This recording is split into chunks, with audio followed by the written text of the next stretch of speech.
Chapter 43. Looking at the docile young lady in front of me, I felt conflicted. I had once thought that if I were to meet an important figure in history, would I be able to be like those seniors from the transmigration era in the legends, making full use of the advantage of being a prophet to gain a huge advantage. But now that I finally met an important figure in history, and a super important figure at that, I was so conflicted that I didn't know where to start. Based on the saying of the mainstream transmigration era novels, when facing an important figure in history, I should either try my best to hug her thighs and build a good relationship with her so that I would be rewarded in the future, or I should take advantage of the fact that the other party hasn't developed yet and shake my body like a tiger, shake her again, shake her violently, and throw a large sum of money at her to make her into my team. But the transmigration era novels didn't mention this kind of situation. I don't need her to repay anything, and I don't need her so-called follower. Giving for free without asking for anything in return, to casually groom a potential enemy in the future? It seems a little silly. If this was a development that was delightful to see in the transmigration era novels, I should laugh lewdly, then take out the candle and whip from my back, stretch out my hand and say, your sister is in my hands, you know? But I'm afraid that if the plot were to develop like this, Eliza and the others, who are eavesdropping outside, would rush in immediately. Even if I wanted to commit a crime, I don't have the tools to do it. An inexplicable sadness welled up in my heart. Will of the universe, can we have a discussion? Don't use this joke in the future. It really hurts my heart. All right, if this was a story that happened in a male forbidden dimension, at this moment I would be smitten by her beauty and kindness. After falling in love at first sight, I would be mesmerized by her beauty and kindness, giving up everything to become her servant. In the end, whether I would help her regain her male identity or end up together with her, it would depend on whether the author chose to categorize the story as normal or beautiful. Of course, if the author wanted to be cruel, my fate would probably be miserable all the way home. If the author wanted to have a pure love, we might even have the identity of childhood sweethearts and a previous marriage. Then our journey would be bumpy. It seems that in that dimension, the male protagonist never had a good life. Yep, if this was some kind of anti-Japanese drama, then at this time she and I would take out our guns and roll around while firing. In the end, our clothes wouldn't even be torn, and we would be able to engage in melee combat without a single scratch on our clothes. In the end, we would see which unlucky Japanese side was the one who would be torn apart before our budget ran out. If this was the 8 p.m. slot in a certain country, Victoria would be suffering from leukemia, or getting hit by an ox cart when she went out, or being bullied by an evil mother-in-law. If the plot was filmed long enough, there would even be an old doctor who would jump out and shout, "Actually, you are brother and sister." It seemed like the ending was not bad. At least the female protagonist was the one who suffered the most. If this was a detective drama, there would be a scream coming from outside. Then I could proudly shout that the murderer is right beside us. Then I could start blabbering on and on. Yep, this seems like a good way to increase the word count, my lord. A gentle voice reverberates in the room. As the host, she had been in a daze ever since she entered the room. Although it was rude of her, Victoria made use of this opportunity to size up this mysterious man. His thick robe and silver mask might have covered everything, but at times his heartbeat, gaze, habitual movements, and even the frequency of his fingers tapping on the table would reveal a lot to those who are good at observation. Victor, no, it should be Victoria now. She thinks that she is pretty good in this aspect. However, after 10 minutes, she still didn't manage to find anything. As expected of the great saint who created the power of law, there's no heartbeat, his gaze is reserved, and there aren't any unnecessary movements. His entire being is like a withered tree sitting in meditation. I can't see anything from him. From Victoria's point of view, the reason why Wumian's was strangely calm the moment he entered was because he was testing her patience. While she was observing the other party, she was also being observed by the other party. Although the eyes behind the mask were dim, they seemed to be able to see through her. In the small space, the invisible pressure was still increasing. After more than 10 minutes, Victoria, who couldn't stand it anymore, broke the silence first. It was equivalent to taking the initiative to admit defeat in this little game of patience. "My lord, do you have something to discuss with me?" As for me, I didn't know that the other party had already thought of something, but it was rude of me to call her over and leave her there to be distracted. Naturally, I felt embarrassed. "Cough, can you tell me about your past? Including your elder sister." Even if it was to avoid being treated as a spy, Victoria wouldn't hide anything from me. Very quickly, I confirmed my guess. It turns out that Queen Victoria, male, became the female Priestess Victoria, and this was all due to the influence of me, the butterfly. Previously, I took some time to look through the strategy book. Queen Victoria is such an important historical character, so how could there be any lack of relevant records? Then, I found a person who was hiding under the light. The epic hero Moon Knight Diana. Yes, the leader of the city's comprehensive public security management team, town security for short, that I built out of interest. That silly knight who was always teased by me, according to the historical records, would indeed grow rapidly in the future war and become the general of the Dark Elves' Imperial Guards. She was also the most trusted general of the Moon, Queen Victoria. Wherever the bright moonlight shines, all filth will be revealed. The female knight who was born as an evil elf crossed the boundaries of race and skin color to become the embodiment of holiness and justice. Reading till here, I was shocked. I actually turned the valiant and perfect female knight in the history into a person who would shout slogans and train punctually in the few decades of peaceful life in Sulphur Mountain City. Taking advantage of the rare sunny day, she would quickly change her clothes and look at the fresh snacks, while gritting her teeth to hold back the urge to save up her dowry. But personally, compared to an epic hero who has no sense of intimacy to speak of, I prefer a tomboy who is easy to tease. Cough. Seems like I went off topic again. Let's go back to the main topic. The Moon Knight is the Moon Queen's most trusted sword. Now that the reason is right in front of me, her only blood-related sister, naturally, she would trust her to the very end. From Victoria's words, I have more or less figured out the reason. If it was the Moon Queen in the history, with a legend-rank elder sister by her side, even a despicable male would be able to grow up smoothly in the Siphon family and come into contact with magic and the knowledge of the outside world. Facing the harsh reality and future, she would be able to make up her mind to change everything. Due to the fact that male dark elves are destined to be unable to rise to power, she disguised herself as a female, and with the help of her elder sister, she gathered her own forces and gradually rose to power. But here, due to her elder sister's escape, he became the abandoned child of the entire family. From the lack of elasticity, it is obvious that Victoria lacks the talent to become a warrior. If she were to become a mage, she would need to spend money, an astronomical amount of money to burn. Being alone and poor, it would already be difficult for Victor to protect his pocket money from being snatched away. How could he possibly come into contact with magic? His lack of strength caused his position in the family to drop further and further. It is really funny to talk about it.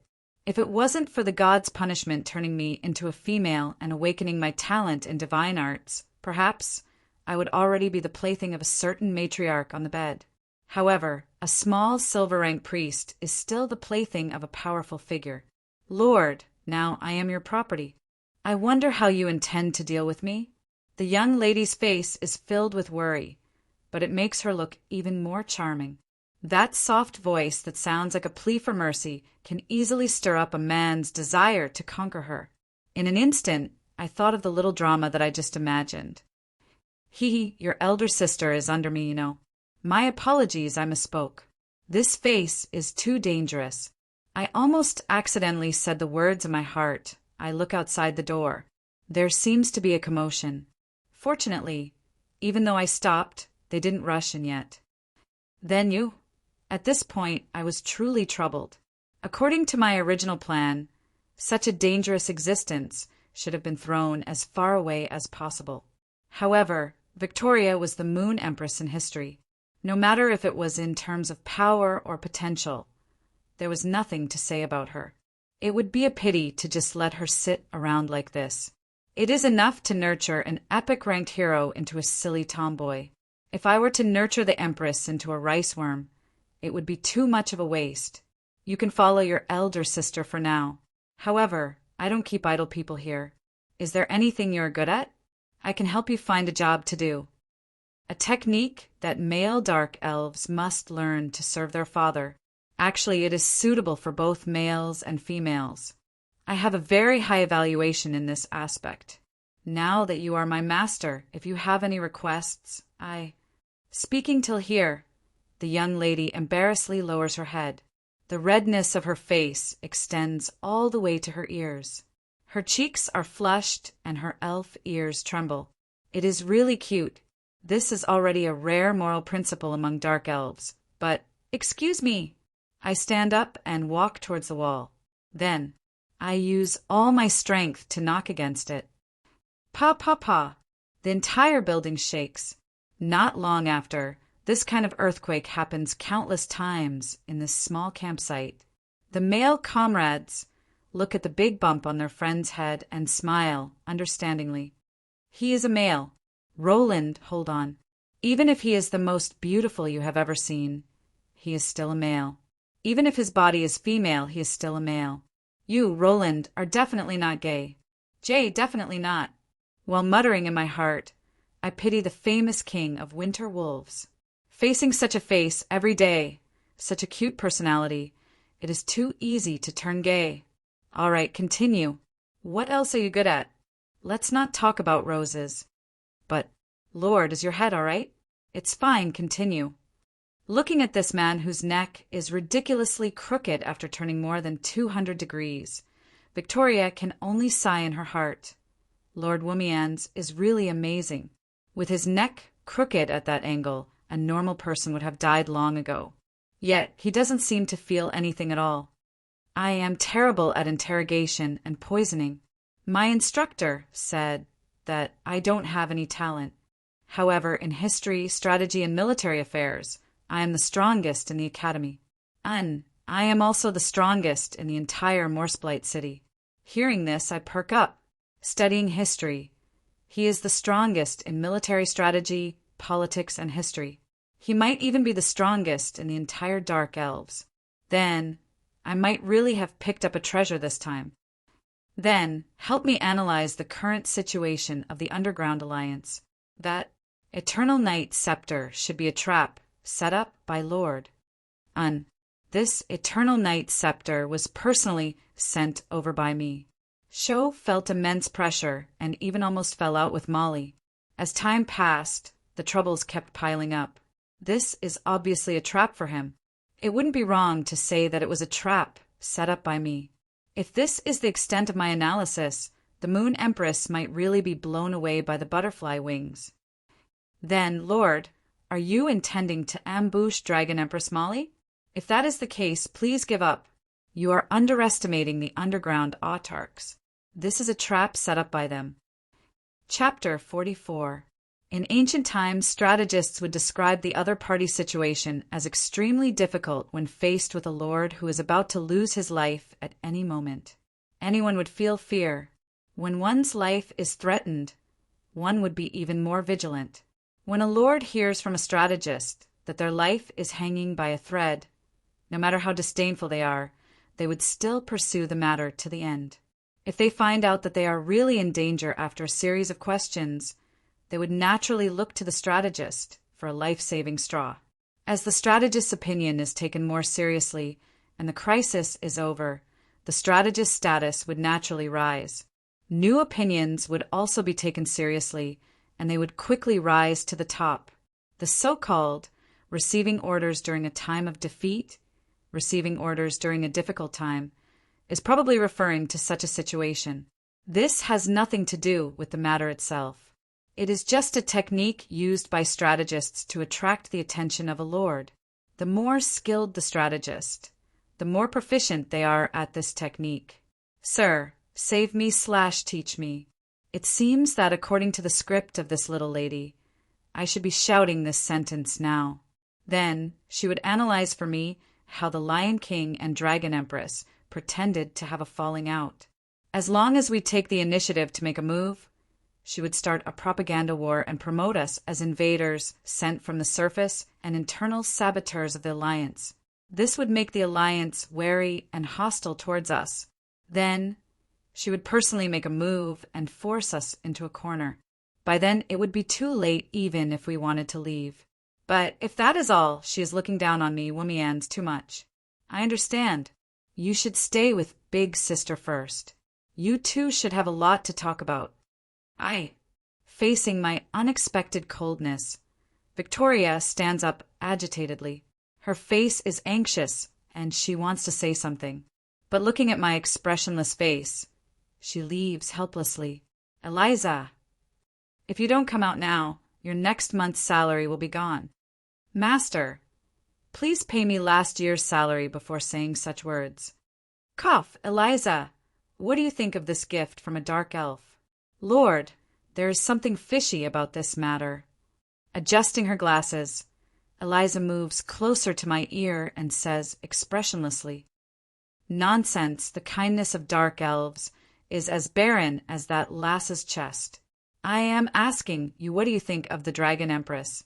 My lord, the original proverb is the kindness of the dark elves is as false as the rationality of the beast men.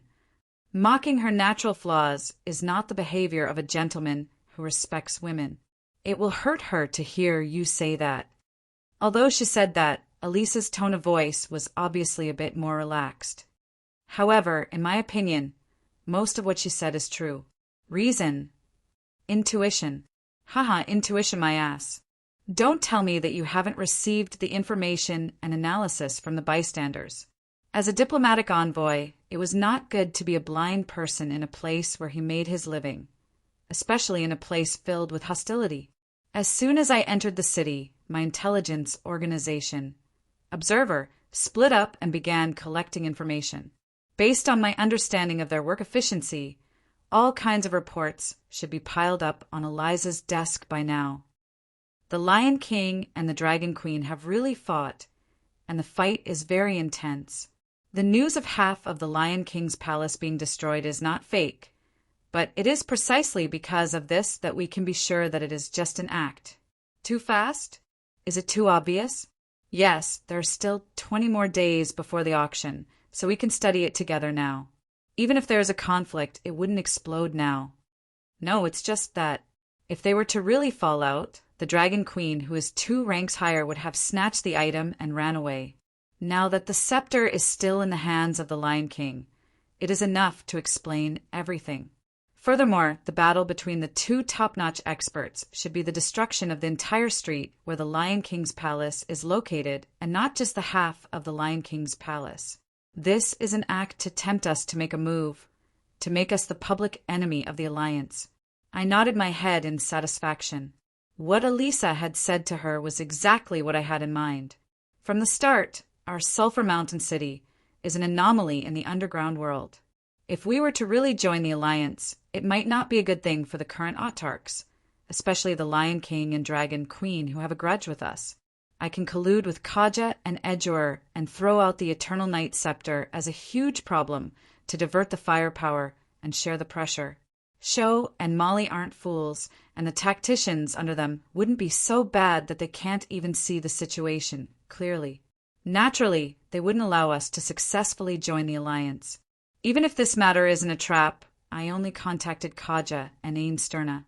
I don't want to be dragged into it myself. We are newcomers who don't belong to any race or power, so it is natural for us to be wary and guarded against.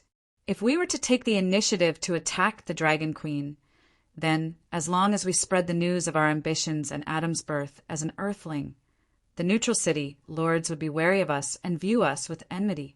As long as the enmity reaches a certain level, coupled with the incitement of the autarchs, it is possible for us to be expelled from the Alliance or even incite the wrath of the entire Alliance. Obediently staying in the camp is the best option? It really makes one feel helpless. Yes, as the auction and the annual Alliance conference gets closer, the pressure on show will become heavier and heavier. On the contrary, we will be further away from the center of the trouble.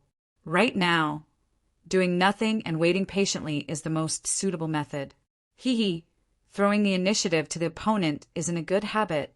Inform those fellows that from tomorrow onwards, they're free to go on the streets and cause a ruckus as they wish.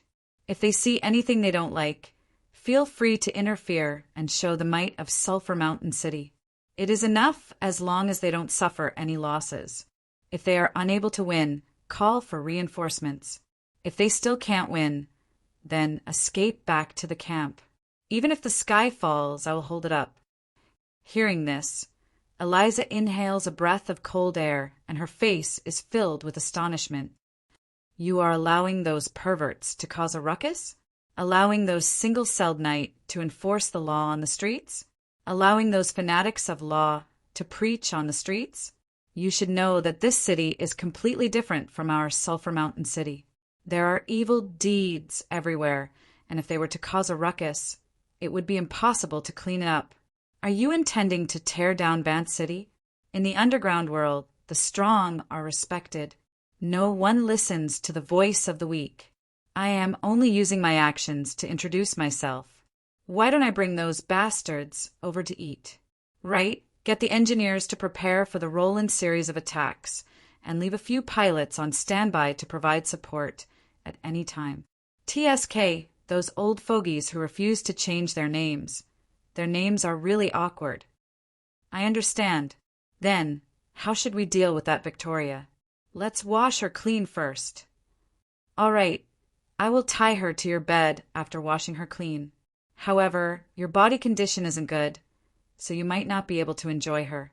Do you need me to contact an adult goods store to purchase some tools? Stop bullshitting, you know what I mean. The goodwill of the dark elves? If these two phrases were to be combined together, the entire underground world would treat it as a joke. Dark elves pride themselves on betrayal and deceit, so it would be weird if there isn't a problem with their gift. However, even if there is a problem with Victoria, it isn't impossible to solve it. Since a living person is sent over, then she is just a dead spy who might betray him at any moment, or a live bomb that might explode at any moment.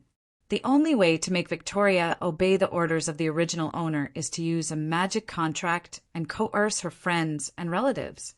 Magic contracts and curses can be erased. The fuse of the bomb can be removed. The relatives and friends who have become hostages can be retrieved. The so-called wash her clean is a commonly used term for spies. It is nothing more than to make her spit out all of her secrets before seeing if there is a possibility of saving her.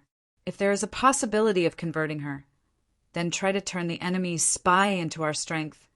You sure are meticulous. I thought that you would immediately give the order to erase the unstable factors. It is too easy to let her die from an accident, and her foolish elder sister shouldn't be able to influence your decision. Could it be that you have really learned to have tender feelings for the fairer sex? If it was in the past facing such a gift of unknown origin, I would naturally erase it without hesitation to prevent any future troubles. However, if the Queen Victoria of history were to disappear just like that, it would be such a pity. Furthermore, since I realized that I had neglected Diana's potential, I naturally wouldn't allow her to continue wasting her time. In the future, she might become a very useful fighter. If I were to create a death grudge with her now, it wouldn't be worth it. However, it really isn't easy to explain these things to Eliza. Pretending to be the prophet of calamity is already my limit. To go as far as predicting the potential of a stranger to become an epic hero is too much. And it definitely isn't, because I find it too troublesome to explain it. That's why I came up with a bunch of excuses. Thus, I laughed it off. Don't say such silly words. You know that there is a man inside, and I, Lich Roland, am definitely not gay. Who knows? Even though she said so, but from the way her little tail with a butterfly not swayed when she left, Eliza's mood isn't bad. And perhaps, since the previous stock was discovered, I should go to the Vance City's underground book collection to replenish my stock. Since her mood isn't bad, she might let it go even if she sees it. What? No backbone and no goals? I also want to have goals, but other than satisfying my eyes, what else can I do looking at this unfamiliar and spacious room? I feel a little lonely. Shaking my head helplessly, I open the window and look at the lights outside. Scheming isn't the right path. However, it is a pity that we don't have enough power now. At the end of the day, it is because we don't have enough power. Adding up the fighting power of the envoy group, we only have 5 to 6 legends. On the other hand, those autarchs with hundreds of years of accumulation, under their full power, they are able to bring out 4 to 5 legend city lords. If we were to fight them head-on, we would still be at a disadvantage. The only top-notch fighting power we can bring out is Little Red, while the other side has 4 underground autarchs, and who knows how many of them are of the same level. If Adam and Marguerite were here. No, even if they were to abandon their job of guarding Sulphur Mountain and investigating the seal of the fire elemental god to really come here, it wouldn't be a good thing for us to stand out. Our overly powerful strength and identity as a different race would cause us to be surrounded and viewed as enemies. Adam, that fool, doesn't know how to act, and Marguerite doesn't want to compromise. In the end, there is an 80% chance that an all-out war would break out. Staying behind to deter the Lion King and the Dragon Empress from going head-on is the best choice. Sigh, if only 2 more top-notch fighting power would come. Just when I was complaining about the lack of fighting power, I didn't realize that this isn't the old house that I am familiar with. On the left side of the empty room, there is a small, secret room. From there, I can use the peephole left by the original owner to observe the situation in the study room. What should I do? Lord Woomians is actually that bad Lich Roland. If I accidentally hear a huge secret, will Momo be silenced? Momo doesn't want it. Momo still hasn't saved enough dowry to marry a husband. This secret room was discovered by Momo when she was in charge of investigating.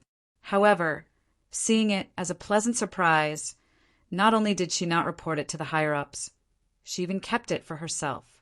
On the other side of the secret room, Diana's face is filled with shock. Initially, she was just worried about her younger brother, but Momo said that she has a way to find out what they are talking about. Momo brought her to the secret room to eavesdrop, only to discover such a shocking secret. No wonder we were unable to catch Roland. No wonder Roland is always at the edge of punishment. What should I do? But very quickly, thinking about the city that she and her companions view as their home, the future knight of the radiant moon steels her resolve. The dignified and wise Woomians is the core and foundation of the legal system. Nothing must go wrong. Momo, this matter must absolutely not be leaked to the outside world. Absolutely not. Ah, Chew. In the empty underground tunnel, the sound of sneezing reverberates from the walls of the tunnel, traveling very far. What's wrong? Ah, dang, you actually caught a cold? The one who spoke is a female elf riding on a tall bone horse. Her luxurious robe extends all the way from the horse's body to the ground. Her black and white eyes are indescribably strange. Lying on a rattan chair on the back of the bone horse and reading a book, her leisurely expression is exceptionally eye-catching. Rather than saying that she is on a journey, it would be more accurate to say that she is on a vacation. The slowly moving bone horse is obviously not an ordinary creature. It is 3 meters tall, and it leaves a trail of frost on the ground. At this moment, the bone dragon Queen Gria, who is usually unfazed even if the sky collapses, is surprised that her usually ridiculously healthy companion would actually catch a cold. Daddy is thinking of Adang. Daddy needs Adang. Adang wants to meet Daddy. The one who spoke is a short dwarf. His face is filled with pimples, and he is biting on a drumstick-shaped food in his mouth. His eyes are lifeless, and as he walks, his saliva continuously drips onto the ground, making him look like he isn't that agile. However, he only has 2 small legs, and he looks like he is walking normally. From time to time, he would stop to pick up stones and knock away bird nests. Yet he is walking faster than the tall bone horse. Is that so? Looks like what Lionheart said is true. As the first undead created by the great emperor, from a certain perspective, you're also the eldest son of the great emperor. You should have some kind of connection with the great emperor. Great emperor? No, your father is there, are you sure? Below. Ah, dang can feel it. He is just below. That's good.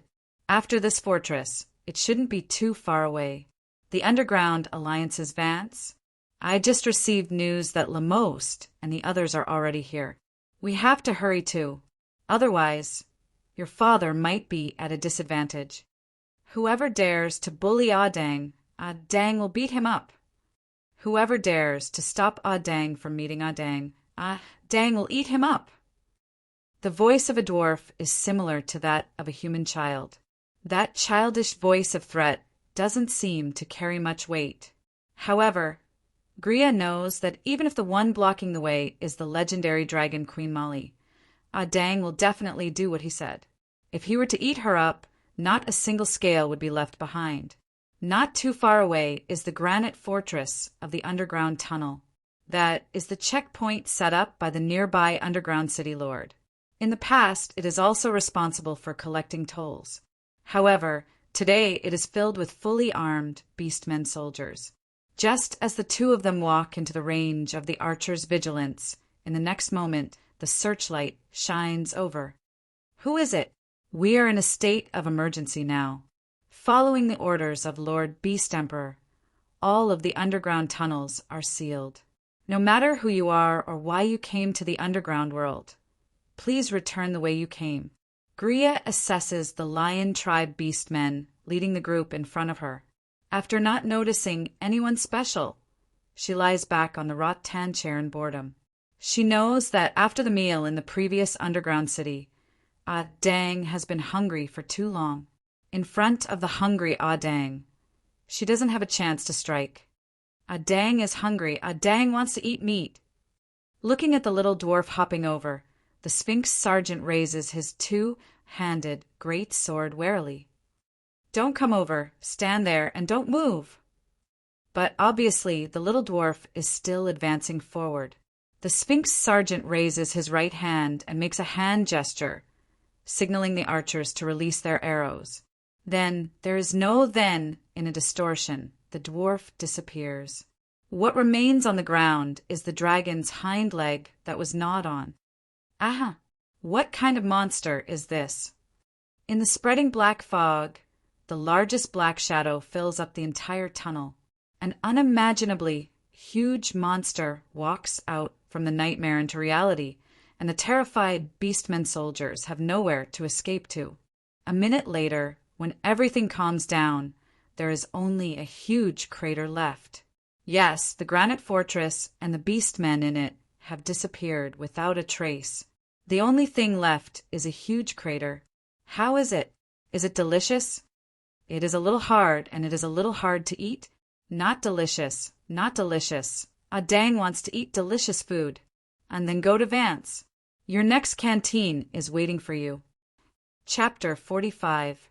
The luminous moss would forever hang quietly on the walls of the underground world, allowing the descendants of the exiled to have the right to enjoy the light. This kind of plant has been researched and discussed in the other world. The theory behind it is probably to fuse the genes of fireflies and moss, allowing the fluorescence of living things and the photosynthesis of plants to work together, achieving a low energy consumption cycle, becoming a self-sufficient light supply system, serving as a perpetual light supply system for the underground. The luminous moss itself can be planted in the mines to prevent mining accidents. Its derivative, the luminous moss lamp, can be used in public environmental lighting, using the luminous moss to improve the energy structure of society. Although it sounds good, the technical difficulty is too great. Even if we can overcome the technical difficulties and forcefully combine the genes of plants and animals together, who knows what kind of monster will emerge? In the end, it still remains in theory. I didn't expect that the purely theoretical discussion that I saw in the science magazine back then would actually turn into reality in a foreign land. As expected, compared to magic and technology, which are always limited, the evolution of nature is endless. According to the records and research of the sages on the surface, this kind of strange plant that not only emits light, it can also emit heat. It probably has a series of prefixes and terms that people can't understand. However, in the underground world, it has a nice nickname that doesn't match its ugly appearance at all: sunflower. Every underground city is destined to be built in an area where the luminous moss gathers lush. If it is built outside the underground city, such a natural light area would attract countless ferocious beasts to fight for it. Of course, in recent times, the great Droll discovered the way to grow the luminous moss, which allowed the scale of the underground city to no longer be limited by the luminous moss. However, to find a super-flying beast that can fly above the clouds and the great Droll to sow the seeds, the actual cost is still extremely high. Perhaps only a natural strategic city, like the City of Platinum, is willing to spend a large sum of gold to continuously increase the area of the luminous moss and expand the range of the city. At this moment, as the light in the distance gradually brightens, very soon the luminous moss here will also start to emit light. A new day has arrived. The physical body needed sleep to recover from fatigue and allow the brain to stop working. However, ordinary undead didn't have the concept of fatigue, so they didn't need to sleep. That was why I half-jokingly gave them the nickname of Woomians.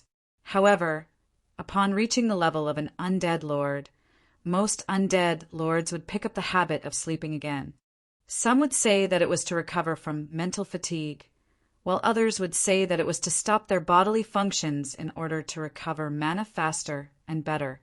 However, since I had nothing better to do, I did some research and discovered that there were better ways to recover from mental fatigue and replenish mana. There was no need to go into deep sleep at all. Losing consciousness was obviously dangerous. Through testing, the final conclusion was that many undead lords could move and rest like living humans. Those with perfect physical bodies were even able to regain their sense of taste and hearing. Most undead lords simply had an instinctive habit from deep within their souls. Their physical bodies would then instinctively mimic those functions.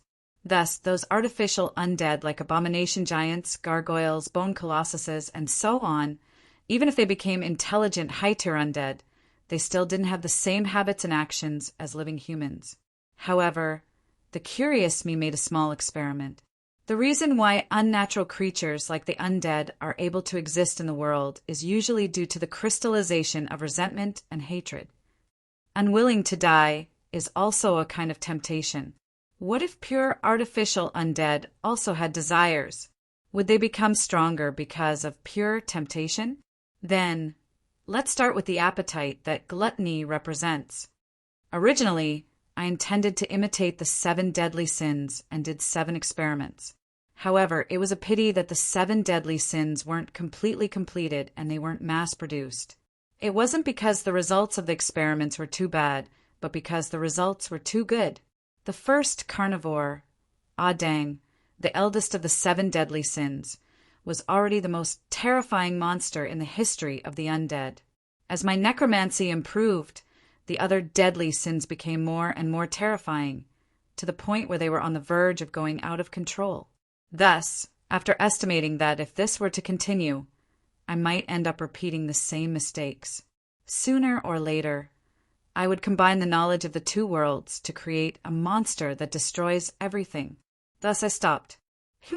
I admit that I don't have much talent in elemental magic. I am completely unable to learn magic resonance and the like. However, necromancy is something that I am able to learn easily. My talent in creation is so strong that even I am afraid of myself. As expected, mad scientists and the like are born to destroy the world. It was a rare dream of the past.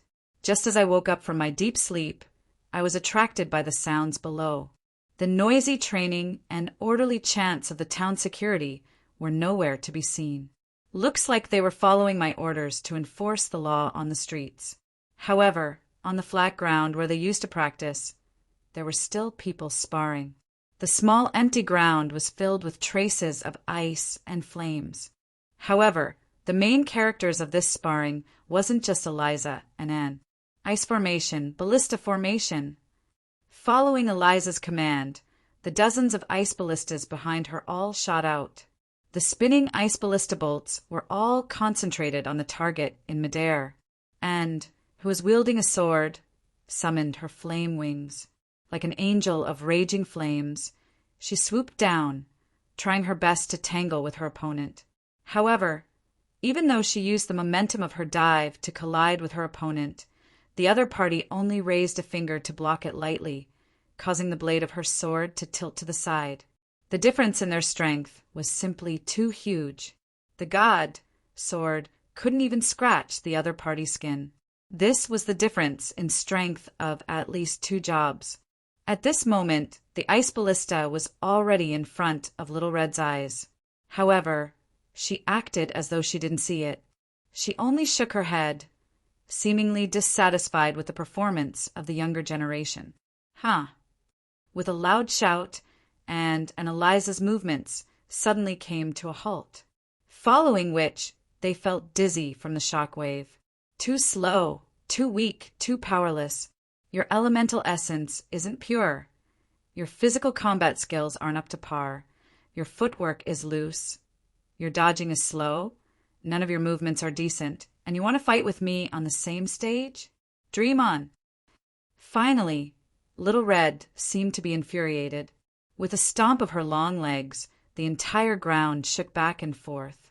Under the inexplicable shockwave, Eliza and Anne, who had yet to regain their balance, couldn't even stand steadily and fell to the ground.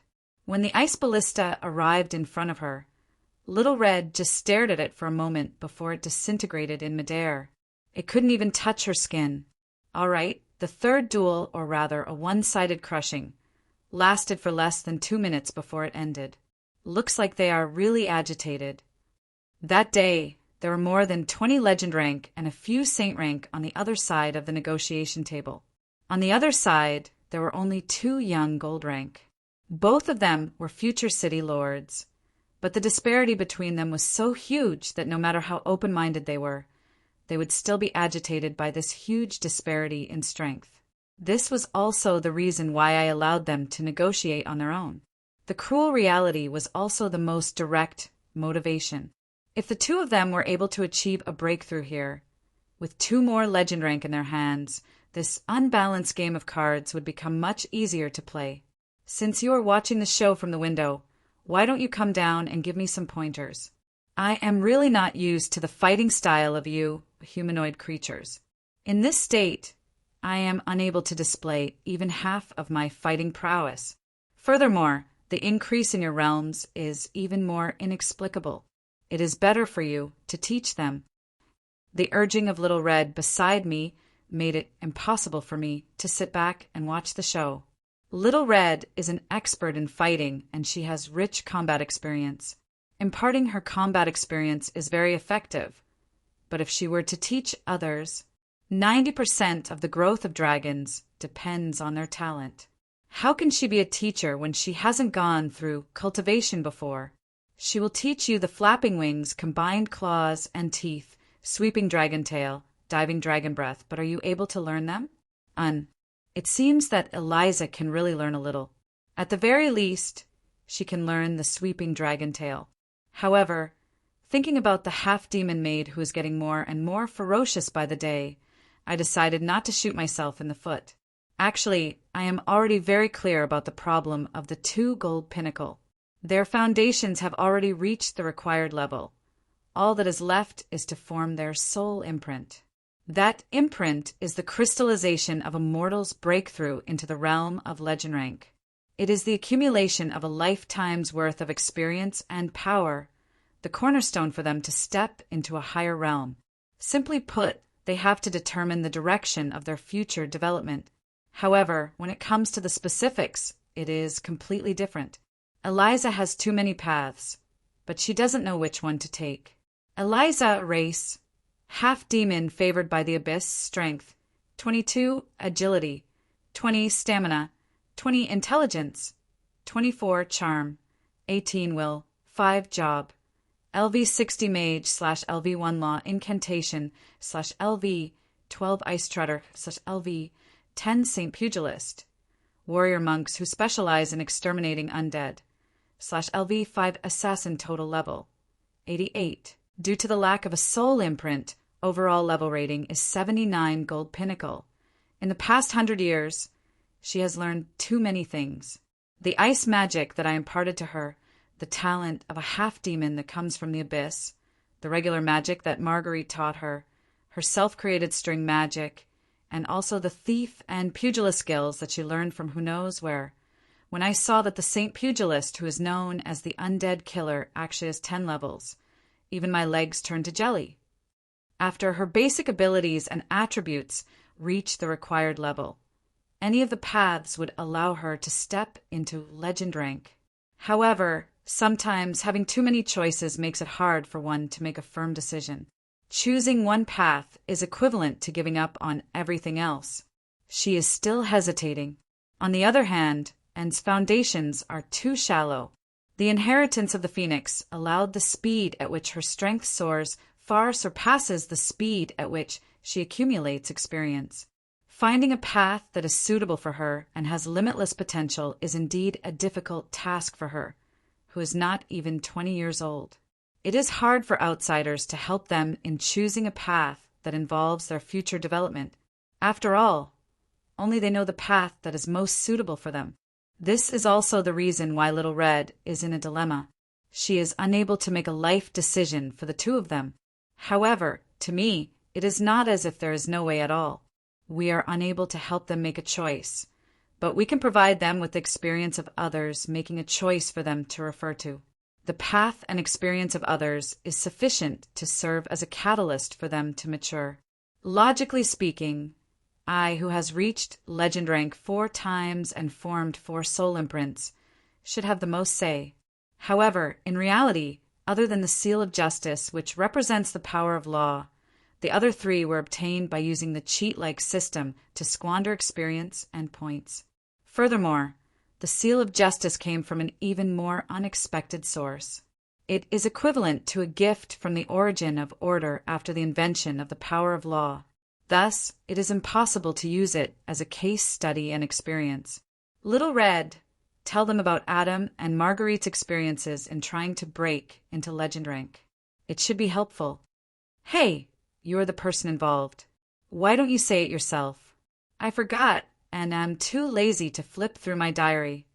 In order to prevent my memories from being lost after death, I have always maintained the habit of keeping a diary. Currently, my diary has filled up an entire underground library. Furthermore, this is obviously something that happened too early, and it would be too troublesome to look into it. All right, I will speak. The voice that comes from the illusory sound spell seems to have an inexplicable sense of dejection. Shaking her head to raise her spirits, Little Red claps her hands. Marguerite's experience in breaking into legend rank is a little unique. It might be impossible to use it as a reference. Back then, when we were in the Kingdom of the Elves, it wasn't easy for us to get a library card for the National Library. However, it was only for 3 days. She was so engrossed in reading that she didn't want to come out. In the end, she actually managed to finish reading the entire library's collection in 3 days. Furthermore, when she came out, she was already a legend rank. The reason why she formed the Corridor of Time is purely to read more books. Her voice isn't soft. Not only did the other experts on the ground hear it, even I, who was on the 2nd floor, could hear it clearly. Since you have forgotten, just remember it once more. Other than looking for the information on magic that you need, the records on the treasures that Lisa wants, the information on the martial arts that Adam wants, and the information on the god equipment that I am looking for, she also looked up all of the records regarding the destruction of the Mist Country in the Kingdom of the Elves for you. Back then, you said that you owed her a huge favor. If there is a chance, remember to return it. This time Little Red's whisper only echoes beside me, but I am stunned. The Mist Country is a country that I have destroyed in the past. Back then, one of the main goals of my adventure was to find out the ins and outs of its betrayal and destruction. I didn't expect that I would actually find out about it from where. It seems that those who lose their memories will never know what important memories they have forgotten. Death really does take away many things. While I am listening to her seriously, Little Red is speechless and bursts into laughter. As for Adam, pooey, he is really a joke. Hearing the name of the famous city lord, the listeners are even more interested. Who wouldn't want to know about the past of this epic hero? Most of the people in the campsite are trying their best to eavesdrop. Back then, our adventuring team offended a bastard lord who believes in evil cults. In the end, he sent his men to hold back our holy knight, Captain Rollo, and warrior Adam. Then he attacked our temporary campsite and captured the mage Marguerite and the thief Lisa, who were recuperating at that time. He even left a note threatening that if we don't come to so-and-so in so-and-so within 3 days, he will take XX hostage and kill them. Then Lord Adam's rage exploded, suddenly becoming a legend.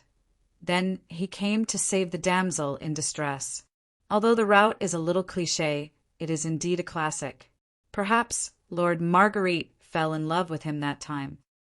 The quick talker Momo and Diana are the only 2 town security members who didn't go on the streets to relax. At this moment, the 2 of them are also listening in. Back then, Adam was indeed furious. He raised his sword to the sky and roared, "Despicable and shameless scum!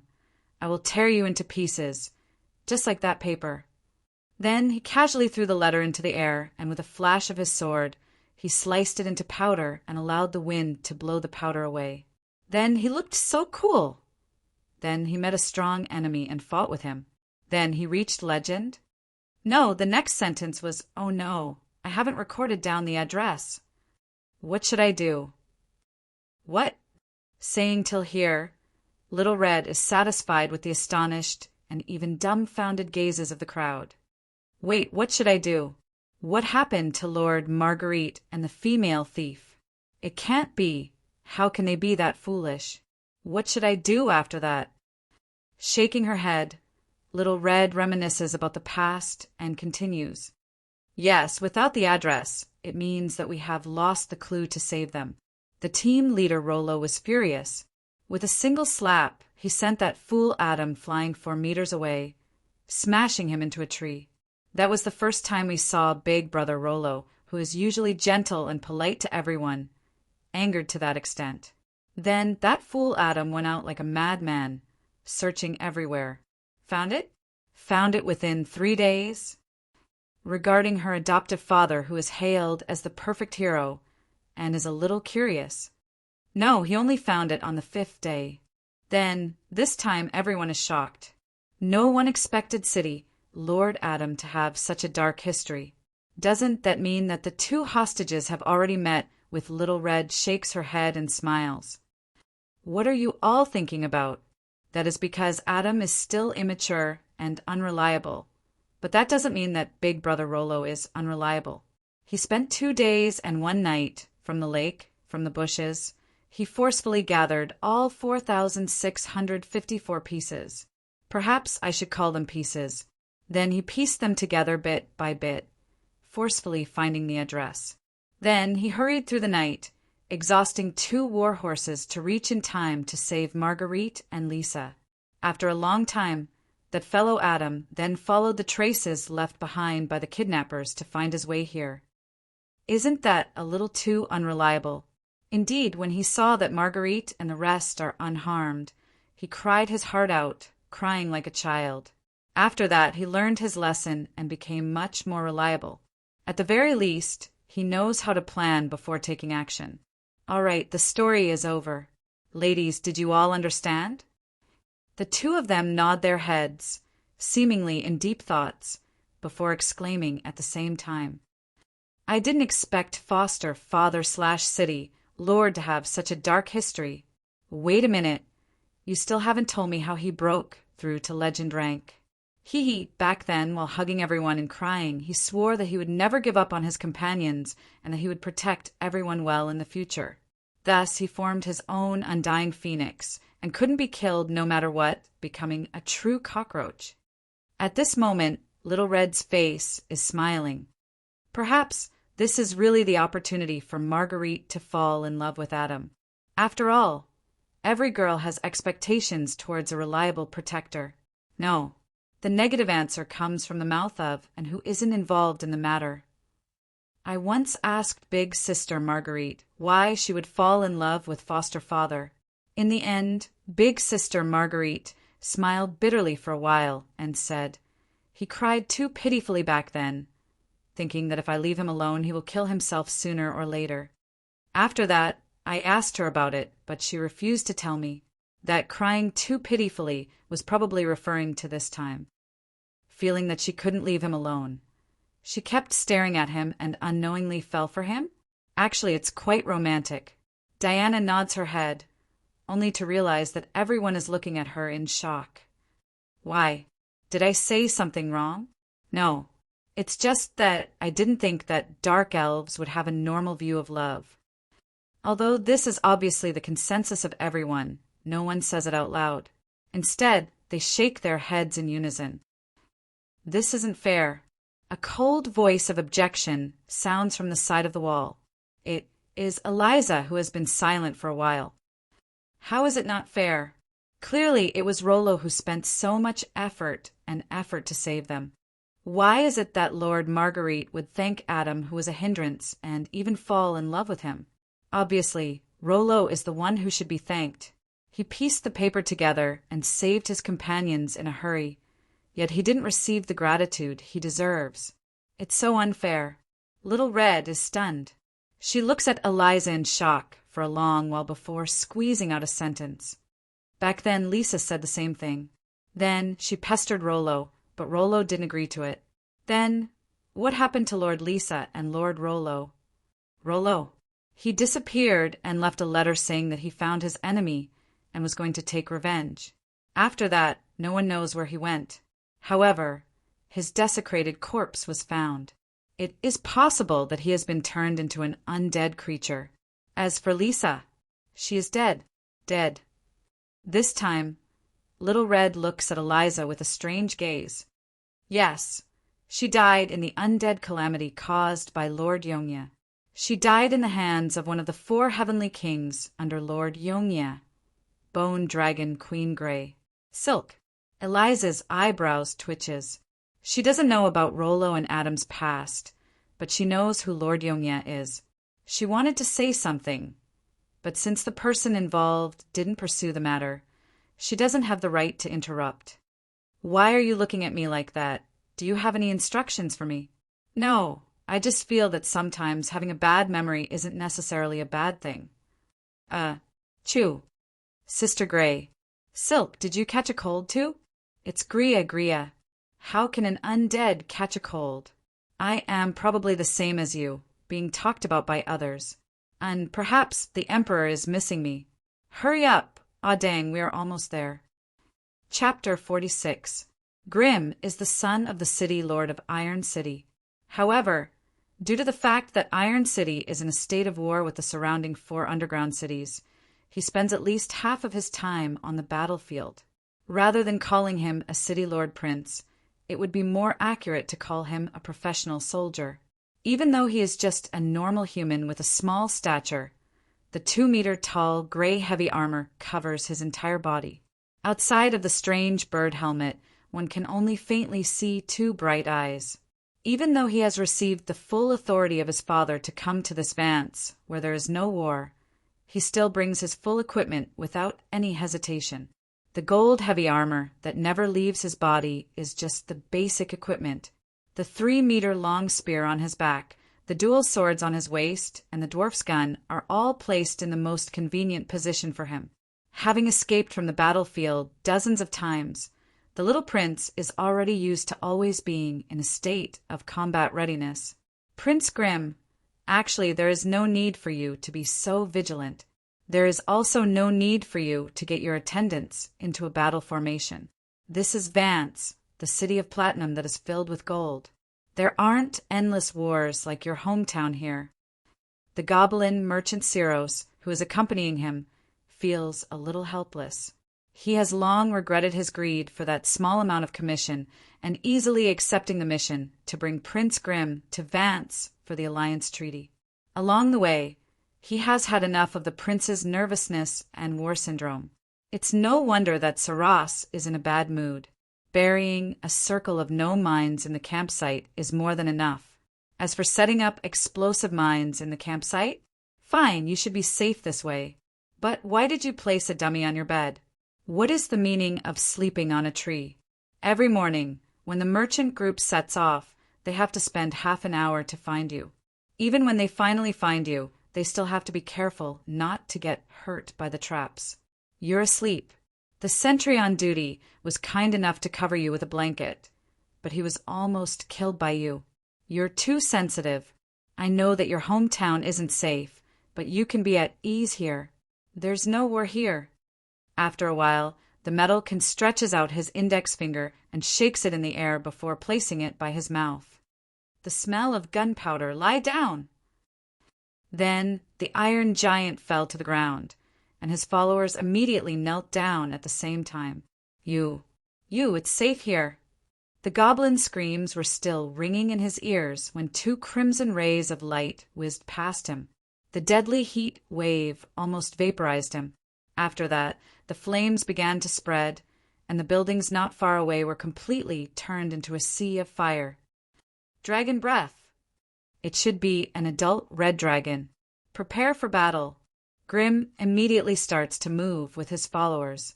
They start to set up a temporary camp, use their luggage to build a barrier, and assemble the dragon spear.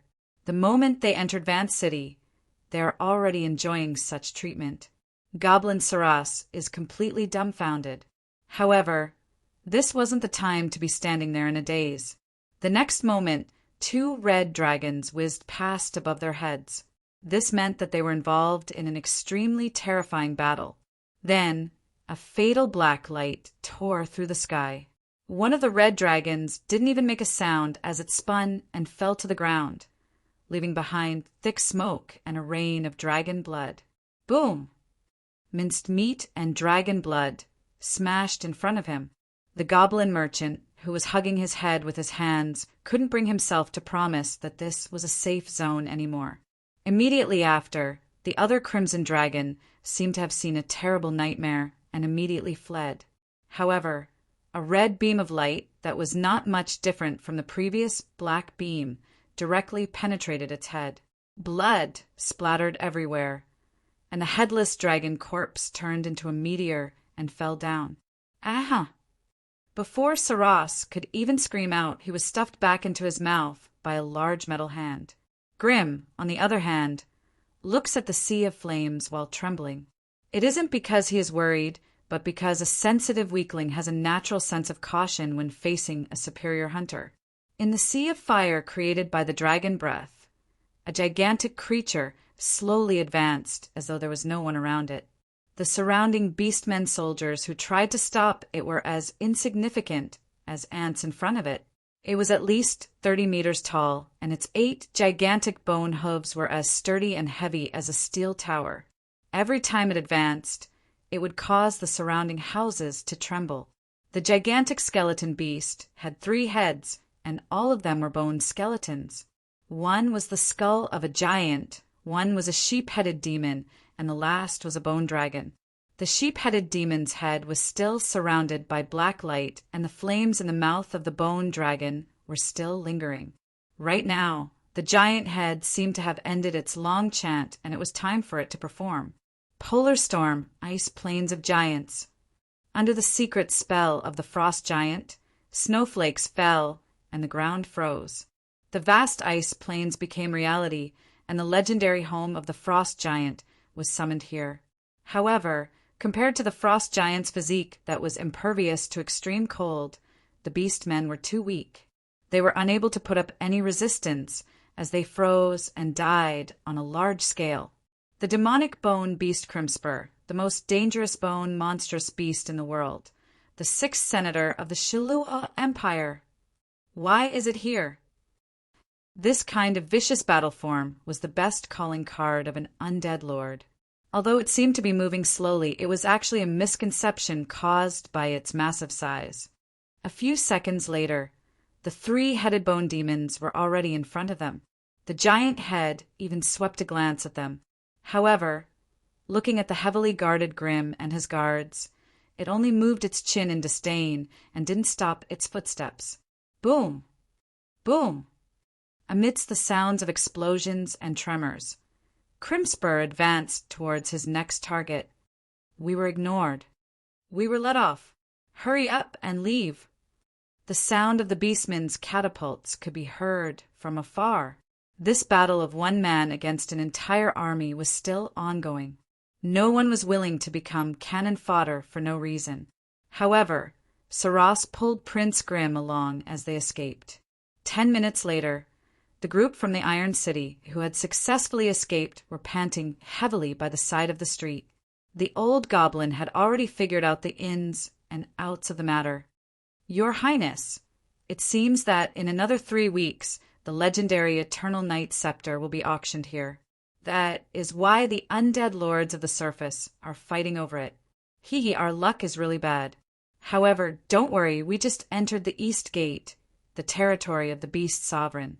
Now that the scepter is in his hands, that is why we got embroiled in trouble.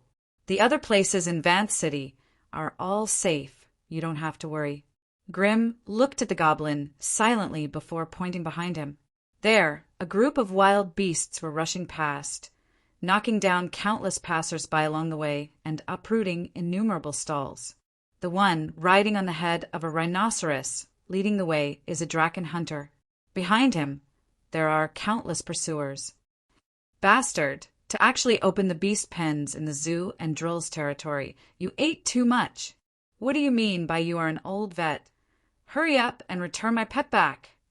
Liar. Little Snow, don't be sad. I know that you are sad about your husband's death.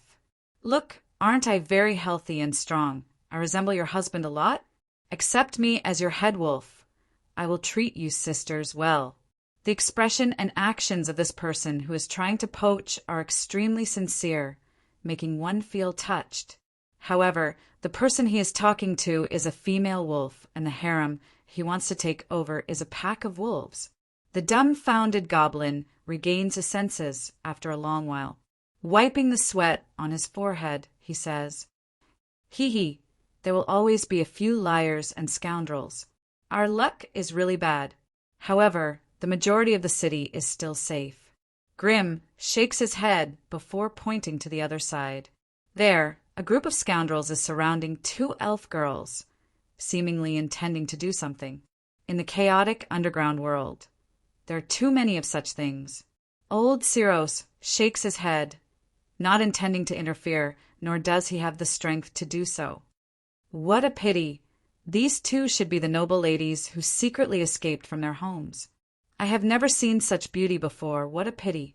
But in the next moment, as though recalling that Grim's strength isn't weak and he should be able to save them, the old goblin looks at him expectantly.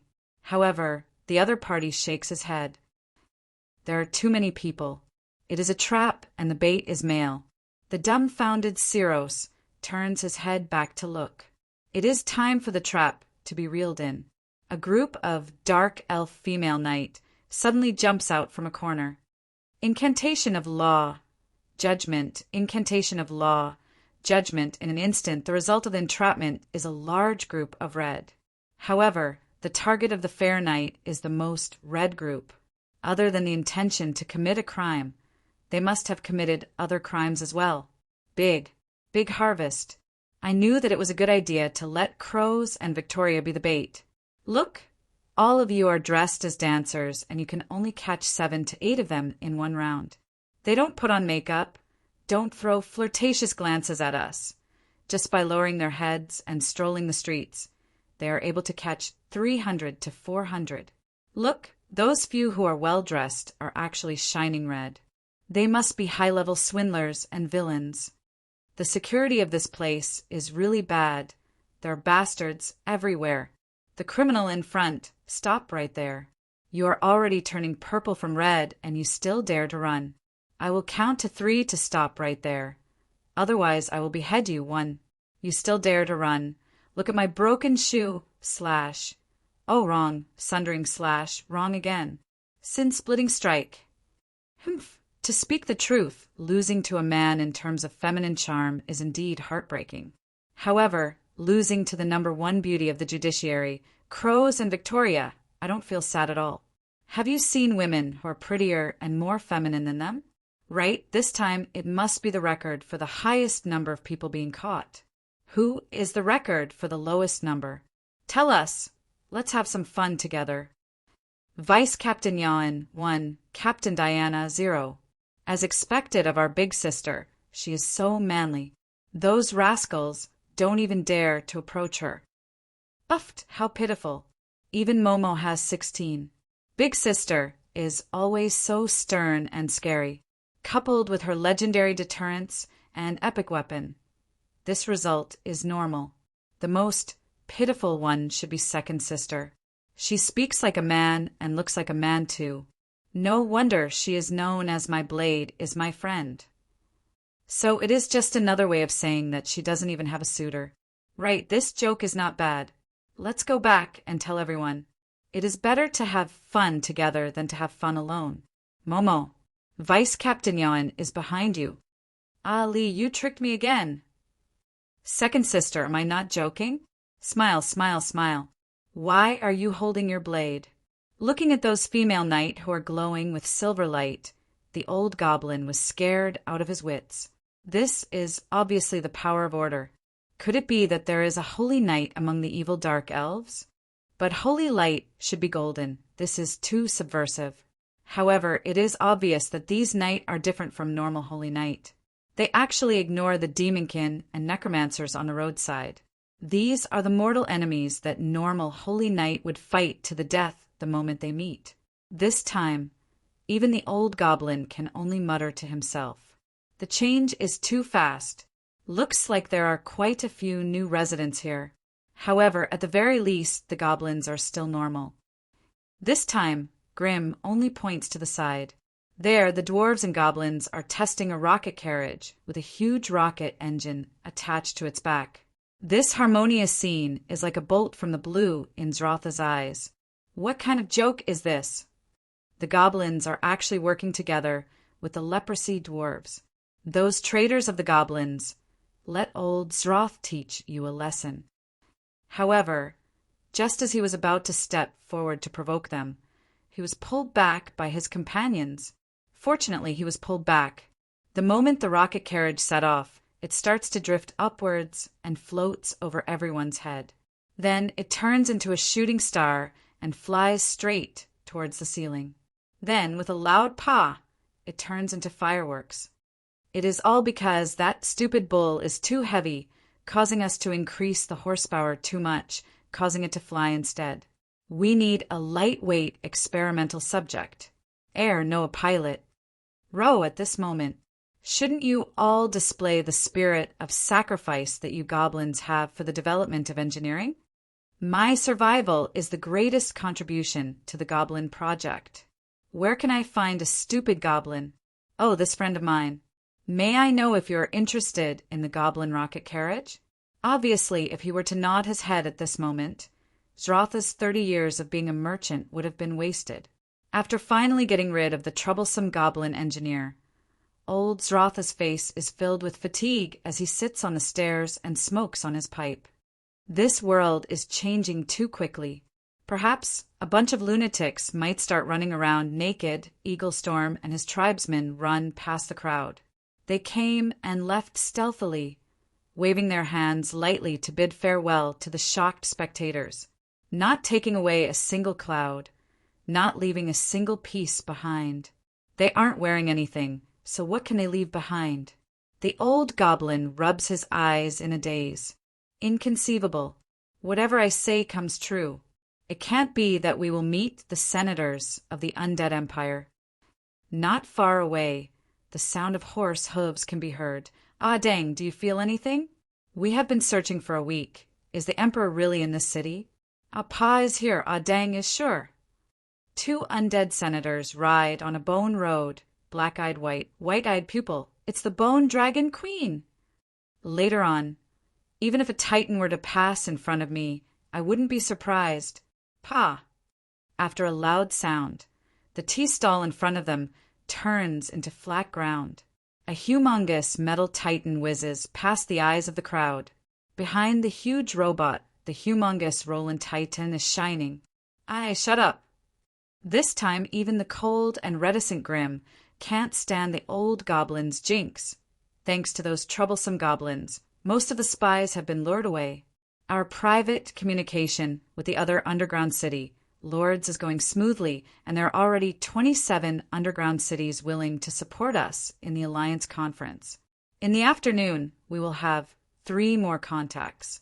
You will definitely have to meet the underground autarch Edgeur personally. There is also a prince named Grimm, who is rather famous and has already expressed his goodwill to us. It would be best if you meet him personally as well.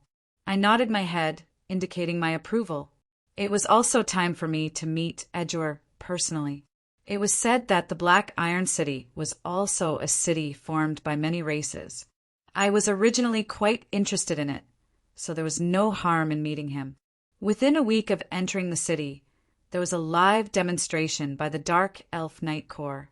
Without a doubt, the power of law has become a rare treasure in the eyes of the underground city lords. With this as a stepping stone, our Alliance Conference went smoothly. Seeing that I have agreed, Eliza continues her report. Within a week, the Lion King's residence has been demolished 12 times. Now, there are no buildings there, only a crater. According to the latest news, Shilua's 6th senator, Crimspur, has appeared. His old partner, decaying Ant King, Ramstein, should be here as well. Has the undead lord and the underground autarch crossed hands? They didn't cross hands directly. Looks like both sides are still probing each other.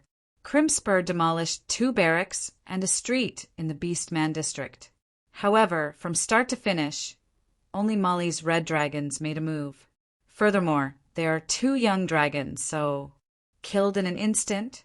That's normal. Crimspur is an undead from the previous generation left behind in the War of Gods. He has always been ambitious and has been eyeing the position of the undead emperor for a long time. He really isn't easy to deal with. However, his probing should have yielded results. The scepter is in the hands of the Dragon Empress. That is why Molly is willing to send the young dragons as cannon fodder. It seems like we have to reevaluate the relationship between the Dragon Empress and the Lion King. To think that she is willing to hand the scepter over to the other party for research. He looks like their alliance is indeed stronger than we thought. Ahaha, don't worry, everything is under control. I laugh maniacally. However, Eliza is a little hesitant. Master, there are some things that I don't know if I should say. Am I a petty person? Just say it. We are out of money. If you don't think of a solution, we might have to live on the streets. What? Hearing that, I exclaim in shock. I remember that we should have sufficient funds when we came. At the very least, it should be enough for us to live here for 3 years. You told those fellows that they can call for reinforcements if they can't win, and they really did it. This week, they called for reinforcements more than 60 times. The expenditure of magic stones, the replacement of the body parts, and even the purchase of new machines are not a small sum. Furthermore, all of these are outside of the budget. I nod my head, agreeing with Eliza's report and the excess expenditure. I didn't expect that we would prepare so many roll-ins. It is normal for us to overspend now. Furthermore, engineering is a money-burning profession, and that big fellow is even more so. It is reasonable for us to run out of funds so quickly. Hee, it is fortunate that I have already made preparations. Come, let me introduce you to my new baby. It is called Greed. Isn't it cute? On the experiment table, there is a small transparent bottle. Within it, a strange viscous liquid is boiling. It seems to be trying to break through the seal of the bottle, but it is reflected back by the electric shock of the seal. Really, really disgusting. White and sticky.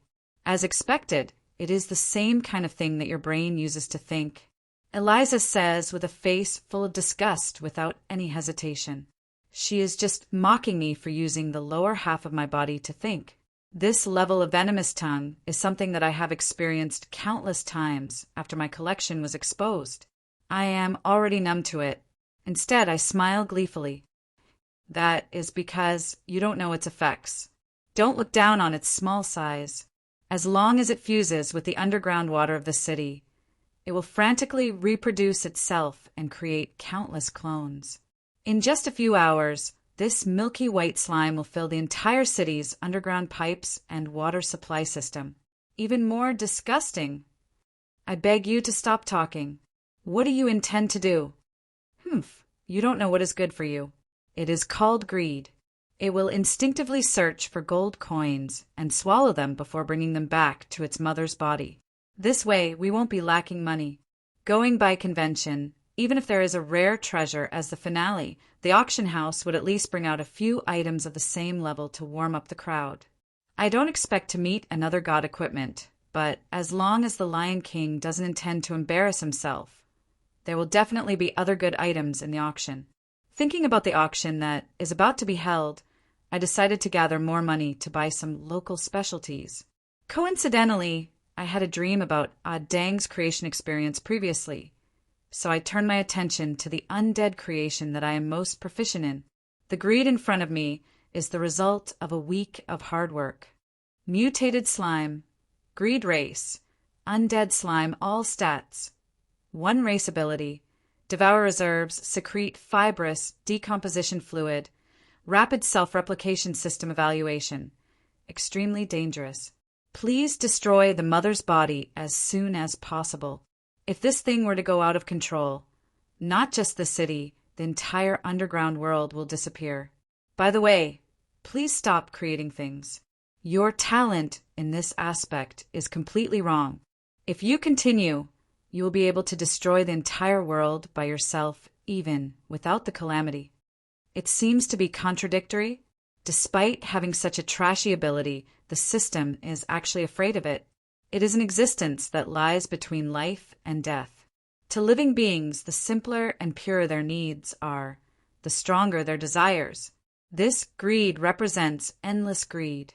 In my settings, gold coins, mithril, and other precious metals are the meaning of their existence. The simpler a living being is, the easier it is to replicate. Replication of a single cell consumes very little energy. Following the settings of its creator, it will replicate itself frenziedly and steal gold coins. It doesn't have any offensive capabilities. The only thing it can do is to sneak into the tightly guarded treasury and corrode the sacks filled with treasures to steal the gold coins and precious metals. However, I can understand the system's worry.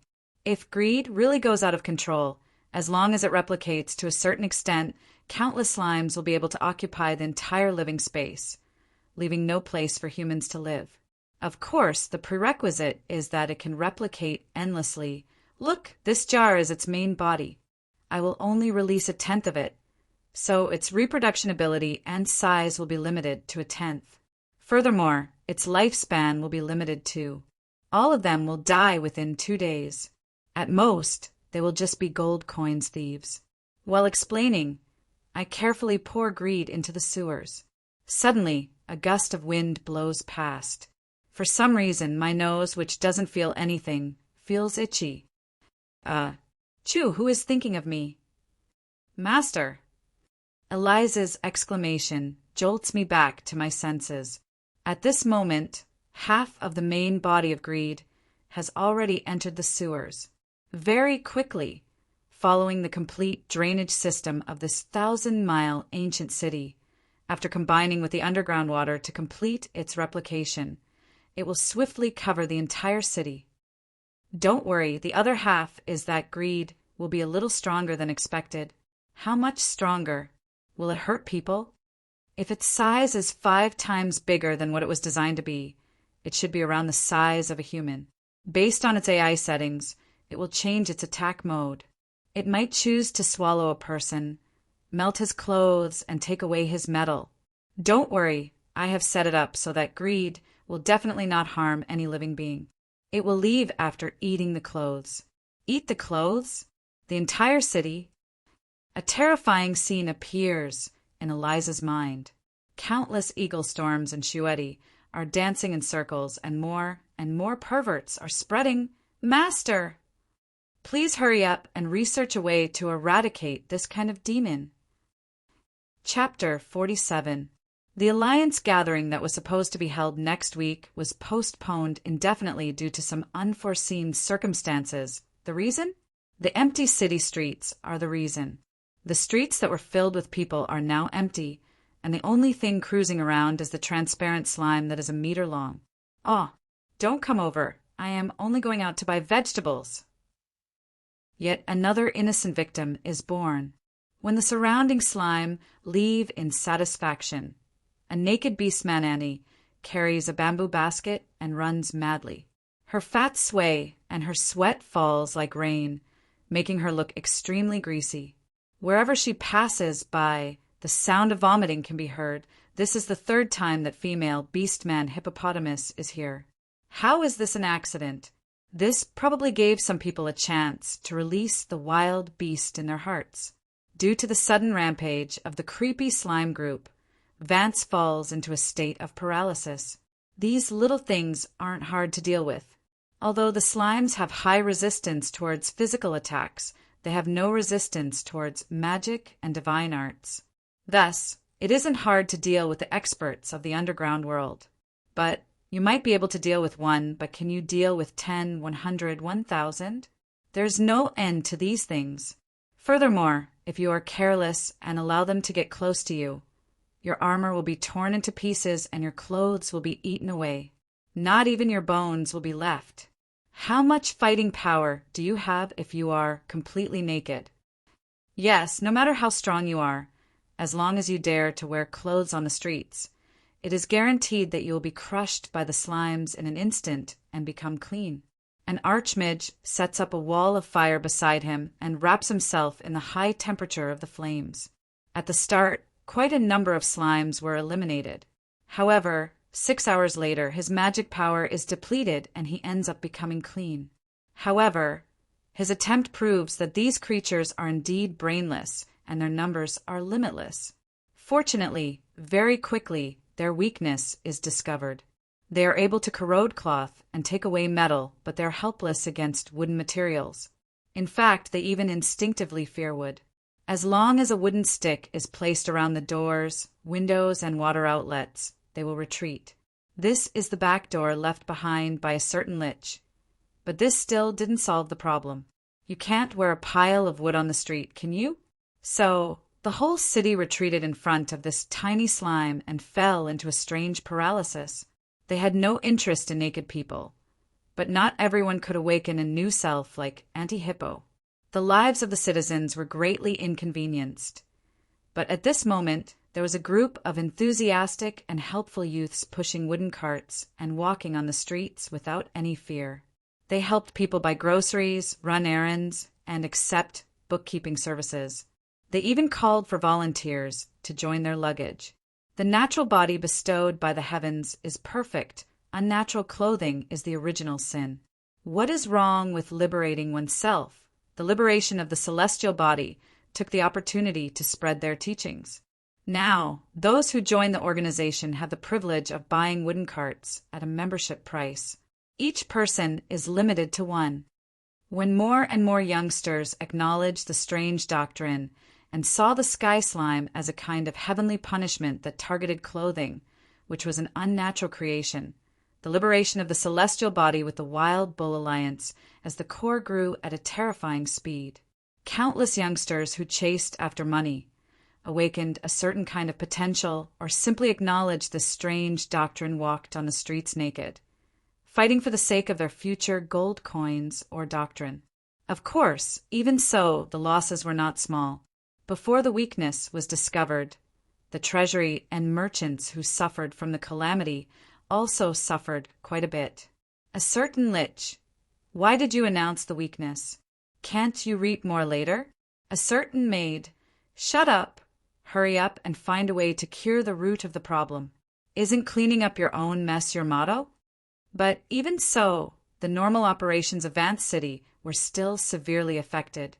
At the very least, the Alliance Conference that was postponed and the naked underground city lords were like countless smiling faces, mocking the dignity of the underground autarchs.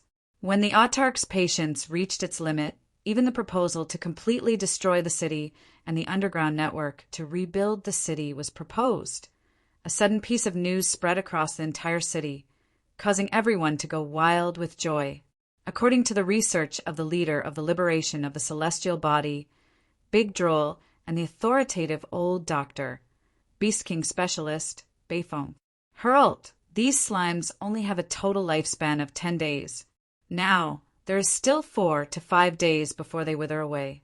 The entire city cheered excitedly, but no one questioned why these 2 unknown newbies were able to come up with such a conclusion when even the top-notch great mage was helpless. But at this moment, the one who heaved a sigh of relief is probably the Lion King himself. The Alliance Conference was postponed so that we can share the responsibility together. If the auction is unable to be held as scheduled, the Devil's contract might come into effect and he would be pulled into the River Styx, ending all his troubles. Oh, it can be done like this. I clapped my hands. Such a simple move could have killed the Lion King, and I actually let it slip by accident. Actually, it isn't too late yet. Let me send the remaining greed down, and it will cause another 10 days of trouble. No, turn into the complete body of greed. Its individual strength would increase by at least 10 times, and its lifespan would be limitless. If this goes on forever, the Lion King would definitely not be able to hold the Alliance Conference. Rejected. The underground world will also be destroyed because of this. She was wrapped in a bikini made of 2 banana leaves, and her arms were wrapped around her chest, unable to cover her exposed body. As she spoke, she kept stomping her feet, and her little tail kept slapping the ground. It seemed that everything that had happened recently had made Elisa unusually irritable. After the processed silk and fiber clothes can no longer be worn, rattan clothes and leaf clothes have become the most popular styles recently. What I fell for it too. Is it foolish to step into my own trap? Ha! If the others step into the trap, but you don't, doesn't that mean that I'm the one who set the trap? Besides, my creations aren't that weak. They won't let you go just because you're my people. This isn't something to be proud of. Why are you the only one who still has clothes to wear? Yes, the current Sulphur Mountain City's envoy camp, due to the early onset of the calamity, it happened right after I fell, is the most severely affected. Now, there aren't many who have leaf clothes to wear here. I am the only one who still has a complete set of clothes to wear. Do you want to hear the truth or a lie?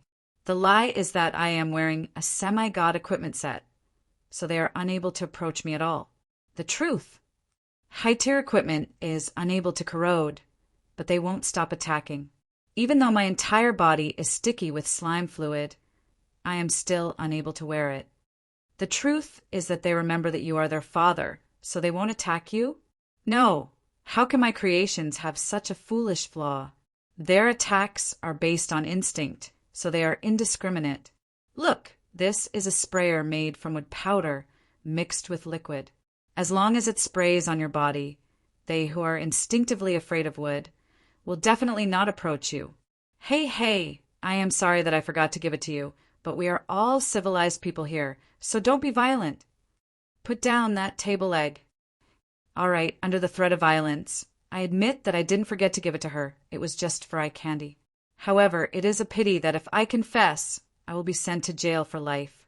But if I admit it honestly, it will bring about Eliza's wrath. Next, it is time for the long-awaited wrestling exchange. After a while, the panting Eliza sits on my spine and asks me, who is already lying on the ground, "Have you researched the method to eradicate it?" I researched it. It's so awkward. My old bones are about to break. Then why aren't you doing it? Could it be that your heart has softened? Gathering the ingredients and setting it up will take at least a week. This time, I swear on the river Styx that I am not lying. The antidote will take a week. 5 days later, the slime calamity would automatically end. Yet, she did useless work, forcing her master to research the antidote. This series of equations forms in her mind. Then, the young lady flies into a rage out of humiliation. "Katja, This is the crisp sound of my thigh bone breaking and Eliza's rationality snapping. That day, I witnessed the terrifying physical strength of a half-demon paired with a holy pugilist. I am not foolish enough to leave the main body of greed in the camp. That is equivalent to someone chasing after the stolen goods. The main body is placed in the deepest part of the underground network. Its countless children are its best guards. But unexpectedly, there is an additional volunteer guard. When the first gold coin was brought back to the main body by the slime, the first one to look for me is actually Little Red. After she understood the ins and outs of the matter, she took the initiative to request to be the guard of the treasure vault. The reason is I am used to sleeping on the treasures. I have been suffering from insomnia for so many days. It is about time for me to have a good sleep. All right, I know that it is an excuse. Going by our unspoken rules, since both of us contributed, it is inevitable for us to split the loot. However, with regarding the main body, I am at ease. At the very least, if we really meet with a tough opponent, Little Red's speed of escaping with the money is still trustworthy. Now, the only thing I need to worry about is the problem of disposing of the stolen goods. However, in the underground world, this is probably the least of my worries. All right, the past has been settled. What I need to face now is the Alliance Conference. When the slime army starts to wither and die as expected, just as everyone heaves a sigh of relief, the underground autarchs impatiently send out invitations for the Alliance Conference. A gathering of primitive humans. Do the underground city lords know how to dance the hula dance? Just when the streets and alleys were already in a heated discussion, the formal attire that was sent along with the invitations made those unlucky underground city lords feel thankful for the thoughtfulness of the organization. At the same time, they heaved a sigh of relief.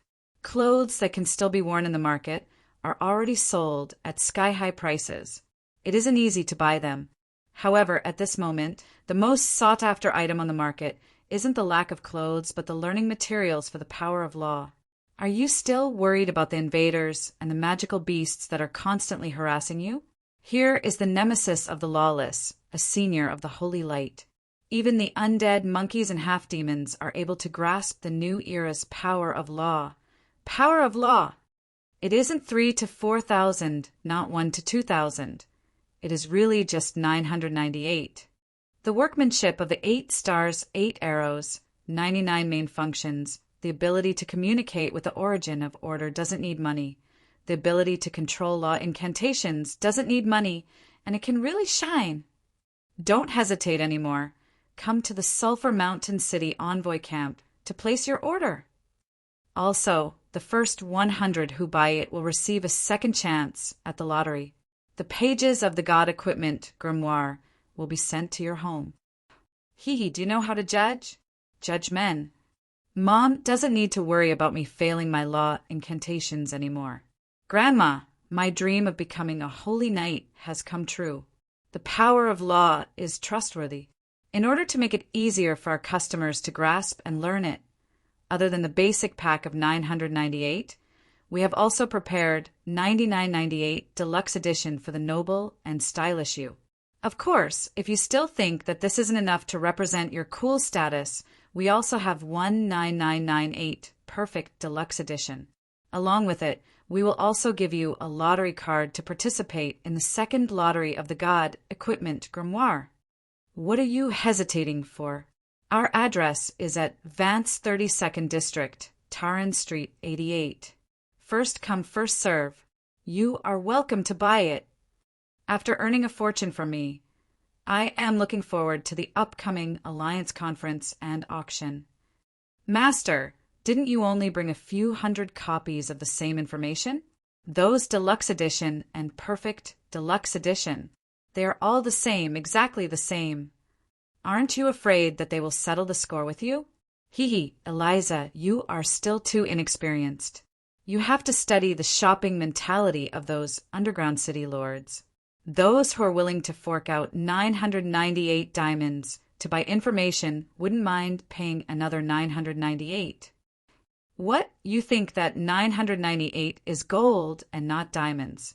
Guards, chase this country bumpkin out. The moment these words are said, no matter how expensive it is, those spendthrifts who love their face will buy it.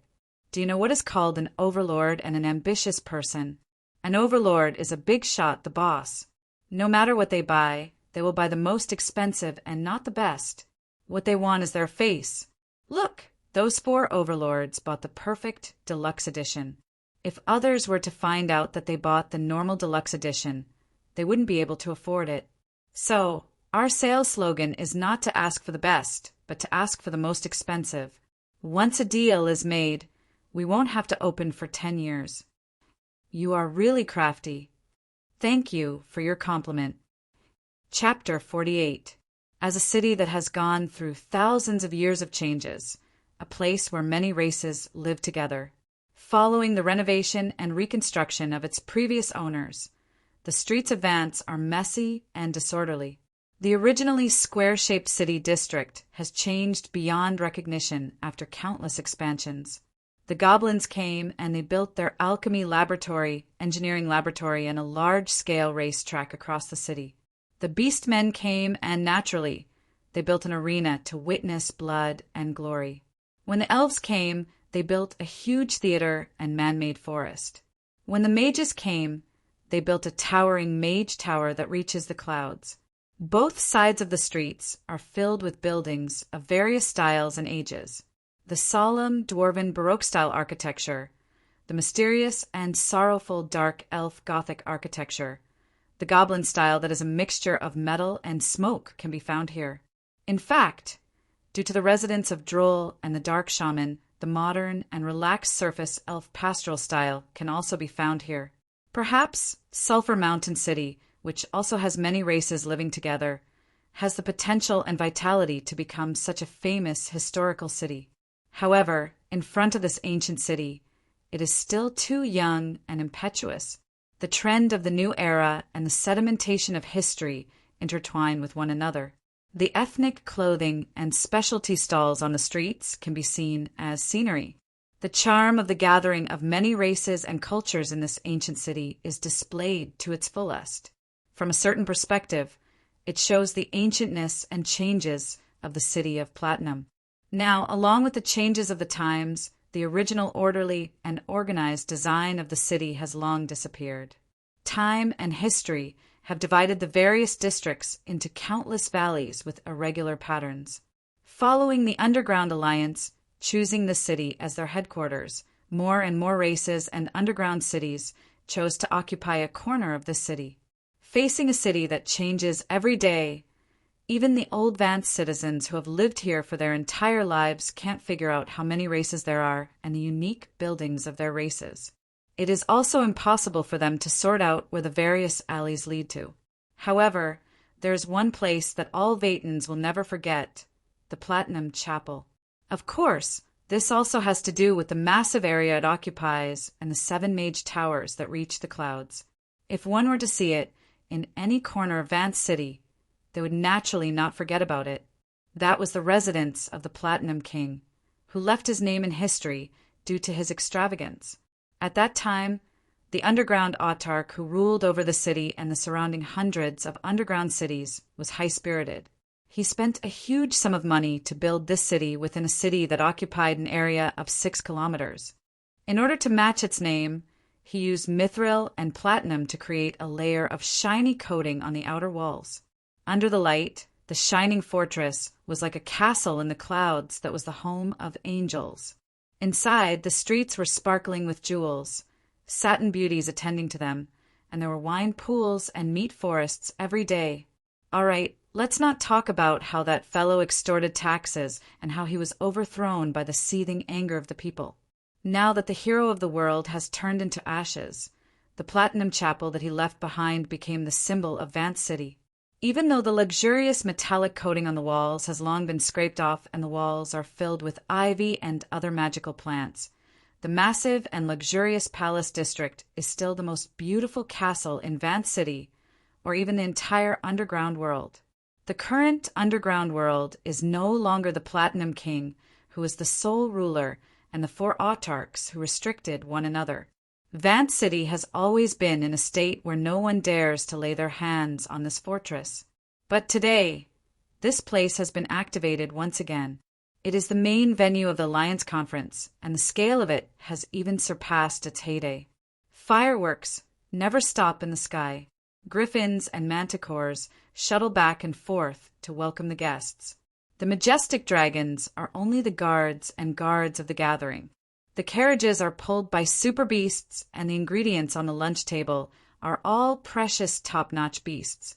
Even among the underground city lords participating in the conference, there are many experts. It is true that legend rank is nothing compared to dogs. Saint rank is everywhere. Perhaps this place isn't as luxurious and wealthy as the human kingdoms, but the underground world where the strong are respected uses its own way to decorate this biennial conference. We arrived rather early, but there is already a sea of people here. The conference hall is split into 3 layers: inner, middle, and outer. The outer layer is also the outer city district of the Platinum Chapel. Normal citizens are not allowed to enter this place, and the guards of the city, lords, are also on guard here. There are also various kinds of large-scale activities and performances. The banquet will last for at least a week. The middle layer is where the minor city, lords, and famous heroes are. Their banquet will also last for 3 days. On the contrary, the duration of the conference in the inner layer is the shortest. Just 2 days is enough for all the big shots to quarrel. More than 10 Roland robots walk together at the same pace, creating light earthquakes and forcing the carriages in front to give way. On the way, there is a huge steel-backed semi-dragon that refuses to give way because of its big butt. Roland number 2 lifts it up and tosses it far away like a metal ball. Of course, I won't waste my money for nothing. Although they can only stop at the outer city hall, the purpose of displaying our might has been achieved perfectly. It is rare for an underground city lord to have a good temper. Along the way, there are many small conflicts, and the security personnel also tacitly maintain their silence. On the way here, we saw quite a few duels, and among them, there is no lack of legend rank experts. Actually, for the sake of demonstrating and security, this is also the reason why most of the city lords bring along their strongest guards. The underground autarchs are no exception. Those 7 to 8 red dragon guards at the entrance. Isn't it Molly who is displaying her might? By the way, Little Red was supposed to come as well. However, because she is unwilling to leave her bed, those treasures below, helpless, I could only make an agreement that I will only send the signal when she is needed to appear. However, when Molly sees us, she heaves a sigh of relief. She also knows her daughter's personality. If she were to be hung up and beaten in public during the conference, it would really be embarrassing. Could it be that the group of red dragons at the entrance are there to block Little Red? Somehow, I seem to have seen the truth. Hey, old fellow, I'm here. How have you been these few days? Starting a war during the conference is absolutely forbidden. Those who go against it will immediately become the public enemy of the Alliance. However, this doesn't stop me from mocking them. Or rather, in this kind of situation where everyone can only move their mouths, it is more convenient for me to shoot my mouth off. Now, hearing me mention my experiences these few days, the pretty face of the Dragon Empress immediately contorts in anger. Of course, I know that they haven't been doing well these few days. They were attacked by thieves, underground city lords, and even undead lords. Even if they have a strong background, how can they guard against everyone when everyone is their enemy? Their days of being scorned by everyone is really unbearable. Hee hee. 6 Shilua senators have already appeared. Fortunately, the top 3 aren't here. If they were here, I probably wouldn't be able to see you all. Lamost's Aunt Venom isn't that good. It should be excruciating. Just by looking at her appearance, the Dragon Empress is a red-haired beauty. However, at this moment, she is wearing black gloves that extend all the way to her shoulders, and a fur coat covers her entire upper body. This is completely different from her usual dressing style. It is obvious that there are injuries on her hands and body. Just yesterday, I heard that she fought with Lamost. The most likely reason for that is the fatal plague, ant venom. I purposely touched the sore spot. As expected, Molly is so angry that the magic tattoo on her face contorts. However, after which, she clenches her teeth and forcefully tolerates it. Taking the cocktail from the hands of the waiter, she drinks it in one gulp and leaves immediately, leaving behind only a sentence. "You won't be happy for long." I hurriedly reply, "Right. Your daughter said that she wants to beat you up. Remember to bring bodyguards. Those bunch at the entrance aren't even enough for her to beat up." I purposely raise my voice. The surrounding city lords are shocked that there is actually someone who dares to provoke the Dragon Empress like that.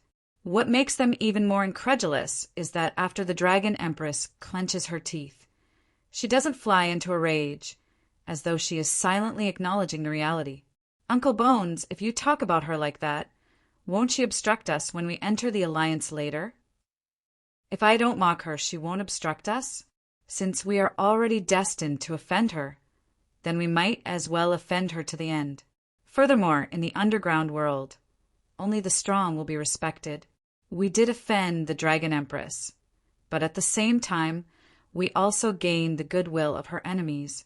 Look how happy that fat baldy is smiling. The fat baldy that I am talking about is currently chatting animatedly with Kaja. Seeing that I am here, he even takes the initiative to beckon me over. Exclamations fill my ears. Not mentioning the fact that I snatched the Dragon Empress voice. Just the invitation from the underground autarch Edgewar alone is enough for us, a bunch of newbies, to be on the headlines. In Sterna, Edgewar, his body is round and doesn't have many strands of hair. From afar, he looks like a moving boiled egg, but none of them dare to express it. Facing the invitation, I took a step back and allowed and to carry out her duties. Recently, with the chaos, and had quite a few chances to make a move. Furthermore, with everyone taking the initiative to feed her moves, her improvement in strength is obvious, especially after hearing the experience of her godfather's breakthrough. She seems to have grasped something. It wouldn't be strange for her to break through at any moment. However, compared to Anne, who is advancing triumphantly, Eliza, who is behind me, is strangely silent. Different from and who is destined to become the city lord of Sulphur Mountain City, Eliza doesn't know what she wants anymore. If she is confused about her future path, how can she become a legend? These few days, she has been frustrated and silent. Don't think so much. The current you is already very good. Even if the consolation of an outsider isn't of much use in choosing a path, I still can't help but spout nonsense. My consolation makes Eliza jolt. Just as she is about to say something, dang, dang, dang, the bell rings. The sky is filled with colorful flags, and the commotion outside is deafening. The Alliance Conference has officially begun. Let's go in. Looking at the underground city, lords who are starting to enter the inner city, I quicken my footsteps. I really can't bring myself to let and go to the conference in the inner city alone. I suggest that we form an allied army to completely wipe out the spy sent by the tailless monkey on the ground. The Lion King's furious roar echoes in the hall. That pair of furious eyes stare straight at me. It is obvious who the spy is. Even the city lord is a human hero on the ground. Which side do they belong to? What right does Sulphur Mountain City have to join the alliance? Do they intend to sneak in and become a spy? I suggest to chase them out. Whoever dares to reject my suggestion is the enemy of the dragons, Denver. The Dragon Empress threat is direct and effective. Offending the Dragon's Den is equivalent to offending all of the dragons under the Dragon's Denver. That is not a small problem. As expected, the moment the conference starts, before we can even be introduced into the alliance, the Lion King and Dragon Empress start firing. But looking at this situation, I smile happily. Then, let's make it the first proposal. Fellow city lords, please vote. What surprised the Lion King and the rest is that not only did Kaja and Edgewar not stop them, they even treated it as a proposal and requested for a vote. Following which, an even more shocking scene happens. This proposal that would have been effective with more than half of the people in the hall. Only a few hundred people raised their hands in agreement. All right, the first proposal doesn't pass. At this point, if one still doesn't know that something is wrong with the situation, one would really be a fool. The Dragon Empress and the Lion King look at one another, their faces filled with shock and disbelief. Due to the distance between the underground cities, many of the participants have deep grudges against each other.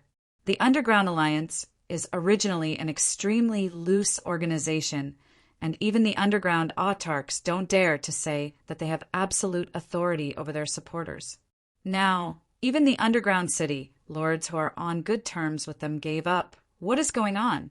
They expected that Sulphur Mountain City would try their best to rope in the other underground city lords. But these underground city lords are all arrogant and they are far apart from each other, making it extremely difficult to bribe them. Furthermore, they have become the target of scorn these few days, so they don't have the leisure to set up a trap for Sulphur Mountain City. From a certain perspective, the effect of throwing the scepter has achieved. Edgar nods his head and continues to speak. Then, the second proposal will be proposed by Kaja and I. We will accept Sulphur Mountain City as a member of the Alliance and give them the same status as me, Kaja, Sho, and Lord Dragon Empress.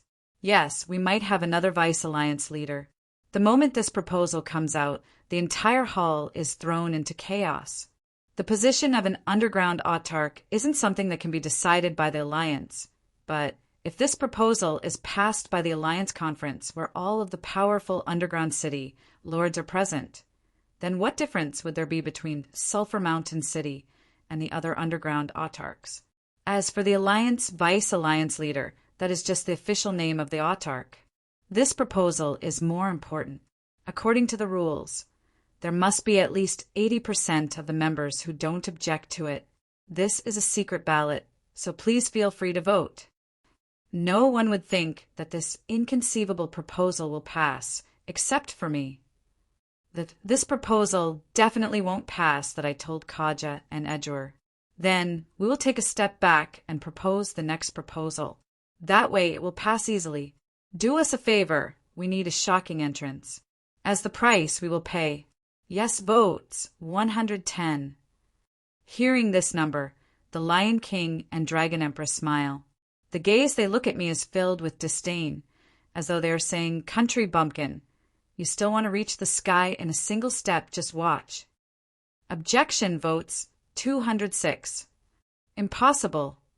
It is natural for the number of yes votes to be low, but the number of objection votes is surprisingly low, making the Lion King jump up in an instant. The Lion King's gaze looks as though he wants to devour someone, making the vote counter tremble. Neutral. Neutral votes and abstention votes total 3,267. Total number of participants 3,583. Proposal passed. Ah! The announcer screams as he throws the result to the side, then scrambles down. The Lion King snatches the tabulation results and looks at it multiple times. The black and white words are placed in front of him. In the end, he can only put on a sour face and tear it apart to vent his anger. How did you do it? Kaja sticks close to me, her breath smelling like orchids by my ear. But I just smile mysteriously, not replying. Actually, to put it bluntly, it isn't worth a single coin. While others thought that I was fooling around, I actually did quite a few proper things. For example, as an old fox lawyer who knows how to exploit loopholes in the law and a legislator who knows how to patch up loopholes, I studied the rules and regulations of the Underground Alliance. Important decisions can be passed as long as more than 80% of them don't object. This is to prevent the Alliance, which has many internal differences, from being unable to come to an agreement. When the underground autarchs are unable to come to an agreement, this resolution will allow the majority of the underground city lords' decisions to be effective. But they neglected that sometimes not objecting doesn't mean that they agree. It is indeed difficult to get the underground city lords to vote in favor, but it isn't impossible for them to not object. A portion of the law information is indeed lacking, but if you don't object during the voting for us to join the alliance, we will pass it to you after the meeting. Yes, it is enough as long as you don't object. We just don't want to lose so badly. This is a threat. This is a gift from Sulphur Mountain City. Your clothes were damaged in the calamity, right? These leaves, rattan clothes, are all made by our Liberation Heaven group's droll. They are all natural materials, ensuring that they are natural and in accordance with the teachings. You don't have to pay, it is free. However, if you can help us during the voting for the alliance, it will be enough. You should know that we are new here, so we aren't familiar with this place. We will be depending on you, Big Brother. This is a favor. Don't you think that the current situation isn't right? Right now, the 4 Underground Vice Alliance Masters are divided equally, and sooner or later, they will fight to the death. Don't you think that we need an existence like a lubricant? He needs to be strong, but he can't be too strong, and it would be best if he doesn't have any ambitions. This is reasoning. The Lion King and Dragon Empress are restricted by the scepter, giving me the opportunity to ask for votes from multiple angles, while the Underground City Lords are holding on to the mentality of 80% to pass. Anyway, even if I forfeit, he won't be able to pass. Our success is already decided. Congratulations, new Vice Alliance Master. Edgewor's congratulations are filled with malicious sarcasm. Ignoring the High Priest of the Dark Elves who is leaning on me, the killing intent of the 2 underground autarchs is already boiling. The happier the Dark Elves smile, the more vicious their attacks. No one would be willing to see their authority weakened by others. At this moment, no matter how well I said before, I have already offended all of them. The gazes of most of the city lords aren't that friendly anymore. After all, I have lied to them all, even though what I said is the truth. But this is what I want. I smile in satisfaction. However, being stared at by over 1,000 legend experts, the 2 beside me feel uncomfortable. Most of the malicious gazes are directed towards Anne, who is sitting in the middle. After all, she is the future city lord of Sulphur Mountain City. I don't have time to wait for and to slowly mature. The greater the pressure, the faster she grows. From now on, everyone in this city is our enemy. Endure it. This is the test I am giving you. Roland, come and help. We are in big trouble. The camp is being attacked by an undead lord. Suddenly, Little Red's voice sounds from the back of my head. She actually activated an emergency communication, and the undead lord that made her call for help is at least at the level of Shilua Senator. You won't be happy for long. Molly's sarcasm flashes across my mind. Then I come to a realization. Using the auction rights or the chance to observe to get the undead senators to come to an agreement and get them to work for me. During the Alliance Conference, internal fighting is prohibited, but the undead lords aren't restricted. As expected, the underground autarchs are not to be underestimated. I stand up, intending to leave to provide support, but the Dragon Queen blocks the door. Where do you intend to go? The conference isn't over yet. Lord Vice Guild Leader, leaving the conference without permission is against the entire alliance. Io, lad, what are you doing? On the side, a dwarf lad is using his short legs to kick the Dragon Queen with all his might. What is weird is that his short legs aren't fast enough for the Dragon Queen to be unable to dodge them. Every time, she is kicked up to her knees. Batty, you actually dare to bully Appa. A dang will beat you up. Somehow, I feel that this voice is very familiar, but I can't bring myself to laugh at the moment. At the same time, an ominous feeling surges in my heart, as though I am about to meet with misfortune. Based on my many years of misfortune, I can guarantee that this feeling means that trouble is coming. The dwarf lad raises his head. His face is full of pimples, and his snot flows all the way to his chin. His eyes stare fixedly at me before smiling foolishly at me. Ah, pa. Ah, dang. For a moment, if it wasn't for this familiar name, I wouldn't be able to associate the gigantic abomination stitched monster that I personally created with the little dwarf in front of me. At this moment, a cold voice rings in my ears. You even have an illegitimate child, and he is a dwarf. Master, your taste really leaves me speechless. Can I ask what you did to the mother of this child? Could it be that you abandoned her after using her? Master, you are too dirty. Chapter 49. The resplendent hall is in a mess. Even though the host is trying his best to maintain order, he is unable to stop the discussions of the underground city lords on the seats. Even though some of them were scammed to be able to scam everyone and to be able to get this suggestion to be voted on in the Alliance Conference, this shows the strength of Sulphur Mountain City. The decision made in the Alliance Conference isn't a joke, and it can't be changed. Otherwise, the trust of the entire Alliance will be shaken. The fifth autarch, Sulphur Mountain City. This is the term that the underground city lords are talking about the most, and it is the reality in most of their hearts. The sudden ascension of a new underground autarch is equivalent to a reshuffling of the power distribution in the Alliance Conference. If it isn't handled properly, it might cause hundreds of wars and redraw the territories of the major powers. This sudden omen represents endless trouble and a rare opportunity. The underground city lords who are able to enter the inner hall aren't easy to deal with.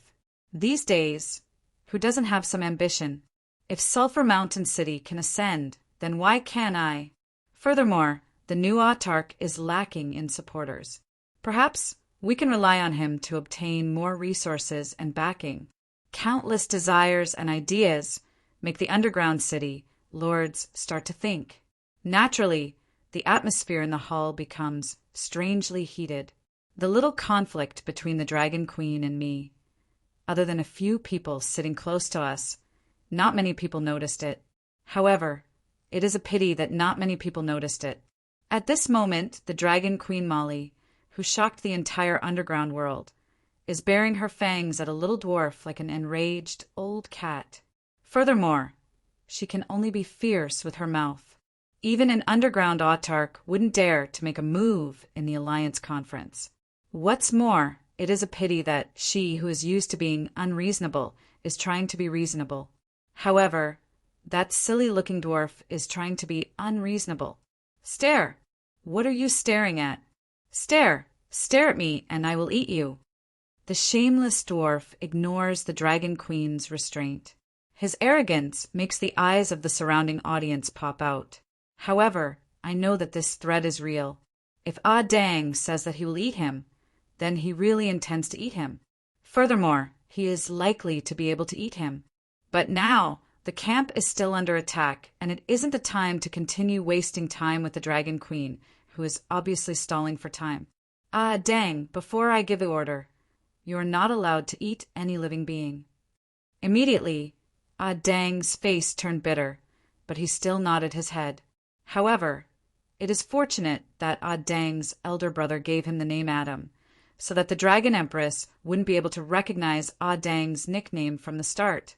Ah Dang is such a good name. Why can't he be a proper name? I am still unable to understand. Abbe, demonic void hound bastion, is the same as well. To think that he is the leader of the 4 heavenly kings, the eldest of the 7 deadly sins, wrath. Yet he still refuses to give me a name. Look at how obedient Abbe, Chromagus, and Ah Dang are. They are already used to being called by their pet names. Now, they probably won't even remember their real names. In the void, a familiar voice was heard from the emergency channel that they had agreed upon beforehand. Are they here yet? I can't hold on for much longer against 3 undead monarchs. If you don't send reinforcements, I'm going to run away with my men. There isn't the slightest hint of the pride of the dragons in the legends. Since they can't win, they are prepared to run away without hesitation. Actually, what Little Red is doing is the standard behavior of dragons. The dragons in the legends who fight to the death without retreating is something that the dragons are unable to understand. Why aren't you afraid when you clearly can't win? Why did you come down to fight with those metal cans? Are you stupid? However, looking at how Little Red is getting more and more anxious, this isn't the time to waste time. Let's go! I pulled Ah Dang, who was baring his fangs at the Dragon Empress, intentionally ignoring the increasingly cold gaze behind me and the mysterious drool that Dang was drooling at the Dragon Empress. While the Dragon Empress was still clutching her injured leg, she didn't stop us. Actually, she unexpectedly found out that she instinctively fears that little dwarf. Her eyes are filled with confusion. Think about it slowly. I don't believe that you can guess that this little dwarf is the infamous carnivore Adam. However, looking at the venomous gaze that the Dragon Empress is giving us, the trouble has only just begun. Eliza, stay behind to help Anne. I don't feel at ease leaving her alone. No, I want to go. Furthermore, didn't you say that you want to train her to be independent? This is such a good opportunity. I turn my head back in shock, only to see Eliza's rare determination. I feel that there is something waiting for me ahead. I have to go. Perhaps it might be of help to me in breaking through to legend. People who are stuck at a bottleneck often have an inexplicable intuition about the opportunity to break through. Since she has already said so, I have no reason to reject her. Diana, Victoria, enter the inner city to help Anne. Victoria, it is time for you to perform. Don't disappoint me. Diana, if someone doesn't allow you to enter, just go ahead and beat them up. Number 3 and number 4 will stay here to support the situation. As for the rest of the Roland robots, follow me back. Our camp is going to have some fun. After making a simple arrangement, I leave Shuedi to take charge of it.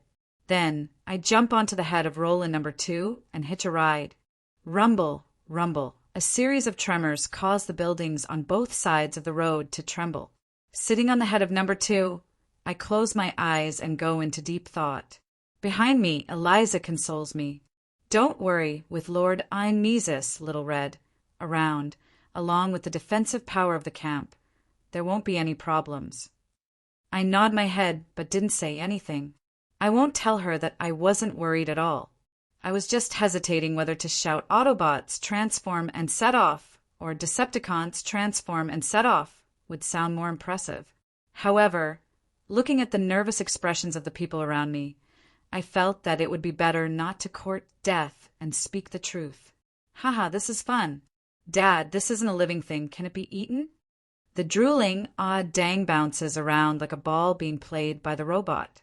Even so, there isn't any possibility of him falling down. At this moment, he is pointing at Roland, number 2, beneath his feet. Looks like the huge size of the robot has triggered his appetite. No, Dang. Also, you aren't allowed to call me Dad here. Just call me Woomians or Lord. Okay, Dad. Woomians, yes, Dad. The heck? Can't you stop being so stubborn? Dad. Dang is the one who isn't stubborn. Dad is Dad. All right, considering that this joke has been used so many times that it isn't funny anymore, I should just skip the tug-of-war with little Dang. In the end, under the smile of Eliza who is watching the commotion, I admit defeat. Let him call me whatever he wants. I don't care anymore. However, it seems that from the start, Eliza knew that this little dwarf isn't my biological son. Her behavior in the hall is just her habitual, venomous tongue acting up. Of all the people she could learn from, she chose to learn from Marguerite, that gutless one. The saints are used to observing the changes of the world from the perspective of a bystander. But sometimes observing from the sidelines means being passive. Thinking too much and considering too much, they lack the courage to change. Not mentioning anything else, in terms of feelings, if she had the slightest bit of courage, she would have pushed Adam down long ago and forced that fool to take responsibility. Is there a need to drag it out till now? Sometimes being too gentle and caring about other people's feelings isn't necessarily a good thing. Isn't it good to be a little selfish? In this world, there isn't a perfect ending where everyone is happy. After hesitating for a moment, I increase the volume of my muttering to myself. Furthermore, Marguerite is Marguerite and Eliza is Eliza. If she can't even see this clearly, how can she have the right to form a soul imprint that belongs solely to her and prove to the world that she is a transcendent existence, surpassing the masses and opening the path of a legend? Despite my soft muttering, Eliza, who has sharp ears, heard it clearly. Her body trembles slightly, and the gaze she looks at me with becomes even more complicated. Speaking up to this point, not only is it enough, it is already considered too much. I turn my head to ask Ah Dang. Dang, you can't have come alone, right? Who brought you here? Big Sister Gria.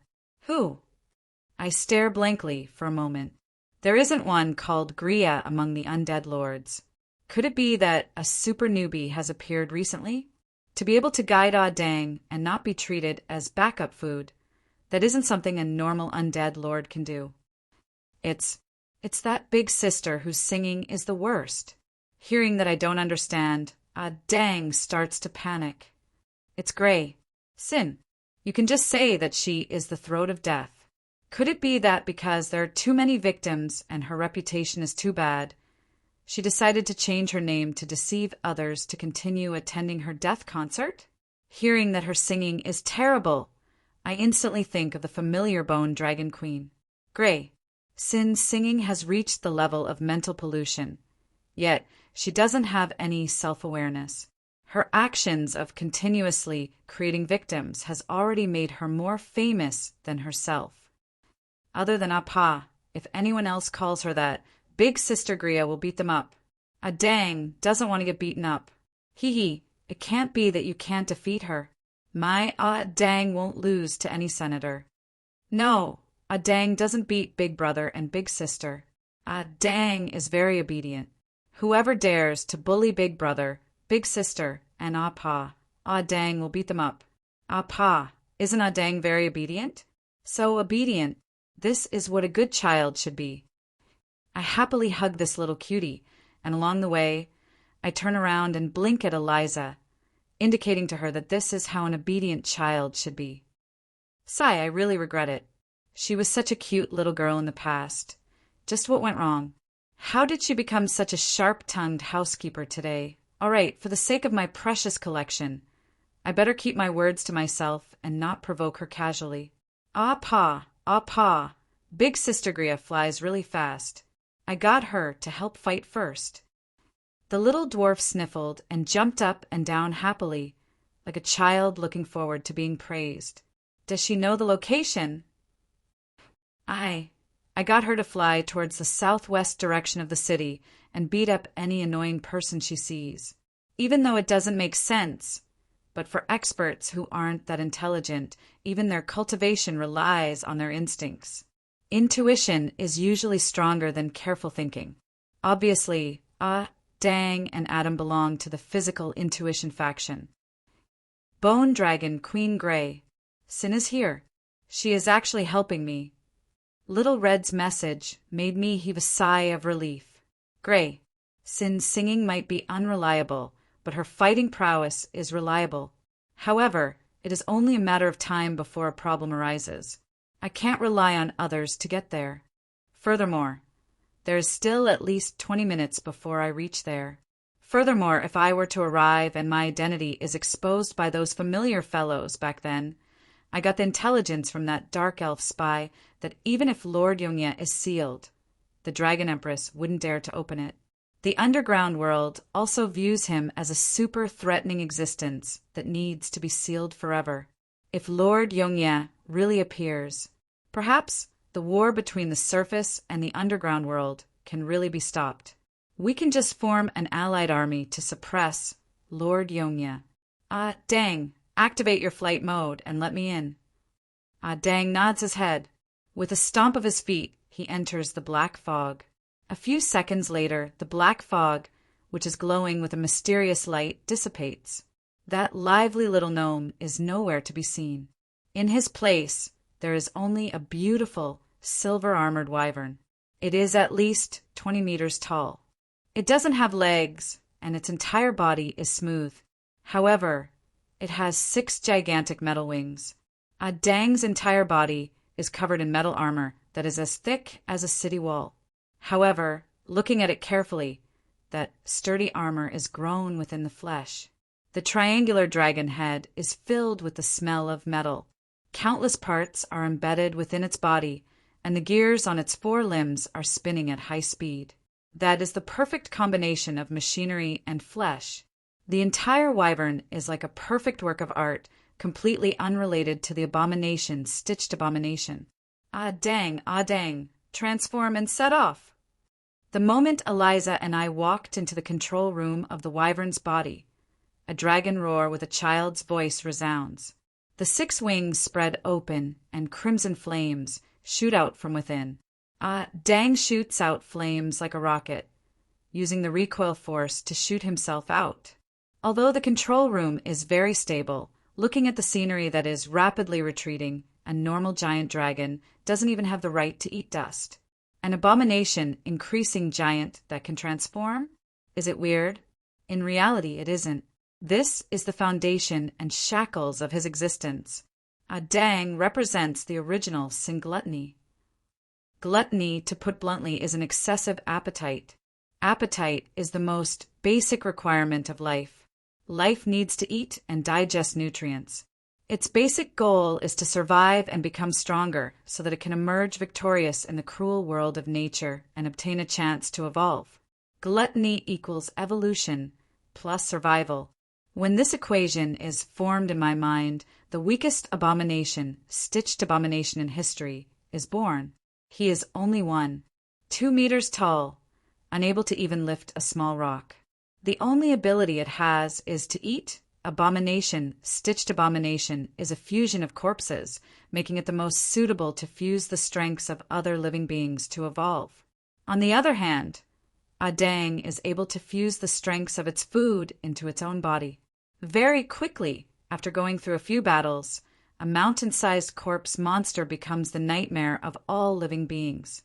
But soon, after eating once, he self-destructs. I concluded the lesson of my failure. That is because no living being, no inanimate object, is able to evolve endlessly. Evolving beyond the limits of one's physical body, overly powerful strength, overly complicated physical structure, will only lead to deformity and destruction. Now that the new equation of excessive evolution equals self-destruction was established, the next step was to have the Masked Knight's evolution be limited by a goal and direction. Fine. I admit that I copied a certain Masked Knight who had many forms during this process. The experiment wasn't smooth sailing. Dozens of experiments self-destructed, and the only successful product is Dang. After which, I set a few goals for Dang. Normal combat form, flying form, diving combat form, assault form, and so on. Then, I let it evolve through devouring. For example, no matter how much it absorbs genes that are beneficial for high-speed flight, it is only limited to the flying form. For example, I let the wings of a wyvern and the wings of a phoenix directly devour and fuse together. The genes of the winner will be used to construct its own wings, while the genes of the loser will be used as backup and food. After countless times of devouring and fusing, it will naturally form the most perfect flying form, stealing the sharp claws from a behemoth, stealing the wings from a giant dragon, and stealing the talent to use holy light from an angel. Dang is the true perfect life form and ultimate existence. All right, this design is indeed a success, but I unquestionably went overboard. In theory, the ever-evolving Dang can eventually grow to the level of god-slaying. Of course, in order to achieve this goal, he first has to devour a few semi-gods without being stuffed to death. However, I feel that before that, Mother Earth would first descend to the mortal world and slap me to death for creating such an unnatural monster that is capable of destroying the world. Fortunately, perhaps due to his overly powerful strength and potential, the heavens are jealous of him. No matter how hard I try, I am unable to raise Dang's intelligence.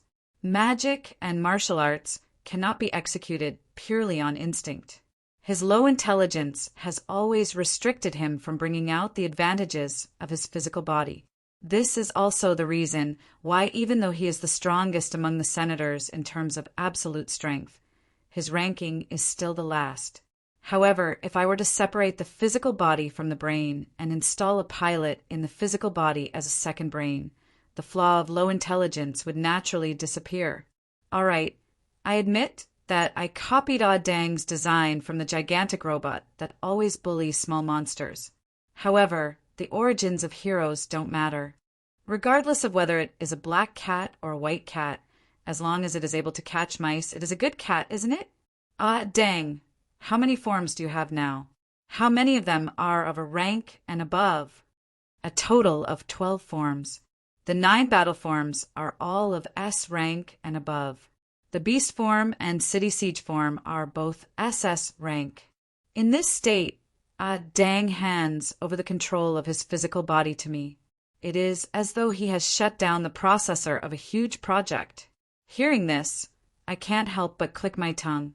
Back then, Ah Dang only had a total of 7 forms. Out of the 4 battle forms, only 2 of them have reached S rank. Now that he has reached the SS rank that I set, that means, under the premise that the operator is strong enough, he would be able to face a semi-god head-on. Don't transform into the SS rank form in front of others. Today's target should be dealt with using the S rank form. Greed and gluttony are the type that start off extremely weak, but their growth is limitless. However, Ah Dang's speed of evolution still surprises me. Initially, I thought that he would need at least 1,000 years to reach such a level. Ah Dang, don't eat living beings in the future. Stop evolving for the time being. Focus on raising your fighting skills and controlling your magic. Excessive evolution isn't a good thing for the world or himself. He should listen to my orders. Yes, Dad, we have arrived. Looking down, we have indeed arrived. Below us, it has already turned into a chaotic battlefield of gigantic beasts. The 6th Senator, Demonic Bone Beast Crimspur, the 10th Senator, Decaying Ant King Lamost, and the 11th Senator, the Great Schemer Penny. Hull. Other than the 11 senators who are only the size of a normal human as a lich, the other opponents are gigantic beasts that are 30 to 40 meters tall. On the side of the defending army, the ancient Red Dragon and Bone Dragon Queen aren't small in size either. At this moment, the Red Dragon is fighting with the Demonic Bone Beast, and the Blue Crystal Bone Dragon that is causing a ruckus on the battlefield is fighting against the remaining 2 senators alone. When they roll around, a bunch of goblin mines would explode from the ground, but they aren't even able to pierce through their skin. The goblin cannons don't stop firing, but they are still ignored. Ah dang, it's time to eat meat. Following a roar, the silver-armored flying dragon disappears into the black fog, and a gigantic, gorilla-shaped beast appears on the spot. Its entire body is muscular, and its arms are so strong that they are deformed. Yet the glow of metal is glowing. He is the tallest and strongest of the gigantic beasts present. Kusai, here to pay a visit. That gorilla stretches out his arms and makes a weird pose. Seeing that the surrounding people are looking at him with a weird gaze, a synthesized voice comes from within Ah Dang's body. As expected, I shouldn't have used such an old joke that reveals my age. Since there is an awkward silence, then that gorilla gigantic beast crosses his arms, forming a 90-degree angle. Making a weird pose, he compares himself to Crimspur. Look at my motion light wave. No, ultra light ray. Alright, the situation is still awkward. Boom! But a ray of light really shoots out from his arms, causing Crimspur to tumble forward. Ha! Do you think that I am faking it? Then, facing the powerful enemies surrounding him, the gorilla demonic beast suddenly pushes his hands against the ground and stands upside down. So this button is the cannon. Right, where is the punch? Is it this? Don't bother me, Eliza. I am very good at fighting games. And is this a kick? All right, now that I have mastered the basics, watch my Chinese martial arts sweep through the other world. Chapter 50. To a necromancer, summoning undead and recruiting their own skeleton warriors is undoubtedly the first course of study. The second course is naturally the fine manipulation of undead creatures. For a low-tier undead with low intelligence, if he is allowed to act instinctively, the efficiency and effect would be unreliable. His left foot tripping over his right foot and falling to the ground. It wouldn't be cute at all when placed on a skeleton warrior that is only left with bones. If it were to save a life and it disintegrates naturally, it would make one want to cry but have no tears. Thus, I put my mind into my own undead creation. Spirit assimilation, spirit synchronization, allowing the will of a necromancer to direct the movements of the undead creation is a compulsory course for a necromancer.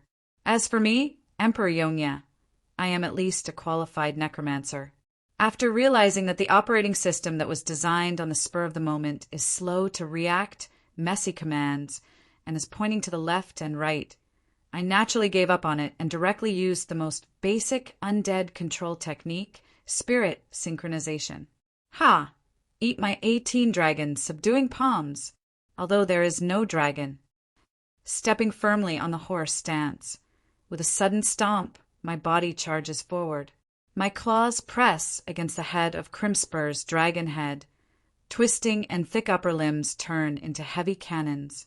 Vigorous steel strength is on the verge of exploding. Break!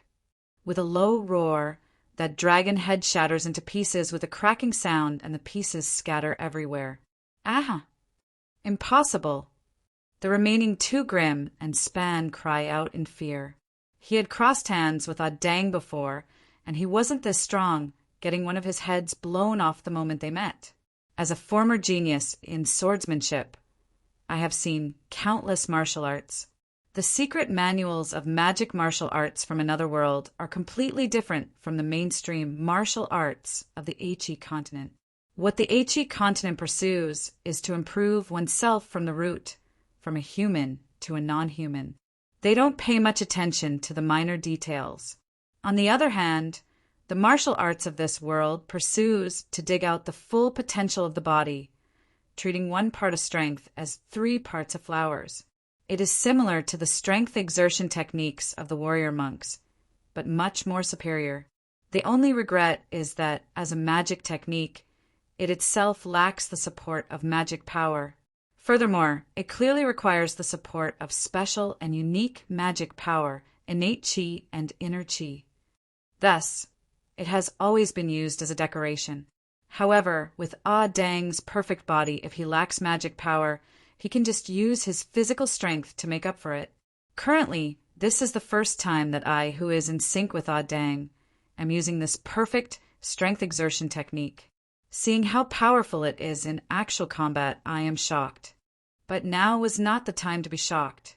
Next, Dang's 4 limbs touch the ground as he sprints like a violent ape. Every time he leaps, it brings about an unbearable shock to the earth. His entire person is like an unstoppable avalanche, charging faster and faster. Dodge! Grim Span had suffered a loss and knew how powerful it was. But compared to him, Ramstein, who was much larger and slower, was unable to dodge in time. Dang increases his speed and reaches Ramstein's side. However, he suddenly stands up like a human, and his entire body turns into a cannon, charging forward like a raging bull. Iron Mountain lean, although there are no mountains. Boom! The humongous 6-legged giant and doesn't even make a sound as it is sent flying. Its 6 limbs dance wildly in the air, sweeping everything in its path. The temptation of gluttony allowed Dang's physical body to evolve to perfection. On the other hand, a martial technique from another world aims to bring out the full potential of one's physical body. The combination of the two causes Dang's fighting prowess to soar. When the orangutan behemoth searchlight like eyes locked onto the last undead senator, the Lich Penny did not say a word and immediately escaped through a dimensional door. Furthermore, this was an alliance of benefits. Furthermore, the Eternal Night Scepter isn't in their hands yet. Thus, the 3 senators held back when they made their move. When Gria was clearly siding with them, in order to give face to their colleagues, they decided to fight with a peaceful fist. At this moment, the rampaging Dang is unstoppable. It is obvious that he has gone berserk. If he were to be knocked to death by this rash fool who doesn't care about their past relationship, wouldn't they be the laughingstock of their future generations? Undead lords and powerful races, like dragons, rely on their talents to survive. In terms of realms, Little Red is only a myth rank below semi-god. However, coupled with the racial talents of the dragons, if they were to really fight, even the semi-god Adam might not be able to do well. Initially, Little Red alone is enough to suppress the 2 senators. Most of the senators are only saint rank, but coupled with their racial talents and undead army, they are able to match up to a myth rank, now that the other party has the support of 2 senators, who are ranked higher than them. It is apparent that they are unable to fight. A wise man knows when to retreat. Undead lords have lived for so long. It isn't enough to rely on their fists alone. After which, seeing Dang rampaging for some reason and Pawnee slipping away, Grimspan, who has lived for a long time, unhesitatingly brings Ramstein away. At this moment, there are still a few days left to the auction, and the main show hasn't started yet. I still have to keep them as the main characters, so I don't have the intention to pursue them to the end. Big. Gria is agitated and wants to say something, but she is stopped by my phantom sound. Let's talk later. When Dang dispels his transformation and turns back into a bouncing little gnome, I skillfully take out a small booklet from my back and pass it to him. Little brother, I see that your bones are amazing. You are a 1-in-a-million genius in martial arts. The mission of maintaining the world's peace will depend on you. I have a secret manual of Buddha's palm here. Seeing that we are fated to meet, I will give you a discount. I will sell it to you for $10. Kacha! The ravenous Dang swallows the secret manual in one gulp, almost biting my hand in the process. Then he looks at me expectantly, hoping that his pa will continue feeding him. You got eaten, wait, spit it out. I am just joking. I haven't left behind a copy yet, and I haven't mastered it yet. This thing is a limited edition. Even if I can't master it, I can still use it as a family heirloom to fool others. Dang looks at the old fellow who is taking something out of the little gnome's mouth with a wronged expression. If it was anyone else who dares to mess around like this, he would have swallowed them whole. But at this moment, it is his pa, so he can only do as he wishes. He looks at big sister Gria, hoping that she can be saved. But at this moment, Gria, who has turned back into a human, is only concerned about saving her little brother. Her pair of beautiful eyes are already locked onto her emperor. That layer of disguise is meaningless in front of her. Everything around her is ignored. Her passionate gaze is enough to burn everything. Big. Lord, long time no see. Remembering that the emperor is obviously in disguise and seems to be hiding his identity, Gria immediately changes her words. Just like a young girl who is in love for the first time, the bashful Gria tugs on the corner of the emperor's clothes.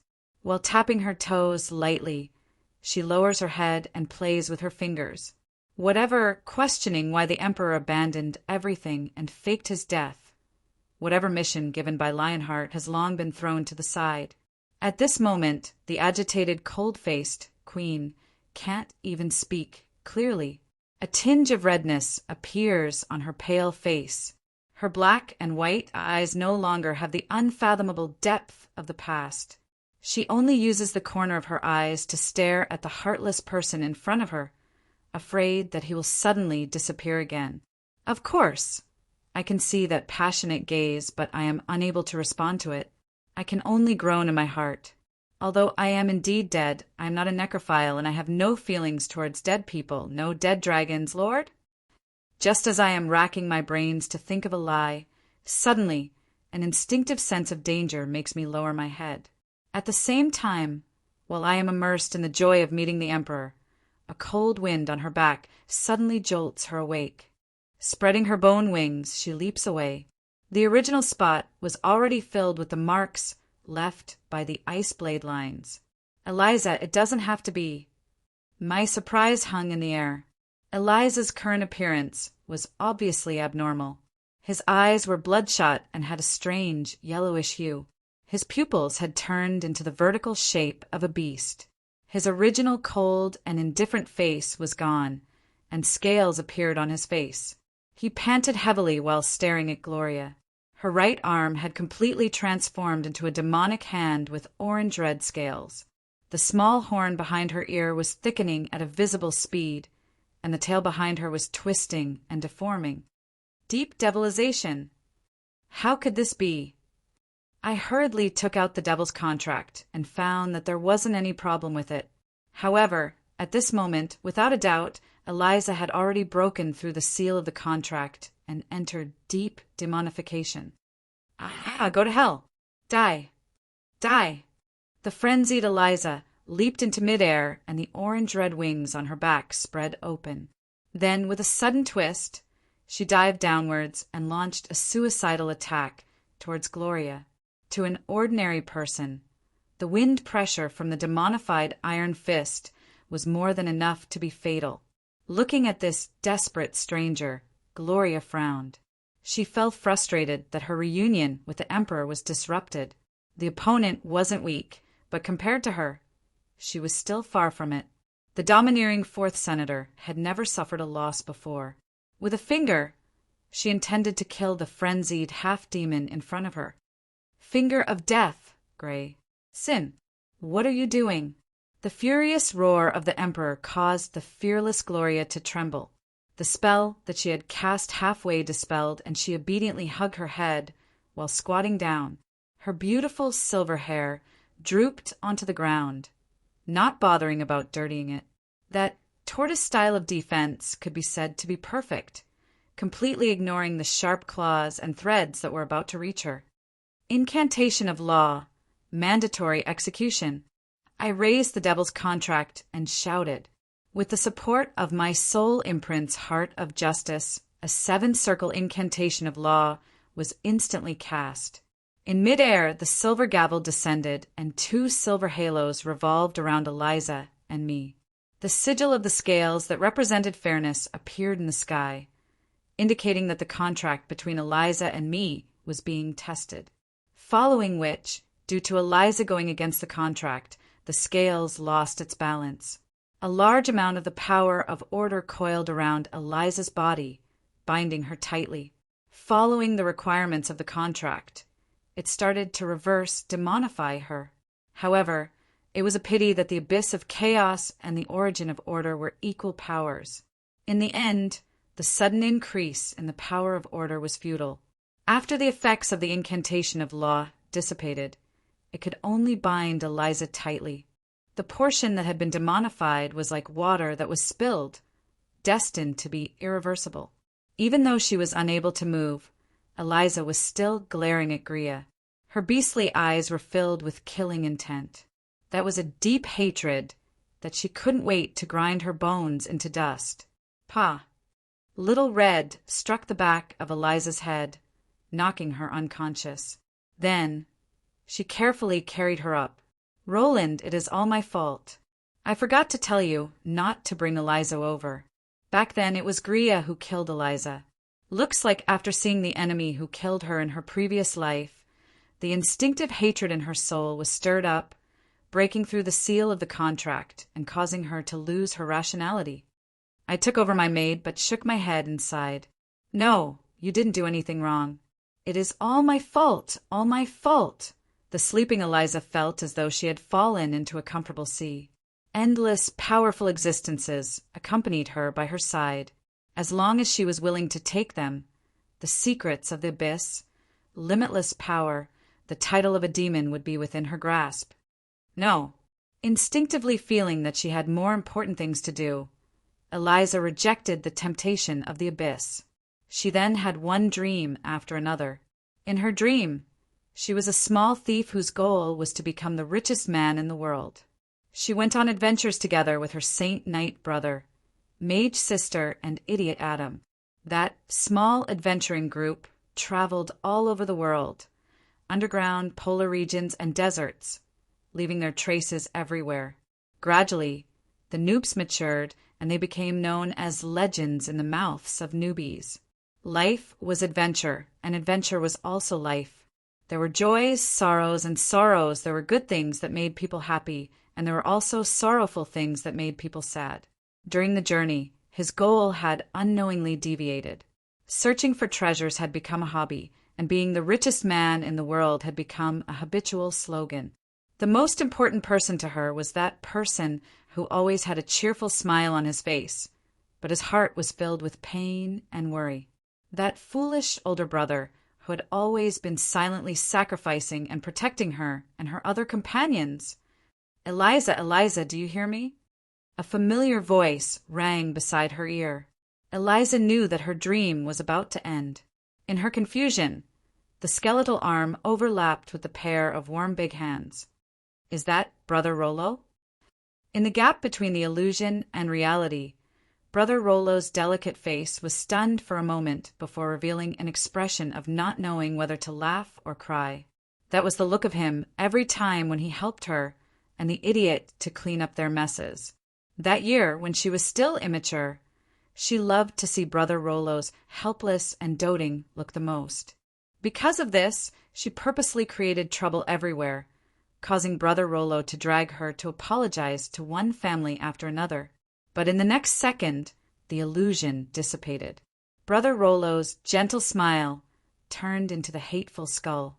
Perhaps the only thing that didn't change was the doting and joy that came from the bottom of his heart under his helpless expression. "Oh, so it's that bastard master. It's good that you are fine. It's good that you are fine. You have been unconscious for 3 days. It is normal for your body to be a little weak now. Sleep more." After her master left, Eliza struggled to get up. Looking around, it was her own room. On the coffee table beside the bed, there was water and porridge prepared for the patient and a few plum candies. Porridge is one of the few food that her clumsy master, just like Brother Rollo, knows how to make. Looking at the yellowish-white color, it seems that she failed a few times to make the best product. As for the plum candies, how many years has it been since I grew up? "Bastard master, you still think that I am that little girl who would obediently eat sweets when I am suffering from a fever and eat porridge?" Even though she was complaining, Eliza gently peeled off the sugar coating and threw it into her mouth. She closed her eyes to savor the taste. It was the same sweet and sour taste that she was familiar with in her memory. The gallery of her memories unfolded in her mind. Bits and pieces of the past flashed past her eyes. Her previous life and current life turned into real memories. In reality, the weak young lady was struggling to get up by supporting herself against the side of the bed. How shameful! I don't even dare to face my true self. No wonder Master said that I am not fit to enter the realm of legend. Wasn't my goal in life already set long ago? I am not the overly rational Marguerite, nor am I the cowardly Lisa. I am Eliza, the one and only Eliza. Whatever I want, I won't wait for those 2 foolish women to wait till the end of time. I will snatch it myself. I will snatch it myself. Following Eliza's vow, endless pillars of fire and a sea of ice flooded the room. But, surprisingly, there wasn't a hint of heat or cold. The confirmation of my soul is to follow my instincts, to chase after the object of my dreams. In the depths of Eliza's soul, a bleeding dragon head and a black beast were tearing at each other. The 2 beasts were frantically fighting for their lives, fighting until the very last moment, finally forming an imprint of the 2 beasts biting each other. This soul imprint represented the uncontrollable aggressiveness of the owner. At this moment, Eliza entered the realm of legend. Plunder, that is your name. Chapter 51. Lord Womians. Please lend me money. As long as you are willing to lend me money, I am willing to do anything. The young lady's face was flushed red and her eyes were filled with tears and desire. I was a little dumbfounded. The moment I stepped out, Victoria hugged onto my robe, unwilling to let go no matter what. She even said that she wanted to borrow money to buy some belt. That, "Lord, we just found out that there is a rare treasure in the auction, Edwina's transformation belt. If it is possible, I beg you, I can use my salary as collateral. I am still young. I can work for another 200 years." Diana, who had been strangely avoiding me recently, mustered her courage and worked hard to get financial support from me for the sake of her brother's happiness. She was even willing to sign a contract to sell herself for a few hundred years. After Eliza removed the dozens of curses from Victoria's body, including the shaman's witchcraft, Victoria started living with her sister.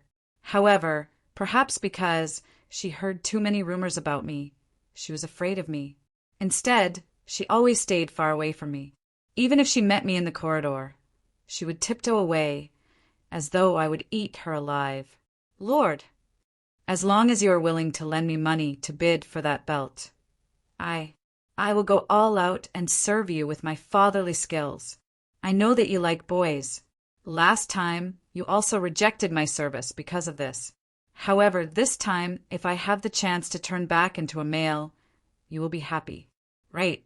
I will make you very happy. Victoria. Her older sister Diana looked at her younger sister in shock. She didn't expect that under Victoria's cheerful smile there was so much pain. For a chance to turn back into a male, she was willing to sacrifice so much. Sister, say no more.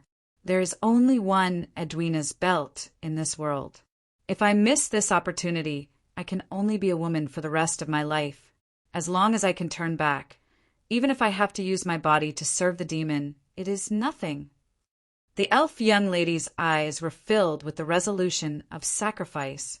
For the sake of her goal, she was willing to sacrifice her body to serve the demon. It reminded me of the revolutionaries who died bravely. Then as a demon emphasis, can you tell me what exactly happened? The two elves shivered in fright. Under my pressure, they explained everything in a few words. Edwin's belt, also known as Edwina's belt, was an epic wonder with a curse. Its only use was to completely change the user's gender, and once it was worn, it could never be taken off. Due to its strange characteristics, any wearer who accidentally wore it would not reveal it. Otherwise, being ridiculed by others was still a small matter, because if this thing was killed and robbed, it would be too tragic. This time, for the sake of the prestige of the underground city lord, the old lion is trying his best to search for rare treasures that can be used as a stepping stone for the eternal night scepter. One of the underground dungeon lords under Lion King killed his favorite and handed over Edwina's belt. There was no such thing as an airtight wall in this world. The news of the belt being auctioned had long been leaked out. This rare treasure, which was a nightmare for ordinary people, was the only life-saving straw for Victoria. Lord, I beg of you, I've had enough of the empty feeling when I wake up. Also, the way those men look at me, it's as if they want to eat me up. It's too unbearable. Just thinking about it, I get goosebumps all over my body. Also, those days that happen once a month, to men, it's a nightmare. Looking at this tear-stained young lady, telling me about the nightmare of men with her tears, I somehow felt that it was a little funny. At this moment, for the sake of woman's image, I could only try my best to hold in my laughter so that I wouldn't laugh out loud. But suddenly, I understood the hidden meaning behind the words just now. Wait. You mean that the reason why I rejected you the last time was because your body is a female. You even said that you are willing to serve me after turning into a male. In other words, you think that I'm gay. No man can pretend that they didn't hear this rumor. In an instant, I was furious and questioned her. Who said that? Who dares to spread rumors? I will teach her a lesson. But the big sisters in the team all said that. Your lover, isn't he the city lord Adam? Furthermore, the reason why the both of you haven't gotten married for hundreds of years is because of the existence of the other party. Although I haven't reached adulthood yet and don't really understand, this kind of century-long relationship is really touching. Big Sister still has novels and magazines with you two as the main characters. Woo! Big Sister, why are you covering my mouth? Hee Lord, I'm sorry. It's just the people below gossiping. Not many people know about the secret between you and Lord Adam. We will keep it a secret, don't worry. Covering her little sister's mouth, Diana nods her head sympathetically. At this moment, 10,000 alpacas run in my heart and thunder rumbles in my ears. Lord Roland is already a lich. Then his relationship with the city Lord will be even more difficult. I really want to expose those artists. Their magazines are too conservative and outdated. A same-sex love that is entangled in life and death. So beautiful.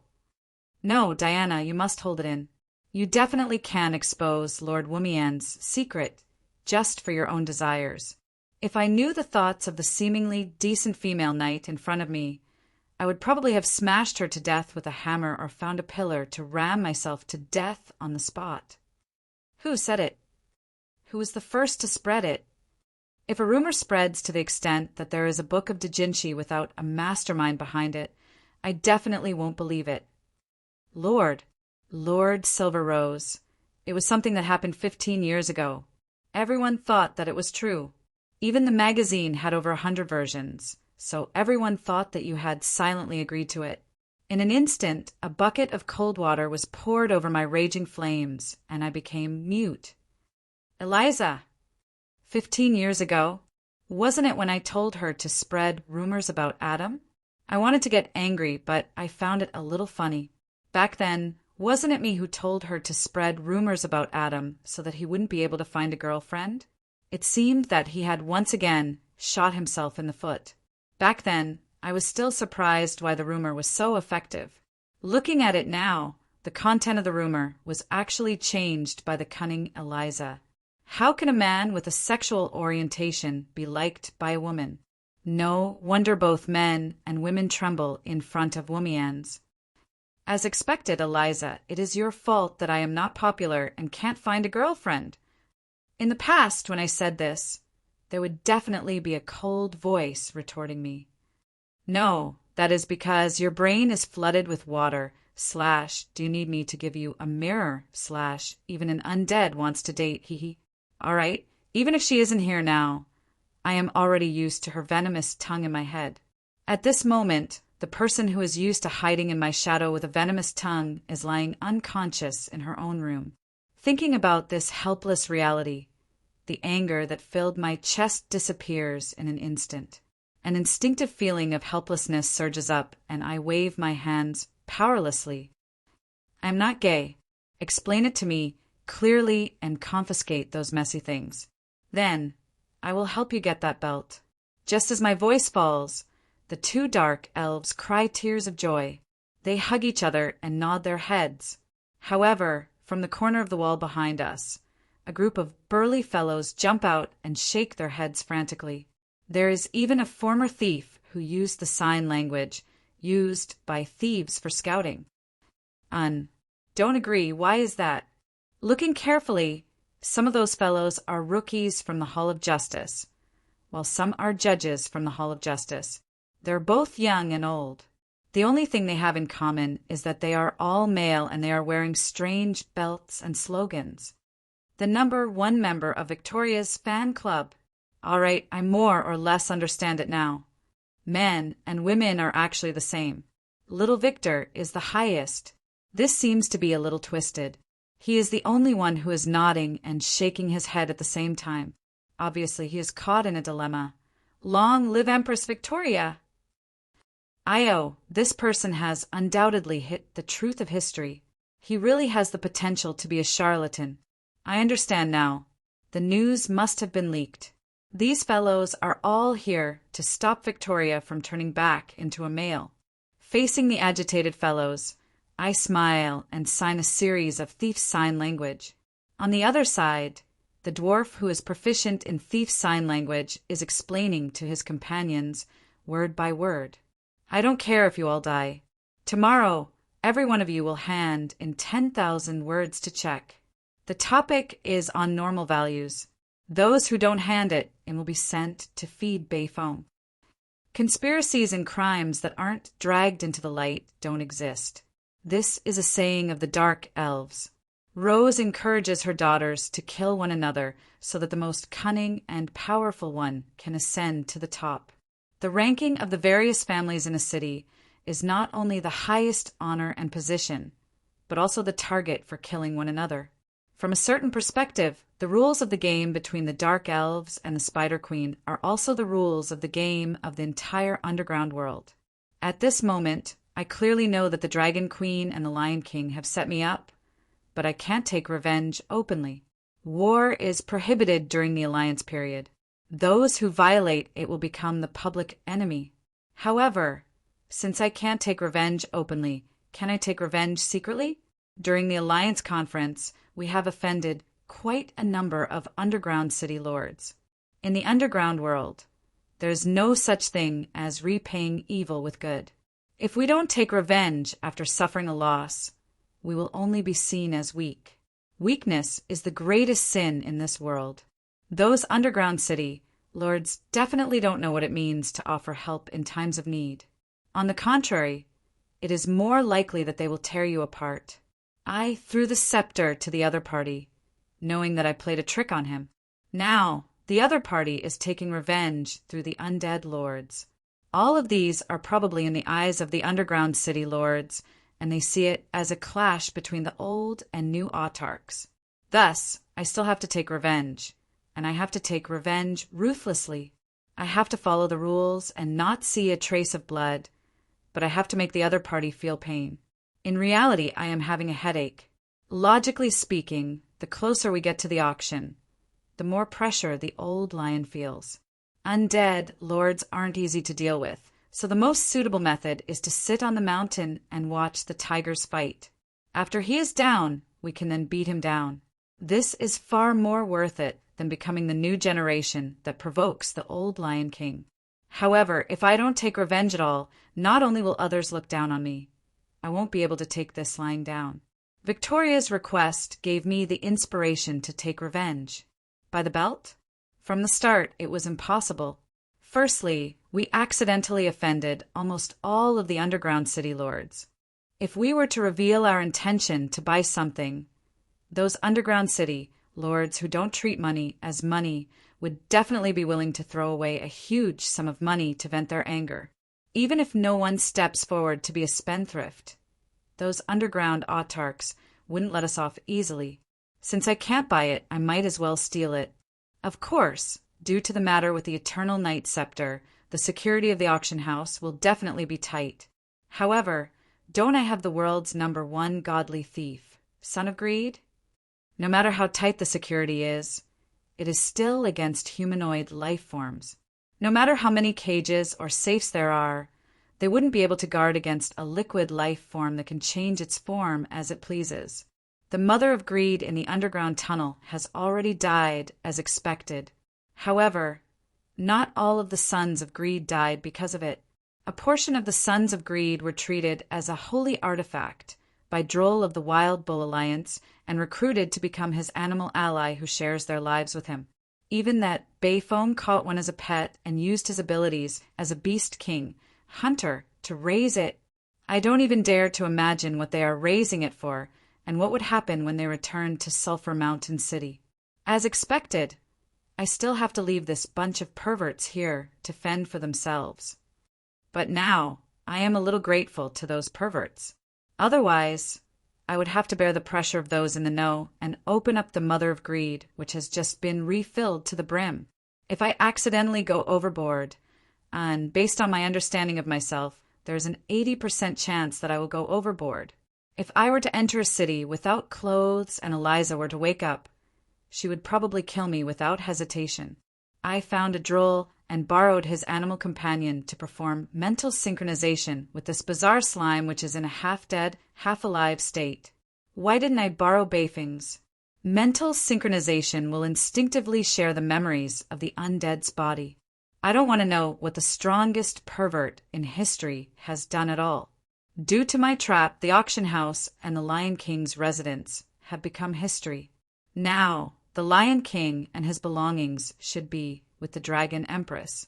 Thus, I brought the little thing to the entrance of the Dragon Empress temporary residence and placed the slime down, allowing it to travel through the underground tunnel. All right, let's ignore the stench of the underground tunnel, which seems to be a salted fish that has been left there for 30 months. Also, let's ignore the pitch-black residence in the tunnel and the battle of wits between the various guards. A few hours later, after going through countless dangers, I finally found my destination. It is a humongous treasure vault, and the sleeping giant dragon at the entrance is actually the Dragon Empress herself. Looks like they have had enough of the endless thieves and robbers these days. Crawling in through the ventilation hole, there is indeed a wooden fence within the vault which acts as a barrier against the child of greed. However, with my direct control, how can the instinctive fear of the back door stop me? After carefully avoiding a few traps, I enter the core of the treasure vault. Many auction items are placed together. Due to the limited number of Slime's body, I can only take a few of them away. The first item to be abandoned is the Eternal Night scepter at the center of the treasure vault. Your craftsmanship is much worse than mine. Even without the soul connection, I can tell that it is a fake. Looks like the underground autarchs aren't fools. The treasure vault, guarded by the Dragon Empress, is also filled with fake goods. At the same time, I can sense that the real scepter is still in the bosom of the Lion King. Water Elemental Plane Key? Titan Core? I've struck it rich. Being greedy isn't a good thing. After taking away the most valuable items in front of me, and that belt, I start on my way back. But on the way back, I overhear the conversation between a certain someone and the Lion King from outside the ventilation duct. You must leave the scepter behind. If you mess it up, Lion, death isn't the end. Your soul will forever wail in agony under the Count's light. Yes, my lord. Please inform the Count that I will complete the mission. A Count can make the underground autarchs bow to him? Demon Count, right? Thinking about the soul light that he mentioned, a familiar name appears in the back of my head. Demon Count Soul Eater Kakajilha?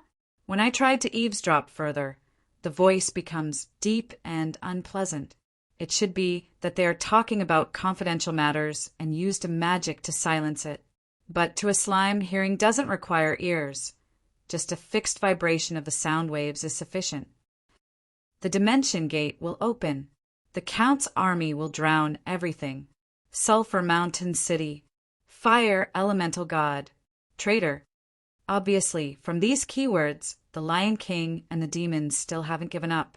They are planning something. But it is a pity that something interfered with my eavesdropping and the information I got was too fragmented. After which, in order to avoid being discovered by the detection spell, I retracted my control over the Child of Greed and allowed it to return through the underground duct. Alright, I admit that the main reason is that the smell and the little black thing is too nauseating. But an accident happened after it returned to the camp. I only felt that after it crawled out of the underground duct, it was attacked by someone and then it died. It should be someone who thought it was an assassin and attacked it. Forget it. Looking at the reaction of the power of law, it should be a colleague from the Hall of Judgment. I will ask them tomorrow and retrieve those things. Considering that it is already 4 a.m, after remembering the location where I lost contact with it, I decided to retrieve those things at dawn. The next day before dawn, a high-pitched scream of a woman jolts the entire manor awake. This voice, it sounds like crows. Wait, crows! The #1 beauty of the judicial system. From the direction of the commotion, it seems that it is coming from Crow's bedroom. I stare at the sky, speechlessly. From my previous experience of being unlucky, this time it seems like it has gone too far, as expected when I take out the dwarf binoculars. What I see is a tearful young lady. Her lower body is wearing a pair of male uniform trousers, but there is a brand new belt on it. The shirt on her upper body is bulging, and even though she is hugging her chest, it is unable to cover her voluptuous mountains. That beautiful face is shockingly similar to Crow's. Looks like the #1 beauty is about to become the #1 beauty. Can't I just pretend that I don't know? Right? Send out a document tomorrow. First, ban that ridiculous Victoria fan club, and then ban that 80% chance of Colo's fan club. And I am a good person. These unlucky things really have nothing to do with me. Chapter 52. Return it to me, this is my belt. Woo, woo woo. For it, I have given up everything. Why must you take away my last hope? The dark elf girl is already crying her eyes out, but she still hugs Crow's waist tightly. Her tears have already drenched his chest. Let go. Crow's also wants to cry, but no tears come out. He only picked up a belt from a child of greed. He only tried it because it was pretty. Why did he end up like this? On the other hand, the colleagues of the 4 halls, 1 courtyard, look at Crow's with a face full of sympathy. All right, let us ignore the weird smile and mysterious saliva of some people and treat it as sympathy. You took away my last hope. I will fight it out with you. Victoria, who is still underage, clenches her fist, intending to perish together with Crow's. I am worse off than you. I still have a fiancé. I still have 50 more years before I plan to go back to my hometown to get married. Woo, woo, woo. Thinking about his childhood sweetheart in his hometown, finally, the already weak Crow sits on the ground and starts crying. Woo, woo. Why are we so unlucky? We should be men. Looking at Crow's, who is in the same boat, Victoria's waving fist finally drops down. In the end, the 2 ill-fated girls hug each other and cry. I shake my head helplessly. Although I didn't do it on purpose, this is indeed related to me. Maybe I should think of a way to end this farce. Actually, in this world, necromancy is much more effective than plastic surgery or surgery. Organ transplants can even be considered a small surgery if they don't suggest using other people's organs. How about asking them if I can help them with a small surgery? In the end, I give up on this method of treating the symptoms, but not the root of the problem. I feel that if I were to say it out loud, not only will I be beaten up, my remaining dignity and integrity will be swept away. Let's find another way. At this moment, the system jumps out to make its presence known and find trouble. Ding. TH. All right, the system also doesn't remember how many people have been unlucky because of this. But this woman is so pitiful that even the system can't stand it anymore. So I will give you a little reward. Reward. Honorary title. Natural Bane, after equipping, comes with the passive skill god of Plague Halo. This title cannot be hidden or deactivated. The halo is permanently activated. Natural Bane. In your daily life, you always see other people's bad luck. You even start to think that it's the normal state of the world. But one day, you realize that you are the source of their misfortune. After equipping it, Charm -10, attack power of small animals against you increases by 3 times. God of Plague's aura. For some reason, your pets always die mysteriously, and the people you meet are always unlucky. If someone thinks that everything is going smoothly for them, or if someone thinks that their life can't get any worse, then they definitely haven't met you. Halo effect. Hidden attribute luck increases by 10%. Yes, it increases. You are not mistaken. However, as long as there is a possibility of bad luck, even if the probability is only 1%, someone is bound to be unlucky. The lower the luck value, the easier it was to get hit. If no one else was unlucky, then the one who was unlucky would be you. P.S. Halo's effect doesn't work on gunmen or Korean drama heroines. Why? Do you know that auras with the same effect cannot be stacked? In terms of bad luck, their spearman and supporting role Doom Tragedy aura is much more powerful than your God of Plague aura. Now do you understand why I increased your luck value? Hurry up and find a few unlucky fellows as lightning rods. What does the system think? That you are a jinx and unlucky fellow? I finally understand. That negative effect of reducing charm by 10 with my -88 charm actually doesn't have much meaning.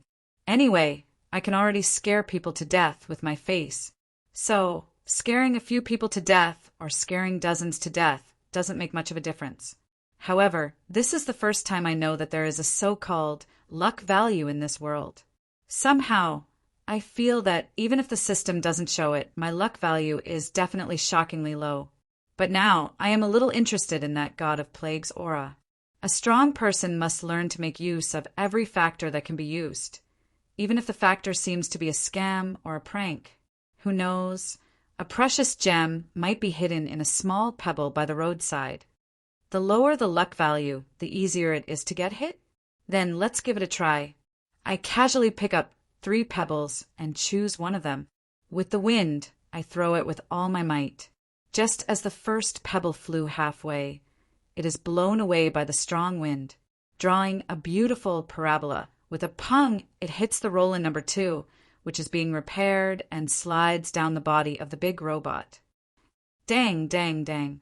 After a series of bounces, it finally finds its target. Ah, so painful. Who is it? Who is it? Such lack of civility.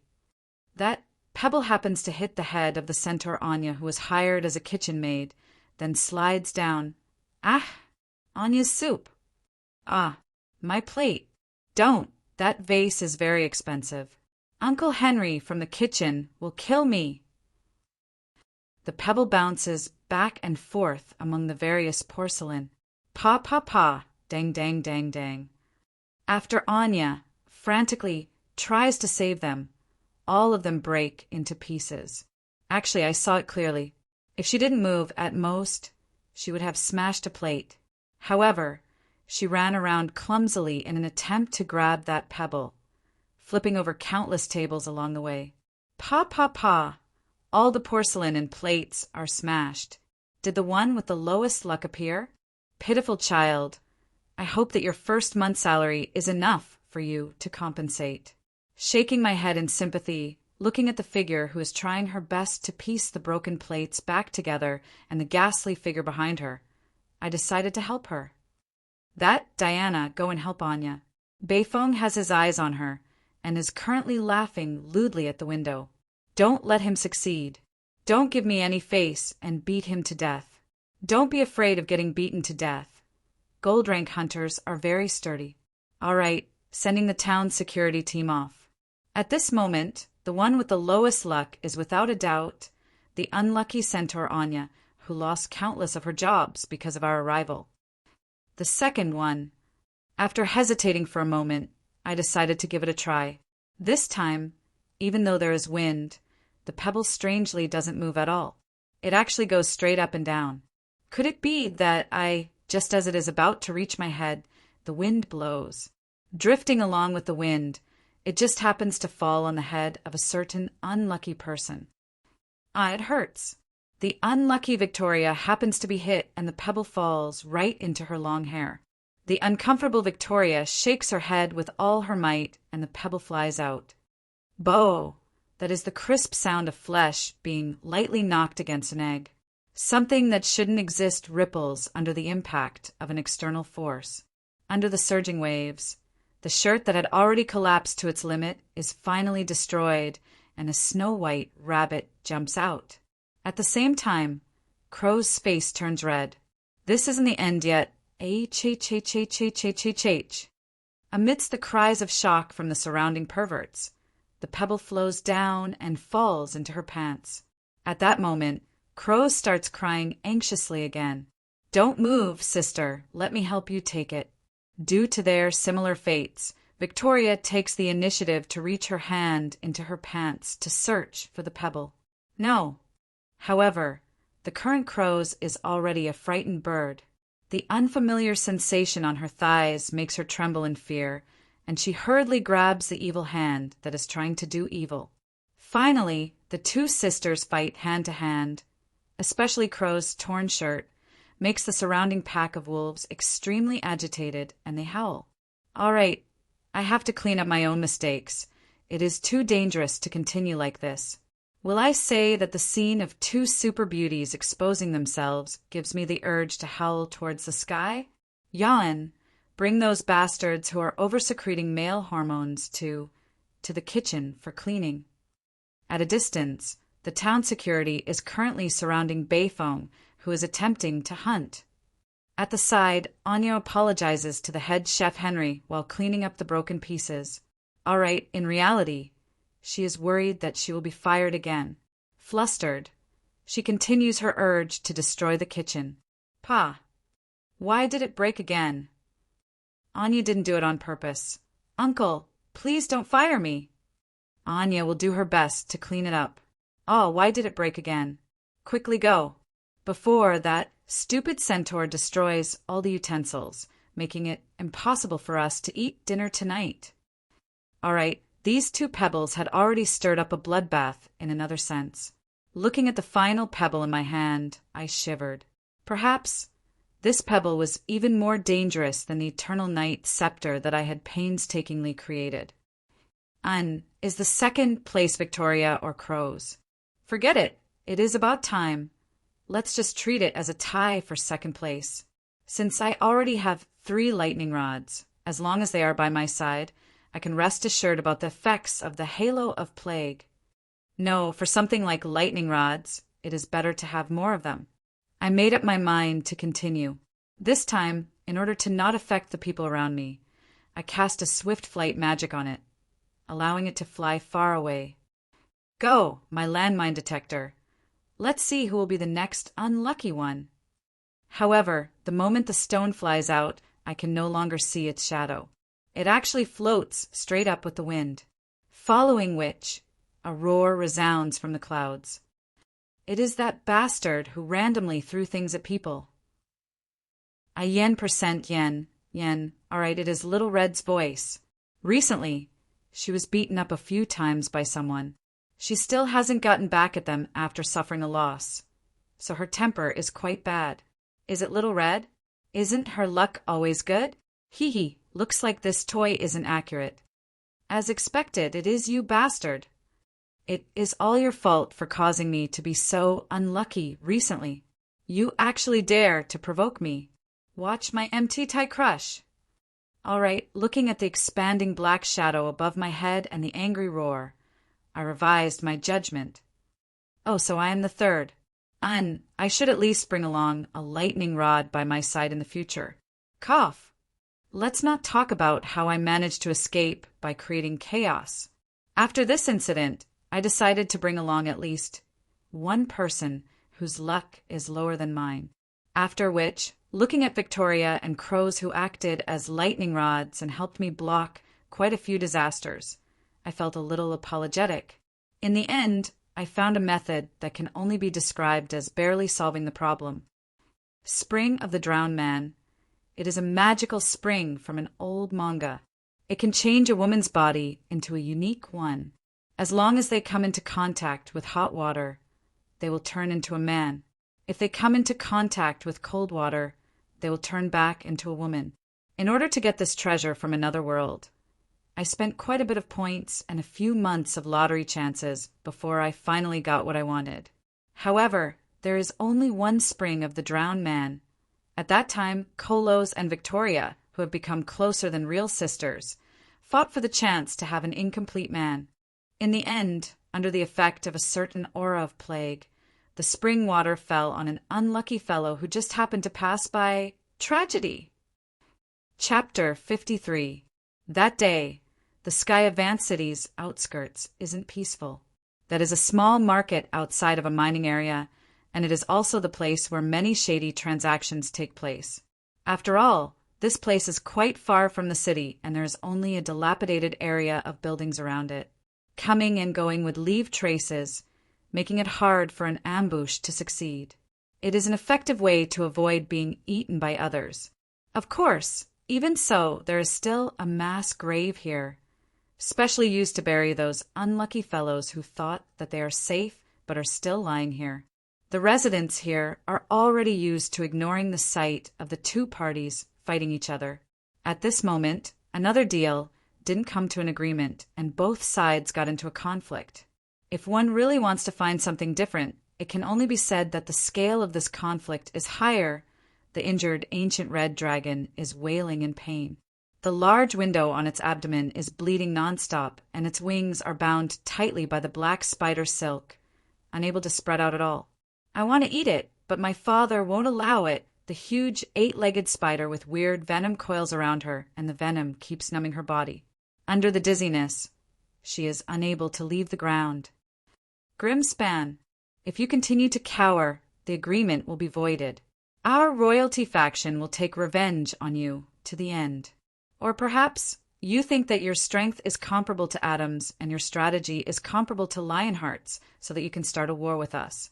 Do you believe that before we return to Shilua, the 12 senators will only be left with 10 senators. The roar of the blue crystal bone dragon in midair makes the 2 cowering undead senators firm their resolve. Decaying ant plains. Following the Ant King Ramstein's roar, his soul world is activated and the entire world is replaced. The heavily injured dragon, Empress Molly, is forcefully pulled into the decaying plains. Gigi. Says a weird sound creeps under the plains, making one instinctively feel threatened. After which, one after another, ant nests are opened and brown giant ant soldiers come out from them. Looking at their individual strength, they aren't strong, but their endless numbers are what terrifies people the most. The ground of the wasteland had already been hollowed out. Beneath each and every hole was an ancient, ant-like alien kingdom. Following the summons of their king, countless soldier ants opened up their own caves. They were the soldiers and servants of the king. However, the wisps burning in their green eyes indicated that they were also members of the undead army. When Lamost was alive, he was the king of the ancient bug race. When his remains were resurrected into the undead, his kingdom also revived. Although the long passage of time had caused his physical body to decay and his strength to decrease greatly, his countless people were still his pride. The soldier ant warriors raised their strange spears and wooden shields, shouting slogans as they launched a pointless charge. The giant elephant ants that were the size of small mountains were their war beasts. The flying ant sergeants carried acid and poison sac bombs as they began their deadly bombardment. Meanwhile, the queen ants who stood at the very back began to release the dark witchcraft that had been lost in history. The powerful dragon queen fell into the encirclement of the ants. She stomped one to death, but another 10 came. She killed hundreds of flying ants with a single breath of her dragon breath, but another 1,000 came immediately. Those annoying death curses and dark magic were even more fatal and dangerous. None of the undead senators were easy to deal with. Lamost, who was relatively weak in terms of individual strength, possessed an extremely powerful soul world.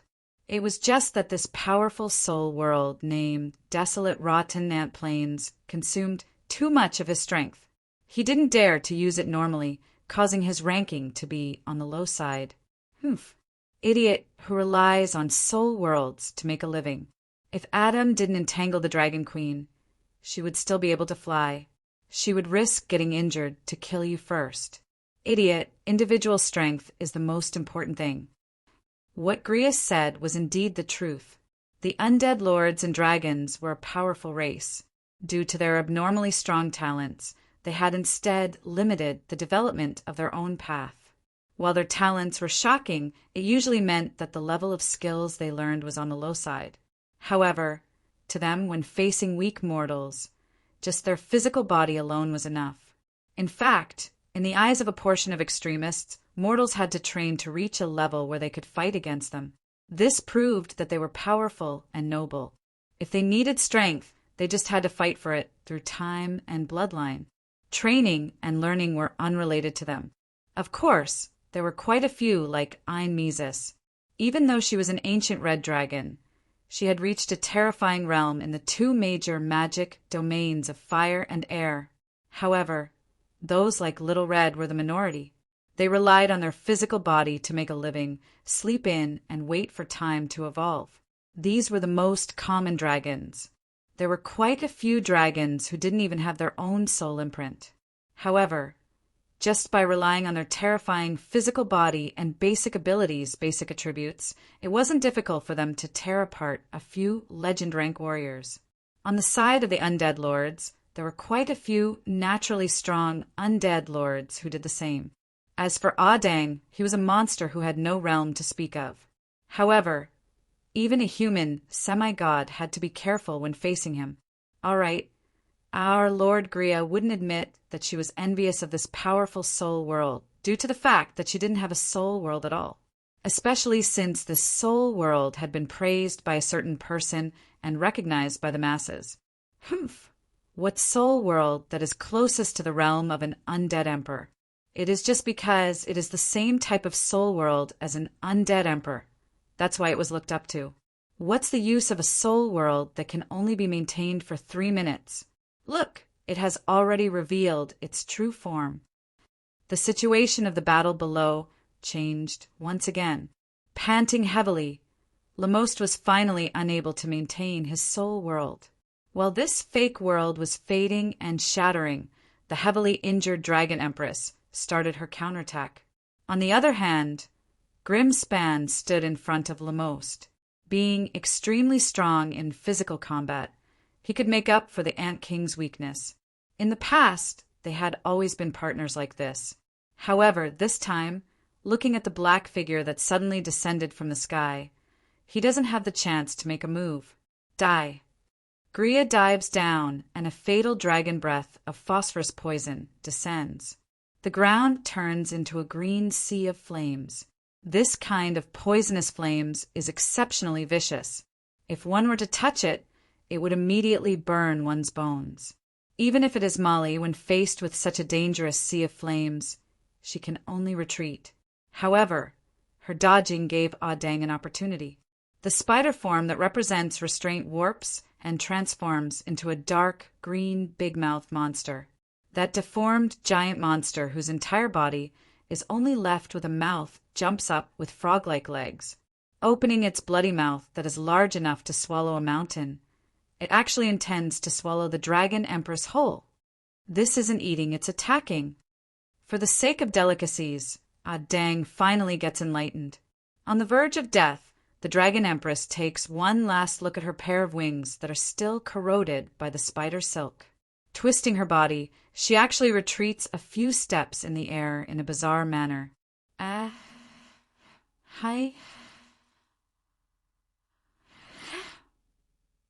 Even so, in the next second, dragon blood and screams of agony fly all over the place. The Dragon Empress has suffered heavy injuries. With that bite from Audang, 2 of her dragon wings are instantly destroyed. However, the Dragon Empress smiles.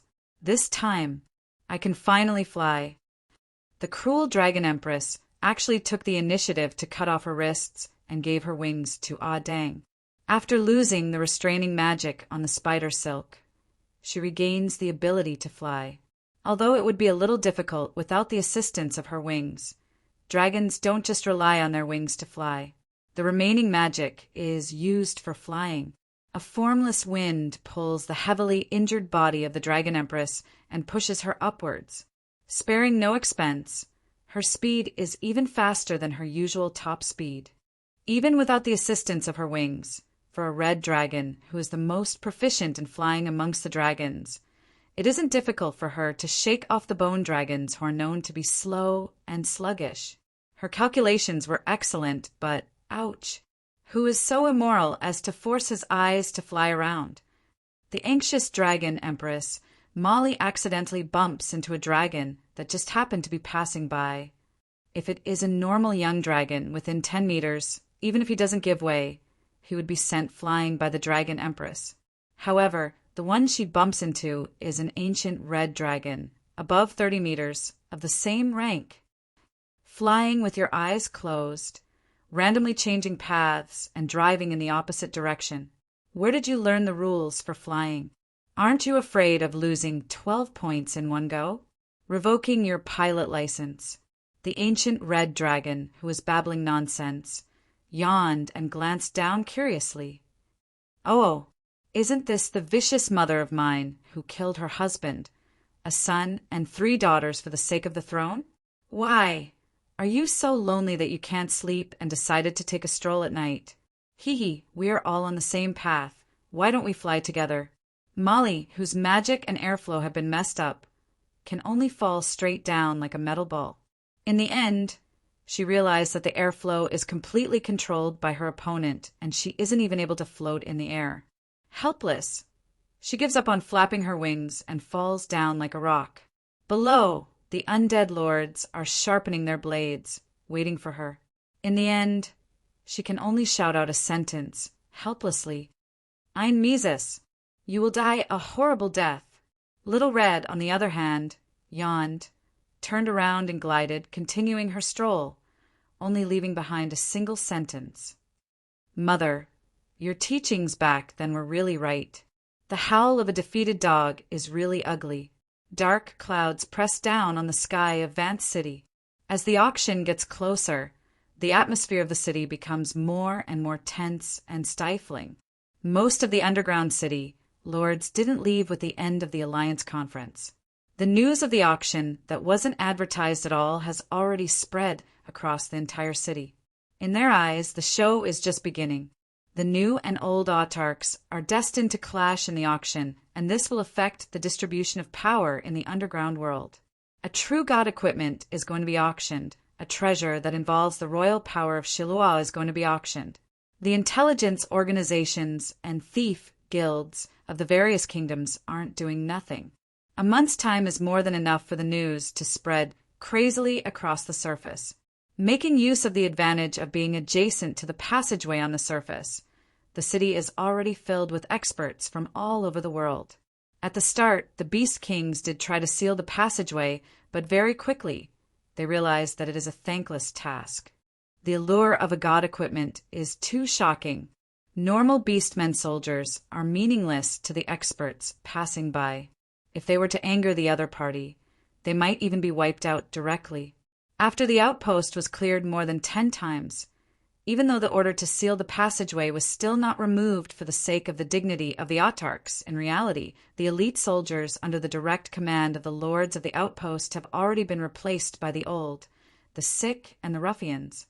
Of course, the soldiers who are treated as cannon fodder aren't stupid.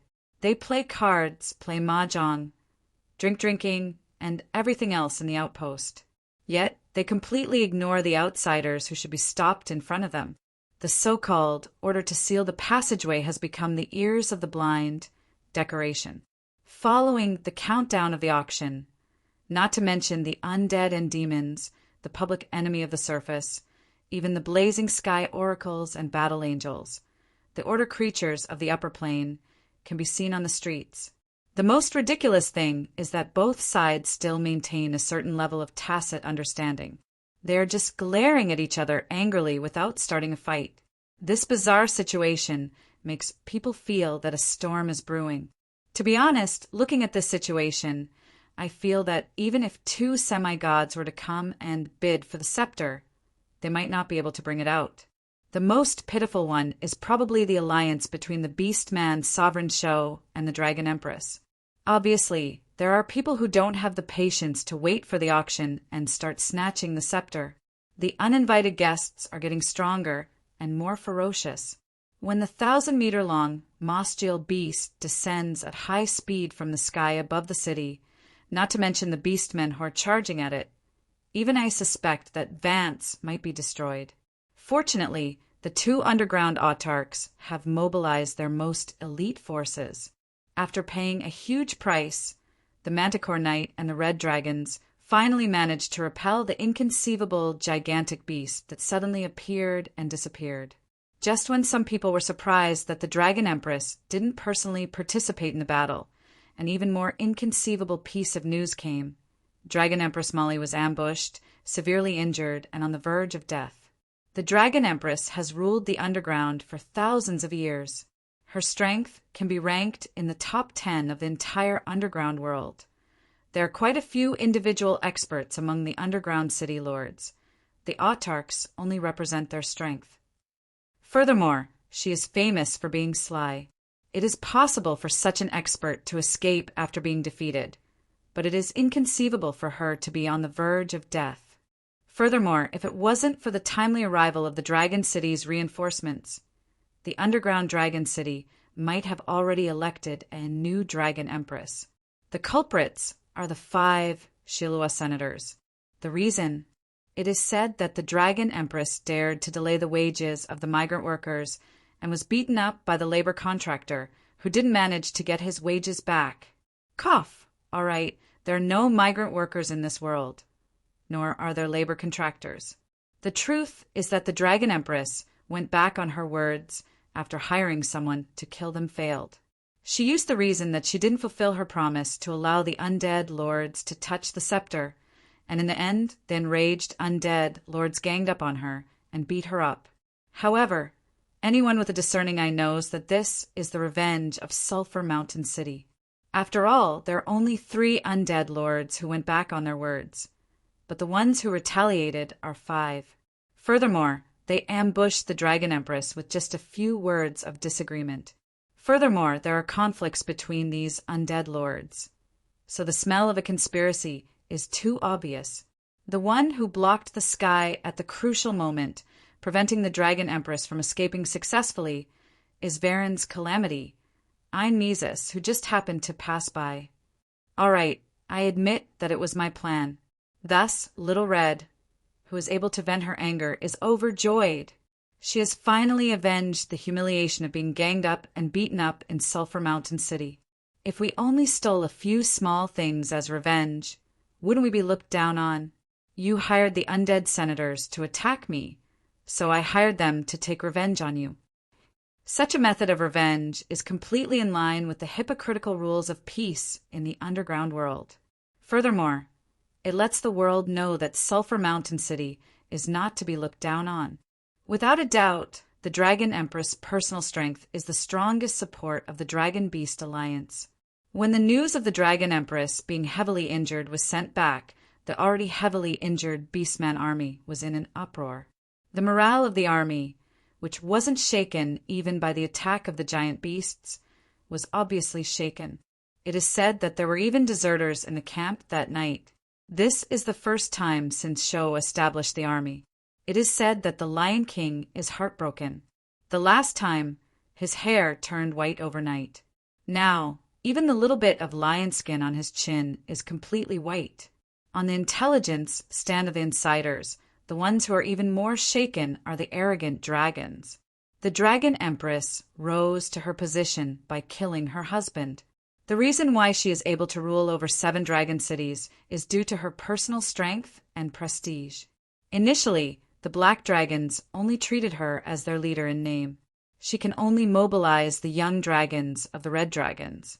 Now that she has been defeated, the young dragons of the Dragon City who are ambitious are already trying to find an opportunity to rise to the top. As for the old ancient dragons, they even suggested to welcome Ein Mises back. But to me, I am surprised by the sudden visit of an esteemed guest in front of me. Demon Hunter Miniel, the chieftain of the Centaur Beastmen, a famous myth-ranked expert. On the surface, his personal strength is slightly stronger than Sho. Furthermore, it is said that his relationship with Sho isn't very good. The magic archery that he created by combining the skills of his ancestors is famous throughout the entire underground world. Furthermore, he has a grudge against me. Marguerite has been taken care of by you. Miniel, you actually dare to appear in front of me. Do you really think that your strength is enough to do as you please? Aren't you afraid that we will take you down? During the battle outside Sulphur Mountain City, Miniel's magic exploding arrow caused Marguerite's forbidden spell, Ice Aeon, to explode prematurely. Furthermore, it caused 3 precious philosophers' stones to be destroyed. Repairing them would require an astronomical amount of gold coins. Every time Marguerite mentions this centaur, she would grit her teeth in anger. He is a size smaller than a normal centaur, other than the bronze breastplate on his body. He doesn't have any other defensive equipment. The gigantic longbow on his back is extremely eye-catching. If one were to look at his outer appearance, this gentle bearded Duke has the air of a scholar. At this moment, facing my hostile provocation, the old centaur smiles. I'm really sorry about that time. I was negotiating with Sho then, and coincidentally, I was brought to Sulphur Mountain as well. If it wasn't for the fact that the forbidden spell is too terrifying and I would have been dragged into it, I wouldn't have made a move. After that, I didn't lay my hands on Lord Saint, so that should prove my sincerity. Even though it is an arrogant and confident declaration, I instinctively think that he is speaking the truth. After all, while sighing that the centaur chieftain of the anti-beast emperor faction actually sided with Sho, Marguerite was also curious as to why she didn't encounter Miniel's magic, penetrating mother-child arrow.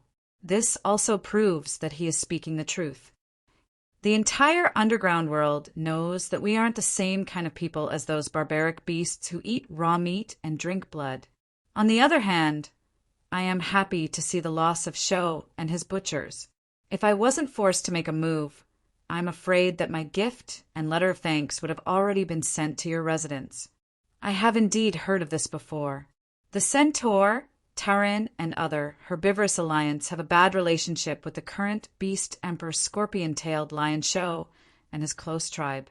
On one side, they scold him as barbaric beasts who eat raw meat, while on the other side, they scold him as hoofed livestock who eat grass. Then what are you here for? I thought that he would spout a bunch of nonsense like, the enemy of my enemy is my friend, before forming a secret alliance with us like the other underground city lords. However, old Miniel smiles bitterly and shakes his head. Woomians, at this stage, why are you still acting dumb? Just say it. What are your conditions? Can you let me meet my great niece first? What? This tone, this feeling, it is as though an old, rich merchant who had his grandson kidnapped, finally coming to terms with the kidnappers helplessly. Don't be silly, I admit defeat. I just don't know how you know that Anya is my only kin, the candidate to become the next chieftain of the Centaur tribe. You have obviously hidden it well for so many years. If you have any conditions, just say it. Don't go overboard, otherwise the arrows in our hands won't be easy to deal with. What? This time I was really shocked. That number 1 unlucky lightning rod, that talkative silly lass, is actually the candidate to become the next chieftain of the Centaur tribe. If she really becomes the chieftain, wouldn't the entire Centaur tribe be finished? You guys don't know. The intuition of an expert allowed Miniel to realize that I wasn't intentionally acting dumb. I really don't know who would treat that silly lass as an important figure. After the shock subsided, I shook my head with a smile. But now I know. Miniel immediately regretted it deeply. This time, he would have to pay a heavy price for his carelessness. You want to meet her, no problem. However, my decisiveness in letting her go shocked him. It isn't that I don't want to take this opportunity to extort some money, but you better bring her away quickly. At least, before all of our plates are destroyed. Many of us used cups to eat dinner yesterday. Also, do you accept compensation bills here? Looking at the speed of her destruction, if you were to pick her up late, I think you better prepare more cash. These few days, we finally understood why Anya kept getting fired. It's fine if she is clumsy. A hardworking silly lass is also very cute. However, accidents can happen everywhere when one's luck is bad. The glass shatters when cleaning the glass, the table collapses when moving it. Even when cleaning the floor would collapse. It is really unbearable. Even though what she did was infuriating, looking at her tearful and sincere apology, coupled with the fact that her bad luck was unintentional, no one really hardened their heart to criticize her. Hurry up and bring her away. Did you see the pile of documents on the table? They are all her damage reports. Remember to bring the bills with you when you leave. Miniel, who doesn't know whether to laugh or cry, nods his head, but I'm not going back. What is surprising is that Anya directly refuses to go home. Why? Could it be that those bastards at home aren't treating you well? Don't worry. Second granduncle will stand up for you. Shocked by his niece's rejection, the dumbfounded Miniel says hurriedly, No. My brothers are treating Anya very well. It's just that Anya doesn't want to stay in the calm grassland anymore. Why? Could it be that someone is fighting with you for the right to inherit the position of chief? Don't worry, as long as I am alive, you will be the first successor. That's not it either. It isn't for such a boring reason. Then, whoever wants to be the chief can go ahead. Anya just doesn't want to stay in the countryside for her entire life. Anya's goal is to become a rich missy in the city. Second granduncle, look, other than grass and livestock, there's nothing else in the grassland. There's no good food, no beauty products, no high-rise streets, no entertainment facilities, no. Omitting over 300 items. Anya has had enough of the days where I have to go to the toilet in the grassland. Anya's goal is to become a rich missy in the city. Although it wasn't smooth at the start, now that I am finally on the right track, I don't want to go back.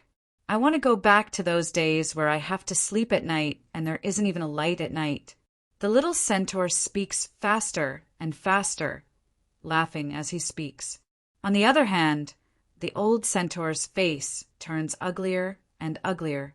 Recently, there are quite a number of youngsters who leave the tribe for the luxurious life in the city. However, he never expected that his precious niece, who he had high hopes for, would do the same. The brothers and sisters here are really nice to me. Even if Anya accidentally makes a mistake, they would never reprimand me. They aren't like the other bosses who fire me for no reason. I want to start from here and establish myself in the big city. First, I will save my salary and buy a small house.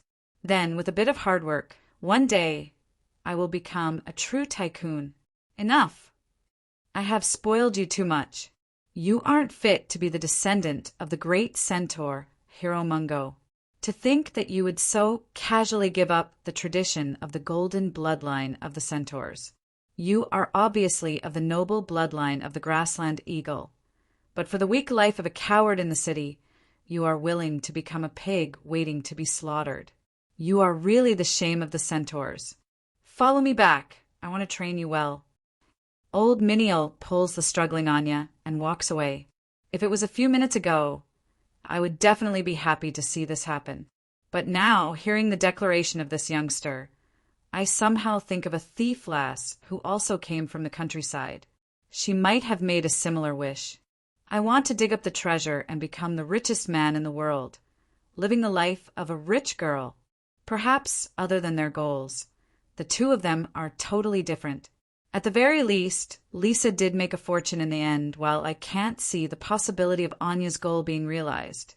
But somehow I want to help this lass. Thus, I stopped the two of them. Centaur Chief, perhaps we can talk about interesting things.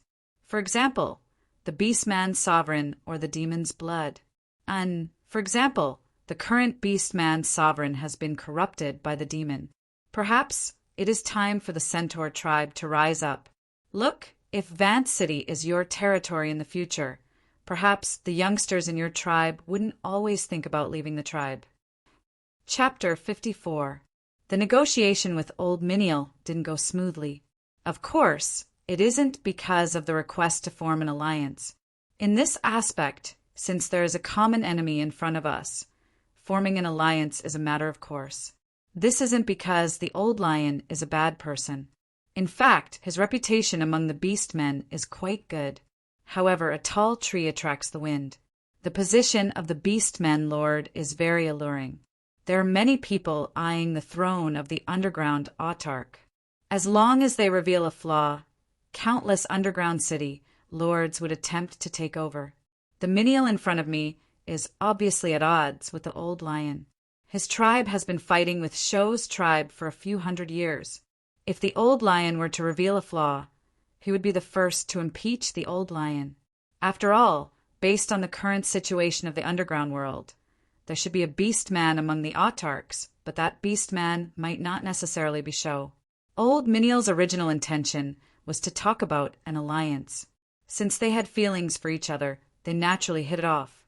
Gon Kai Liahua, many agreements against a certain lion were quickly settled. However, the casual conversation regarding Anya's future had fallen into a deadlock right from the start.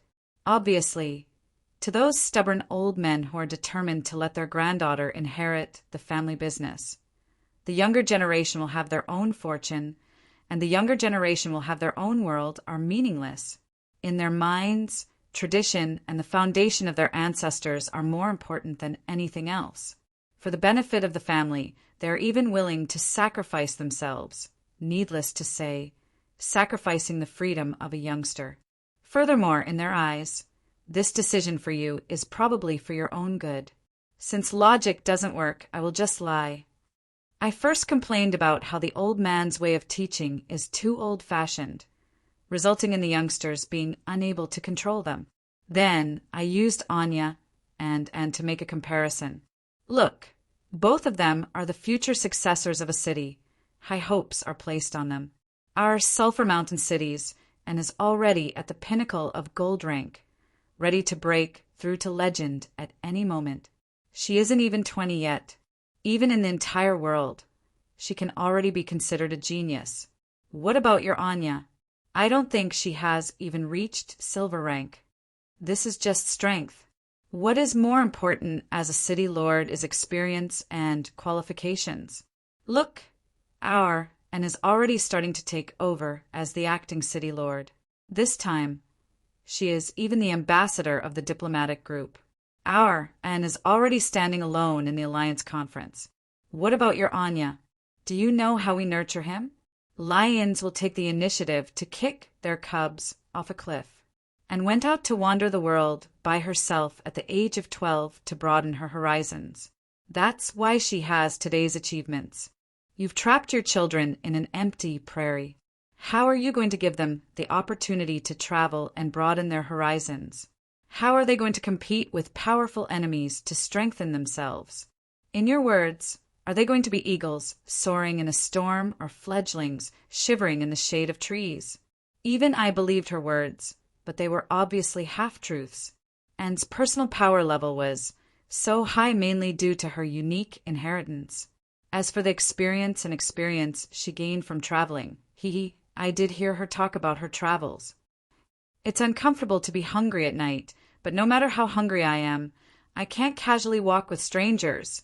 It's uncomfortable to be drenched in the rain, but my body warms up after running, followed by no matter how hungry I am, I can't casually pick up things on the ground to eat. Poisonous animals can be eaten after removing their heads and poison sacs, but the more colorful the plants, the more poisonous they are, so I can't eat them at all. If I really get lost in the mountains for too long, I can just randomly choose a direction to walk through and dig my way out. However, being buried alive is too uncomfortable, so I have to be careful. Back then, my reaction was, what the heck, as expected of Adam's adopted daughter and disciple. She really is the same type of person, and she really learned it well. She didn't die even after that. Her life is really tough. Cough, I went off topic again. At this moment, after a while of bluffing, all kinds of half-truths and half-lies came out of my mouth. There were many historical examples of countries being destroyed due to the leaders' stupidity, causing the centaur to be in a daze. Look, Prince Grim of Iron City also came to Vance alone at such a young age. I have seen that person before, even though he is young. You really can't underestimate him in all aspects. In the future, it will be the era of the young. Do you intend to let your Anya lose at the starting line? Miniel, who is already dumbfounded by my words, looks at me in a daze. Then, if I leave Anya here with you, will I be able to groom a qualified leader? Of course not. The reason why I said so much isn't to bring this unlucky fellow to my side and find trouble for myself. As long as you let her out as you wish, it will be enough. As for what happens after that, I don't want to bother about it, nor can I bother about it. I am a typical person who thinks that the process isn't important and only the results are important. As long as the results are good, I don't really care about the process. Since I have already bluffed to such an extent, naturally, I will continue to bluff him to the end. Of course it's not. But suddenly, someone interrupts my bluff to get rid of my responsibility. Of course you can. Lord Womians is the best at teaching people. Even Big Sister Marguerite praised him. He will definitely teach Anya well. Suddenly, Anne walks in from outside the door and agrees to it immediately. Furthermore, her eyes are sparkling when she looks at me. I didn't expect that goo. Lord Womians would always look at me like this. I thought that and made you unhappy. Looks like and is even more motivated now. Miniel carefully assesses this city, lord-in-waiting who is praised to the skies, and to his surprise, he realized that I wasn't lying. It is already ridiculous for a human to reach the boundary of a legend before the age of 20. That phoenix flame that fills her body means that her future is limitless. After she breaks through, she might not become a normal legend. To a wily old fox like him, he already knows that in the underground world where the weak are prey to the strong, strength is the most fundamental. And extraordinary strength is the best proof and also the last straw that breaks the camel's back. All right, I will hand Anya over to you. She will be the strongest guarantee of our alliance. We centaurs have always kept our promises. If you are able to fulfill the requirements of the agreement, we will be your eternal ally. The right hand of the old centaur that is hanging in the air is grabbed by Anne. In the ancient beastman customs, this is the sign of an agreement being reached. Yes, not only Lord Womian's. I will also exchange experiences with Anya and work hard together. Our two races will then become true friends. Then she turns her head around. Uncle Bones, I did well right. Don't I look like a real city lord now? Even though she didn't say it out loud, from the gleeful gaze that and is looking at me, I can already understand what she is trying to express. Exchange experiences, exchanging ideas on how to scam others and how to be a naughty child? Luckily, the mask is unable to reveal my emotions. Otherwise, my face would definitely be filled with bitterness. No matter what, and is the head of the diplomatic group in name. Now that we have formed an alliance with another race, how can I still reject it? After which, I still have to follow the requirements of the agreement and turn that unlucky fellow into a qualified city lord. It seems like an impossible task. Perhaps I can only try necromancy magic to brainwash him. However, the centaurs of the plains are indeed famous for keeping their promises. If they could gain a truly reliable ally because of this, it would be a good thing for Sulphur Mountain City. The only unlucky one would be me, the one who would be in trouble. Did I shoot myself in the foot again? It is really hard to be a good person these days. Right. Why didn't that unlucky fellow act as a lightning rod? Perhaps we can make some use of this aspect. Glancing at the delighted Anya, I turn my head and say to Miniel, "It seems like Anya's luck is really bad. If an accident were to happen—" Not waiting for me to finish my words, Miniel shakes his head. This is the symbol of the royal gold bloodline of our race. While obtaining the power hidden in the bloodline, it also brings about a curse of misfortune. However, I have a treasure that brings luck. If Anya stays, I will pass it to her. There should be an obvious improvement. A treasure that brings luck? Just thinking about it makes me feel incredulous. All right, I admit that I am tempted. If I have this, perhaps my luck will improve and my affinity with women will improve. All right, leave your granddaughter to me. Oh, that's great, Lord Womians. Although everyone says that you are gay and a little scary, I didn't expect you to be such a good person. Hearing that she doesn't have to return to the plains, Anya is already jumping around in joy. On the other hand, I, who received the good person card, flew into a rage. Who said that? I want to send him to Sulphur Mountain Range to dig for sulphur. On the other side, Miniel nods his head. That satisfied smile on his face is basically saying, "Great, she is safe now that she is gay. Although she is a centaur. There are too many perverts in this era. What's safe? There is Bayfong here. All right, it is better to keep the criticism to myself. It is better not to air our family's dirty linen. The more I explain, the messier it will get. Do I still have to explain my sexual orientation to his face? I shake my head helplessly. Looks like the day of dispelling the rumors is still far away. I can only hope that the old centaur doesn't like to gossip. Old Miniel expresses that he will come over to teach Anya the archery that is passed down in the family in a few days' time before leaving. Then I ask, "That treasure? Oh, the lucky horseshoe. Wait a moment, I will take it down." I am a little excited. The legend of horseshoes being able to bring luck has been around for a long time. So, it is actually a treasure of the royal family of the Centaur Gold bloodline. To be able to encounter such a rare treasure, could it be that my luck has changed? Very quickly, the old centaur takes off 2 horseshoes and passes it to Anya. Lucky horseshoe epic grade equipment. Equipment effect. Greatly increases the user's luck. Oh, it is actually a top grade item. You want to obtain luck? Remember to find a blacksmith to nail it first. Looking at this, I am dumbfounded. This is a piece of equipment. You know that equipment must be equipped for it to be useful. Do you have hooves? Congratulations, you are working for free again. Actually, you could have stopped struggling a long time ago. Your luck is already hopeless. Just give up. No wonder old Miniel didn't hesitate to gift this horseshoe that was comparable to a divine artifact to Anya. Although the horseshoe didn't have any usage requirements, others could only look at it. If you want to equip this thing, you must first nail it onto your own hoof. All right, looking at this centaur running around happily while being teased by the system. As expected, I am getting more and more unlucky recently. Recently, unlucky things keep happening.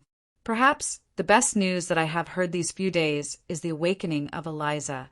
When the towering pillar of flames and the quietly flowing river of ice appeared at the same time, even I, who is experienced in this aspect, was shocked. Turning two conflicting elemental powers into the cornerstone of a soul imprint. This is a completely unwise act. What is inconceivable is that not only did it succeed, it even surpassed the level of elemental specialization and rose to the level of basic laws and concepts. This is naturally a good thing, but the concept itself makes one think too much. Steel? Why does it feel like a soul imprint of the Chaos faction? Looks like it is still influenced by the demon's blood. The power that a soul imprint represents is usually related to the life experience of the person and the nature of the person's power. The experts of the Order faction tend to strengthen, control, and stabilize a certain aspect of the laws. Most of the time, it manifests itself in the form of buffs. For example, Shuidi's Heart of Steel makes his body as hard as steel. Adam's Undying Phoenix allows him to never fall. Even my Seal of Justice and Marguerite's Corridor of Time strengthen the effects of certain spells.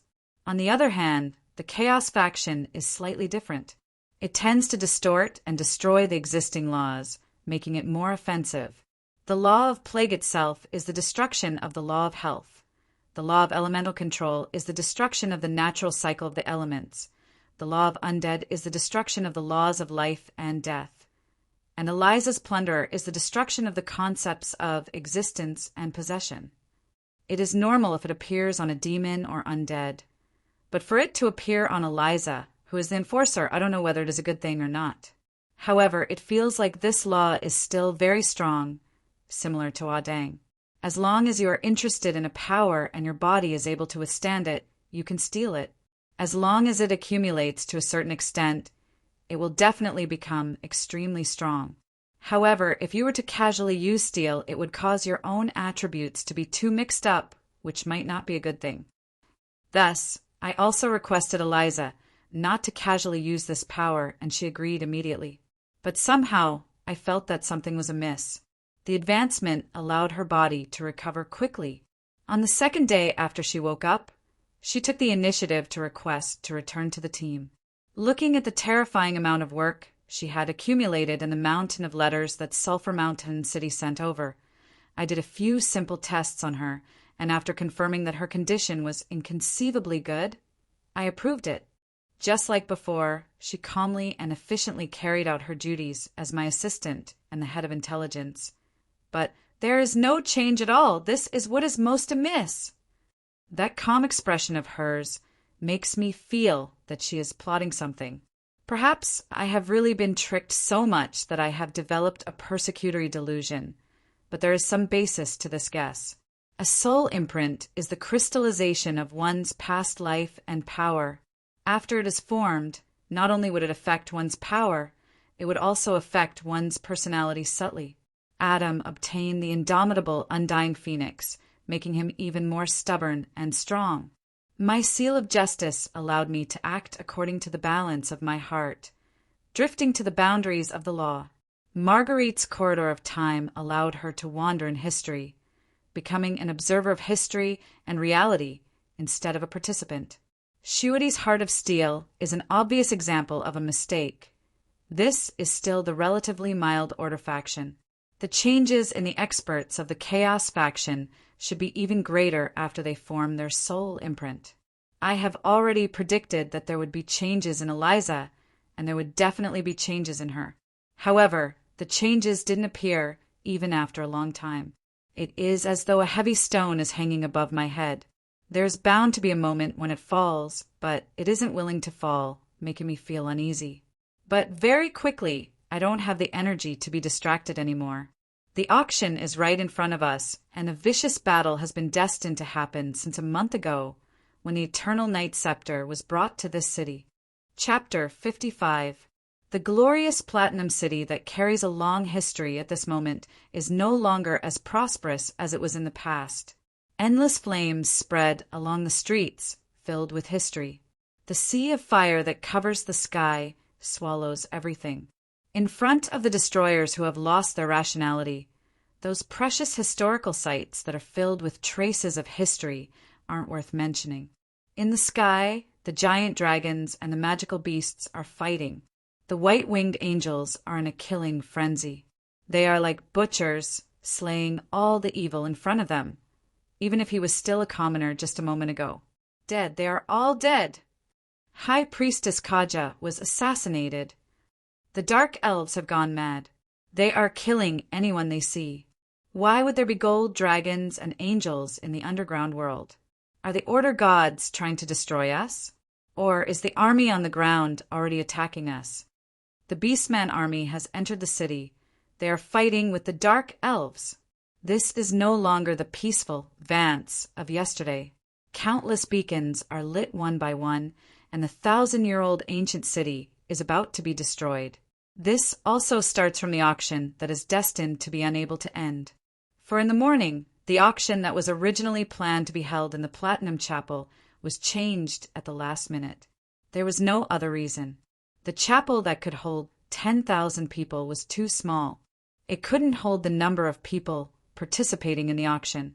Due to the requirement of my contract of anyone can participate in the auction, the chapel was already packed to the brim even before 3 a.m.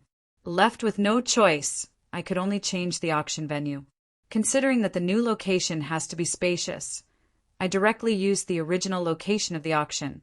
That place is already a bottomless pit with no end in sight.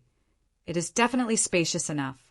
This auction is destined to not end peacefully. The Alliance Conference has already ended, and the binding agreement of not fighting during the Alliance Conference is already invalid. That agreement that prohibits fighting in the neutral Vance City? Sorry, if it wasn't for the balance of power, this city would already be within the boundaries of the battle. In reality, everyone knows that no matter who auctions that god equipment, it will be snatched away on the spot. Without the strength to suppress the entire crowd, it is impossible to bring it away. But humans are greedy, and everyone more or less has the mentality of wishful thinking. Isn't that how the legendary night novels are written? Perhaps a god equipment will suddenly appear in front of me in the middle of a fight. Not long after, I'll be able to discover the secrets within and become an undead emperor. I'll become the emperor of the Shilua Empire, marry a beautiful, rich and beautiful woman, and reach the pinnacle of my life. Just thinking about it makes me a little excited. This kind of thought spun in everyone's mind, and there were also many who felt that they were strong enough and had amazing luck, so they couldn't resist the temptation to take advantage of the situation. It was said that when the auction started that day, the entire square was blocked to the point where not even a drop of water could trickle through. Although the first few items were rare treasures, no one paid attention to them. In fact, under the watchful eyes of tens of thousands of experts, no one dared to make a bid. Why is it said that it would be foolish of me to step into a pit that I had dug? Not only did I not go there myself, I even strictly ordered all of my subordinates to go to the scene.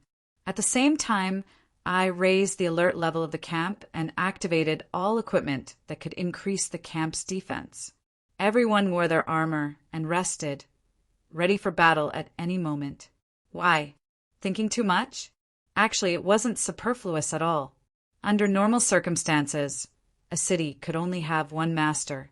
Only then would the citizens and the army know where they belonged. However, in this city, there were at least 4 corps. Although they were all cities with many different species, the most foundational difference from Sulphur Mountain City was that here, the various species didn't understand each other and work hard to coexist under the same laws and decrees. Here, dark elves were dark elves, beast men were beast men, and humans were humans. Their living habits and even their residences were completely different. The orders of the various rulers were naturally limited to their own areas.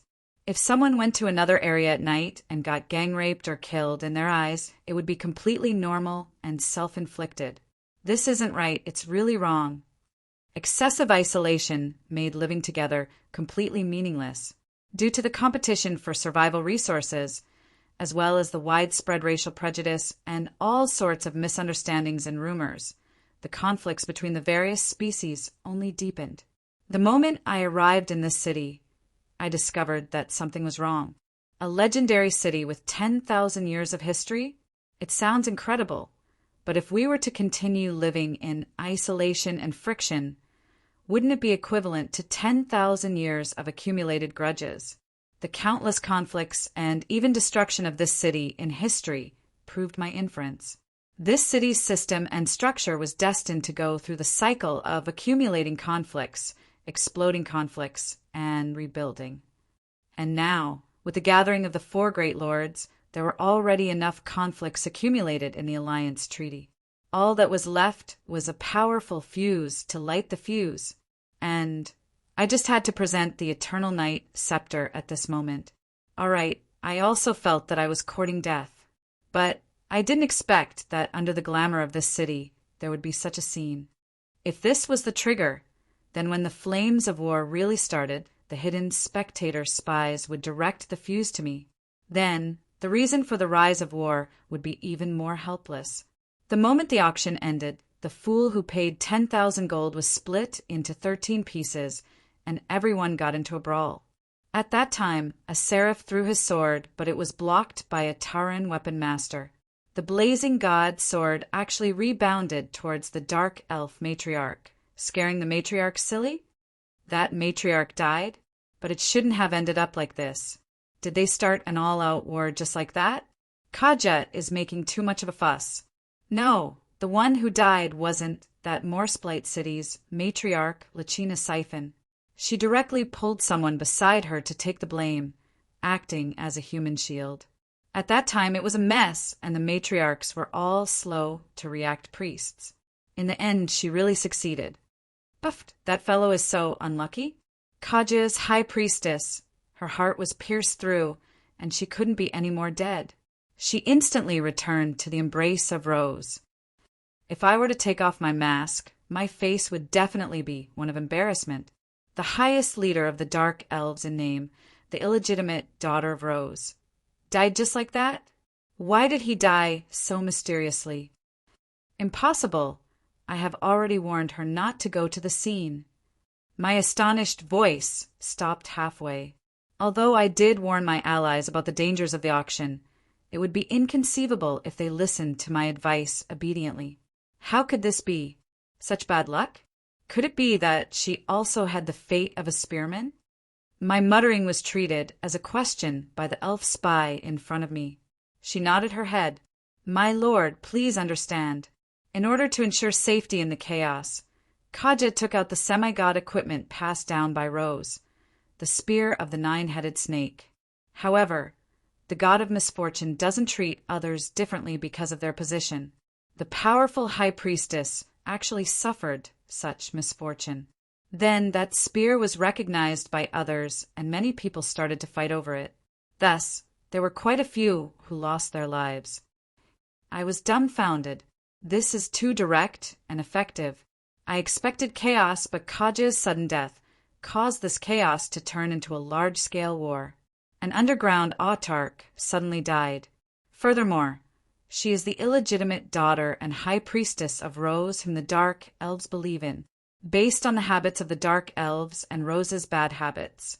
If there isn't enough fresh blood as a sacrifice, Rose will vent her anger on everyone. Those dark elf matriarchs don't have the benevolence to wait for the god's punishment without sacrificing others. Thinking about this, I couldn't help but shiver. Dark elves are one of the main races in the underground world. There are at least hundreds of thousands of Vance dark elves.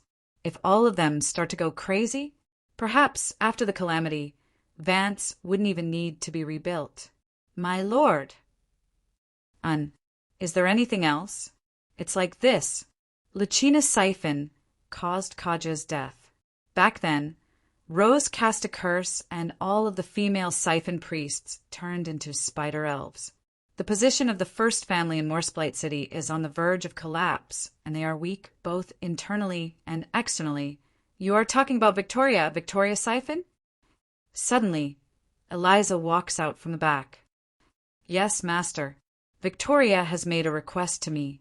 She should be the only Rose priest of the first family in Morseblight City, the Siphon family, who still maintains her elf form. Based on the traditions of the Dark Elves and Rose's rules, she should be able to be promoted to matriarch immediately. Thus, Victoria hopes to obtain the support of Sulphur Mountain City to take control of the entire Morseblight City. Of course, she also made many promises, and those conditions are indeed very attractive. Master, what do you mean? Based on Eliza's idea, as long as we pay a certain amount of military support, we would be able to obtain a city near Sulphur Mountain City. I have no reason to reject her, but at this moment I fell into deep thought. I am really hesitating. What is making me hesitate isn't the matter in front of me. Kaja is dead and Victoria is starting to rise. Is this also the trajectory of history? Could it be that the rise of the Dark Elf Empress is unstoppable? Is this also the so-called inertia of history? Could it be that the wings of this butterfly are going to be corrected by history? Could it be that all my hard work is destined to be in vain? If everything returns back to the starting point, then what is the point of my arrangements? In an instant, a sense of exhaustion from the depths of my soul surges up, making me feel like all my hopes are in tatters, and I don't want to do anything at all. Lord, but a concerned greeting jolts me back to my senses. It is rare for Eliza to reveal a worried expression. After knowing her for so long, this is the first time she has seen her master, who is always full of energy, reveal such a tired look. Danger, danger. Don't undead rely on their obsession to stay in this world? My greatest obsession is to change my F*King fate. This state is too dangerous. If I were to ascend to the heavens just like that, it would be too hilarious. I shake my head and dispel these distracting thoughts. I know that I have accidentally walked into a dead end again. I am just thinking too much. History has already been changed. No matter what, it is already too late for the Victoria to start now. Her personality is also much gentler than the Empress in history. Personality determines fate. She is destined to be a different person from the Victoria in history. Even with my support, it is basically impossible for her to control the entire Dark Elves 10 years ago. Perhaps it is just fate that Victoria will not be ordinary. Since that is the case, an elf matriarch who is close to Sulphur Mountain City and a Dark Elf Empress who might reconcile with the surface is a good thing no matter what.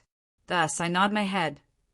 Promise her to send a few people to take over the power left behind by the Siphon matriarch. Just try to take over as much as possible, and if there is any danger, return immediately. After this matter is settled for a while, send someone to help her return to Morseblight City to seize power. Pass this note to her. Thus, I write furiously and pass it to Eliza. This isn't some secret plan, but a double insurance against a unique target. Actually, there are some things that are hard to say, and I shouldn't be saying them. But since we are about to part, if you don't say it out loud, I will worry about your future. You were turned into a female by the god's punishment, and you are a priest. You should know that the god's punishment represents the will of the true God. If the one being punished were to release the god's punishment, wouldn't that be equivalent to slapping the face of the true God? You should know that Rose has never been a magnanimous god. There is no point in saying more. Please behave yourself. Everyone knows that Victoria is eyeing Edwina's belt covetously. Even if Victoria's character isn't bad, the terrible reputation of dark elves and rose priests makes it impossible to be wary of them. even if that dark elf is still underage. Thus, out of consideration for Crow's safety, it is better to make an insurance. This way, in fear of the true god's wrath, Victoria should try her best to suppress the desire in her heart. Of course, things aren't so coincidental that I can get whatever I want.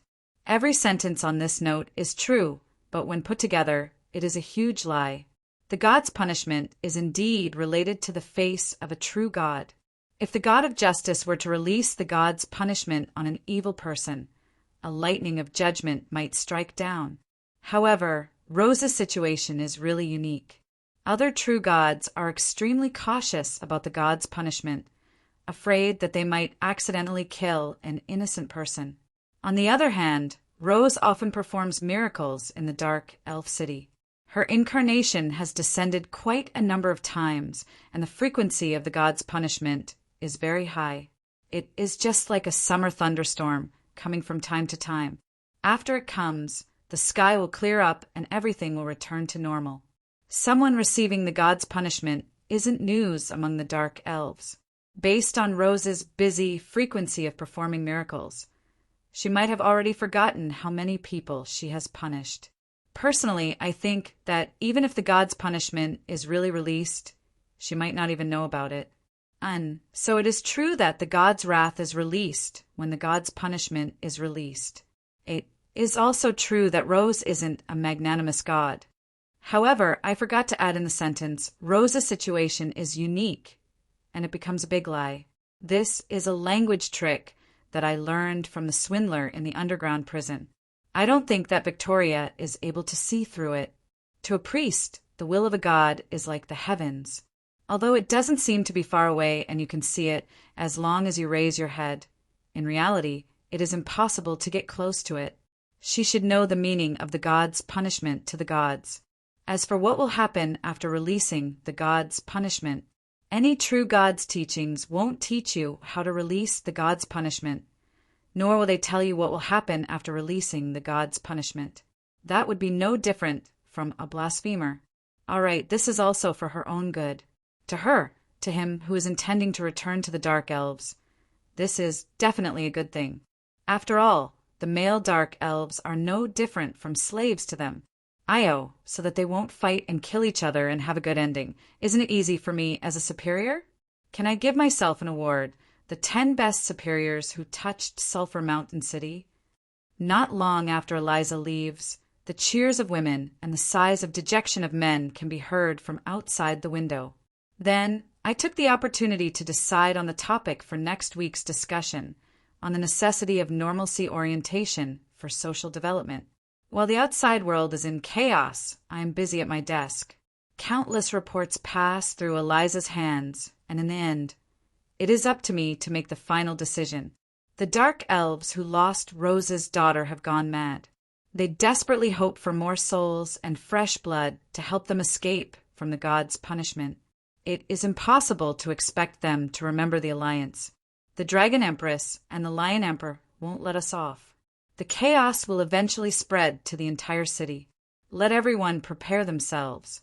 For the position of the autarch for the next 10 years, not only must we win this battle, we must win it beautifully. When I gave the final decision of the final battle, I nodded my head towards the secret weapon in the room and told him to prepare for the fight. When I stood up to prepare, I suddenly thought of a treasure that I had neglected. Right, what happened to Kaja's corpse?